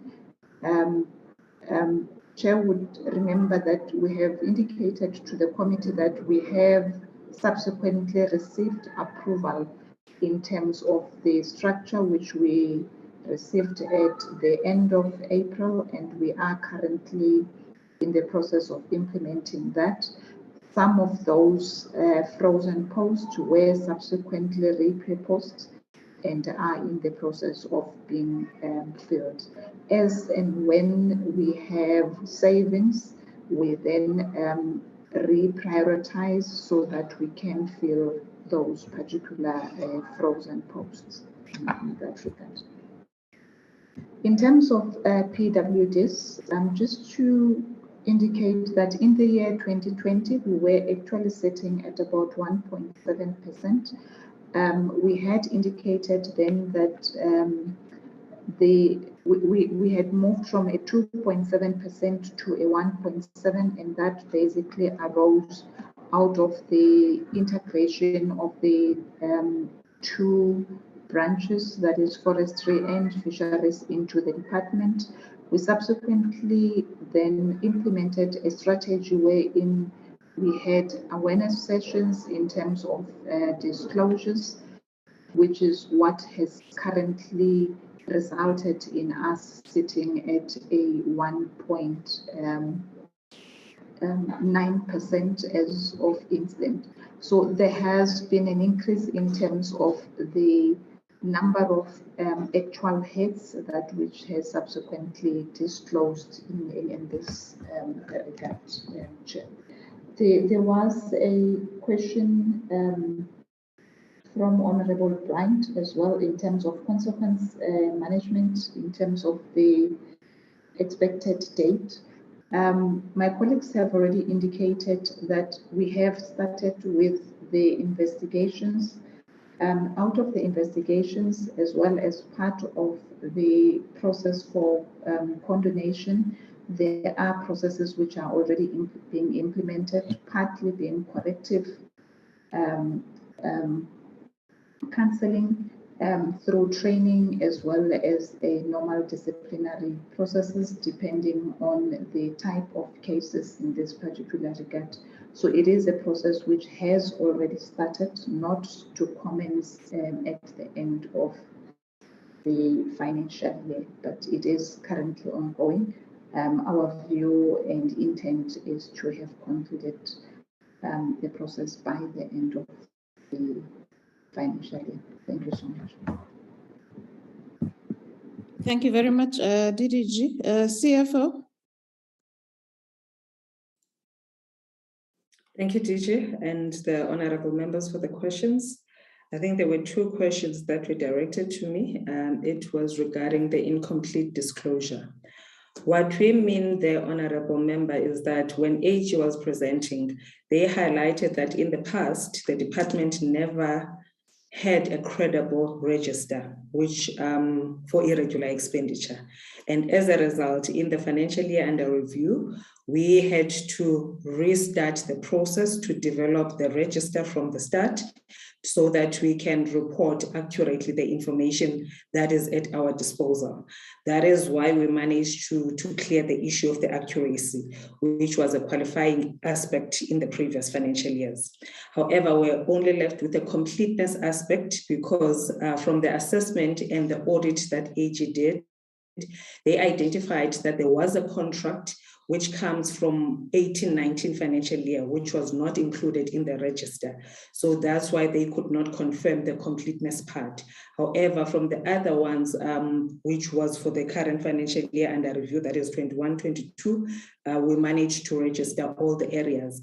The reason they flagged that it's because it demonstrates that the opening balances of the irregular expenditure register was not complete, and there is some work that needs to be done. So that is the action plan that we have put in place to ensure that we go back to the past and ensure that we register everything that was recorded as non-compliant then. So that is the only portion that we are talking about when it comes to incomplete disclosure. And we have a detailed audit action plan that we are applying to ensure that we have a credible register by the time we even look at our third quarter interim financial statements.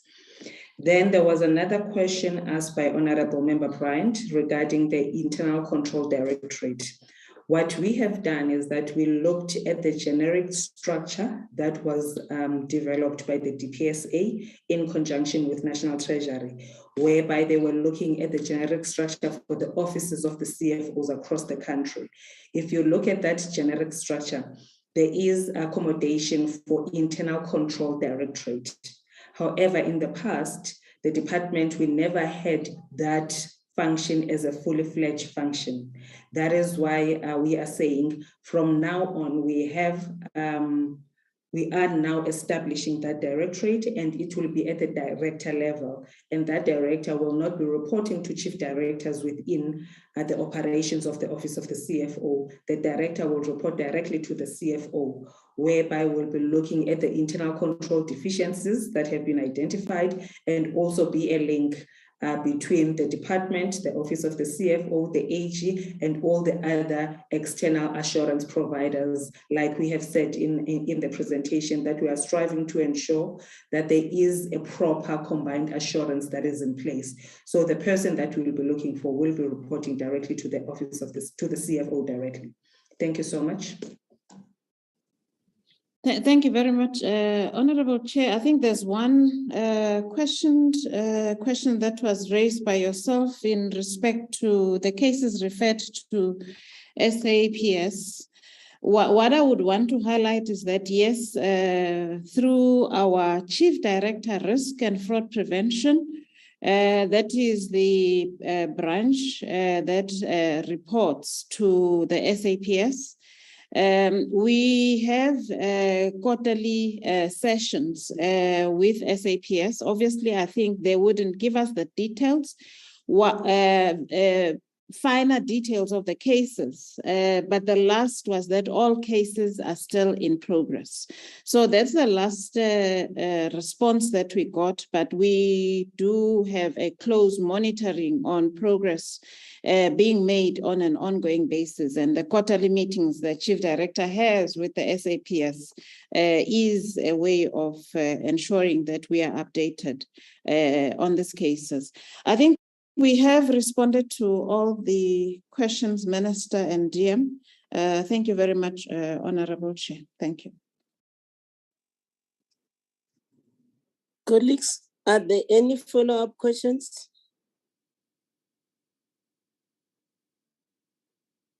While I'm waiting for the colleagues to follow up, on the latter one that you've raised, DG, to say you are having quarterly meetings with the police and then matters are in progress. What is in progress? That's the issue one would like to understand. What is in progress? Because they will give you a status of the case, whether it's ready for prosecution, has the investigation been finalized. Those are the issues they don't even deter for us to not be given the progress, because what we don't want to see will be told matters are in progress. At the end, nothing is happening, because these are matters that are coming from the previous financial years. And then the other issue that I've raised, which I don't think Sue responded to, in relation to the confiscated fishing equipment and fish products. I indicated that we would like to know the volumes of the confiscated fish resources. It means fishery resources. It means your fishing equipment, fish and fish products. And then we also want to know the amount auctioned, because it's not reported anyway, and their current market value. Also making us to understand the volume in the storage and the condition, because this is things that have been in the media space. That the issue that we need to know. And we know this, if then reported, it can be one of the avenues of supplementing funds for the department. That's the issue. I've noted you, Honorable Dave. I was raising this so that then we can then, the other issue, because the same issues that you are raising, DG, on progress. You look at your report on the program 2, regulatory compliance and sector monitoring. And then your performance, there it is declined from 92 to 75. And then at the same time in that, you check when one combines your targets for 2021 and then 22 now, the year under review, you have then exceeded your target of training 590 officials on environmental compliance and enforcement by training 1,960 officials. And then the issue that one want to understand is what is the tangible outcome that yourself as a department you are expecting from these capacity building interventions? Because you see, you have done that, you have consistently exceeded your target of finalizing and handing over criminal cases to the National Prosecuting Authority for prosecution. The question that I'm raising in line with the other one that I raised earlier in terms of all you asserted the police. There's another classical example, AG, in this report that you have finalized this target, you have handed over criminal cases to the National Prosecuting Authority for prosecution. And then the question will raise, at what stage are those cases? And what is the current conviction rate of cases referred to the NPA? Because these are the matters that we could then be hearing taking place, happening somewhere all the time. Then the last issue that I should think the DDG responsible for administration, including yourself, DG, this is the matter that we raised sharply last year during this time when we were processing your annual report. We resolved with this committee that yourself and all the entities reporting to the department, you must develop a unified awareness programs wherein you reach out to rural and township areas about career and bursary opportunities in the environmental sectors. We've seen other departments doing it, like the Department of Roads and Transport, rural, to mention one of the case. And then throughout during our quarterly progress report meetings, we've been asking this question. And it seems as if this resolution is not honored. Instead, there is business as usual.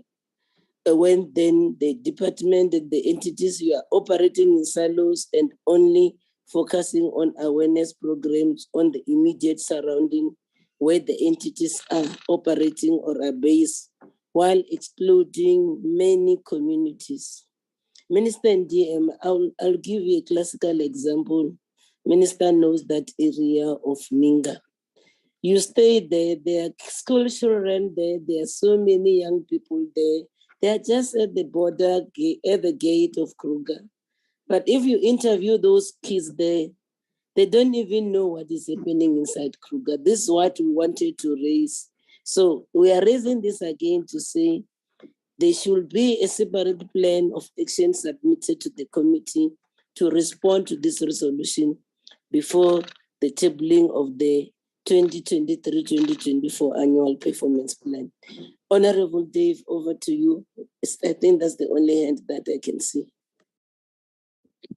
Thank you, Chairperson. And I would fully agree with you on your request for more detailed information in terms of the outstanding marine stock. It's just a very brief point. There was a commitment made by Ms. Nodada in terms of providing the committee with the information relating to municipalities that have failed to plant trees that have been provided to them, and the details as to how many trees have been provided per municipality, etc. Can I just confirm that Ms. Nodada will share that with our secretariat so that it can be provided to members as soon as possible? Thank you.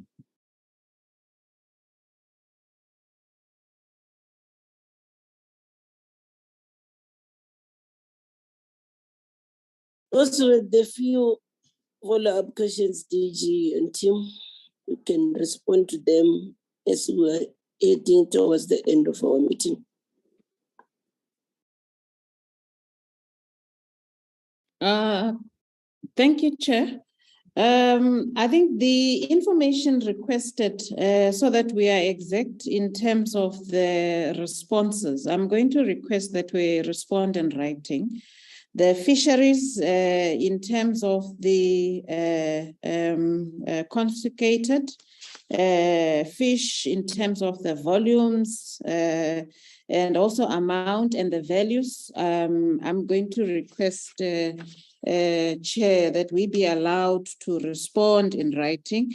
Same applies to the cases that have been referred to SAPS, both by some of the matters that we've highlighted in consequence management, and also where we have cases as a result of enforcement within the regulatory compliance. And the program of our awareness, we had compiled, I think we had sent through, one will just have to check around the awareness raising program, which our communication runs, working closely with the entities, but it's something that we are committing in this meeting that we can still submit through to the committee in writing. And the last part, which Member Bryant has requested.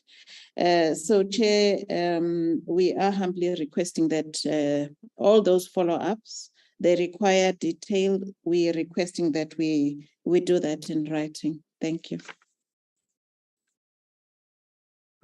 Fair enough. Okay. Any parting shot, Minister, Deputy Minister, Minister, as we close the meeting? Chair, no, just to say thank you for the questions, and we will make sure that we submit all the answers in writing. Thank you very much. Okay. Yeah, it has been a long day. Then we've done a lot of work.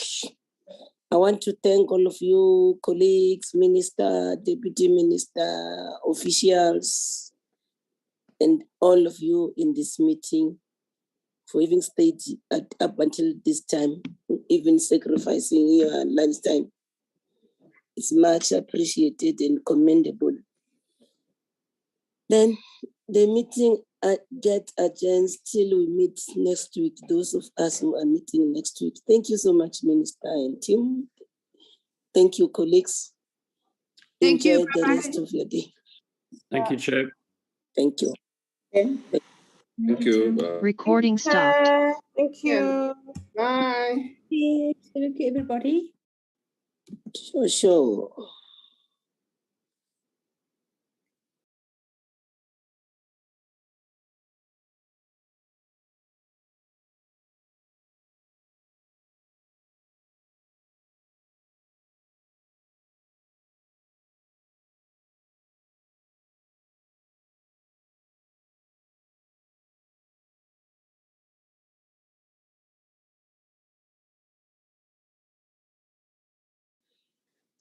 Chair, we were told that for the Western Cape, members need to be collected from the villages. I mean, parliamentary villages.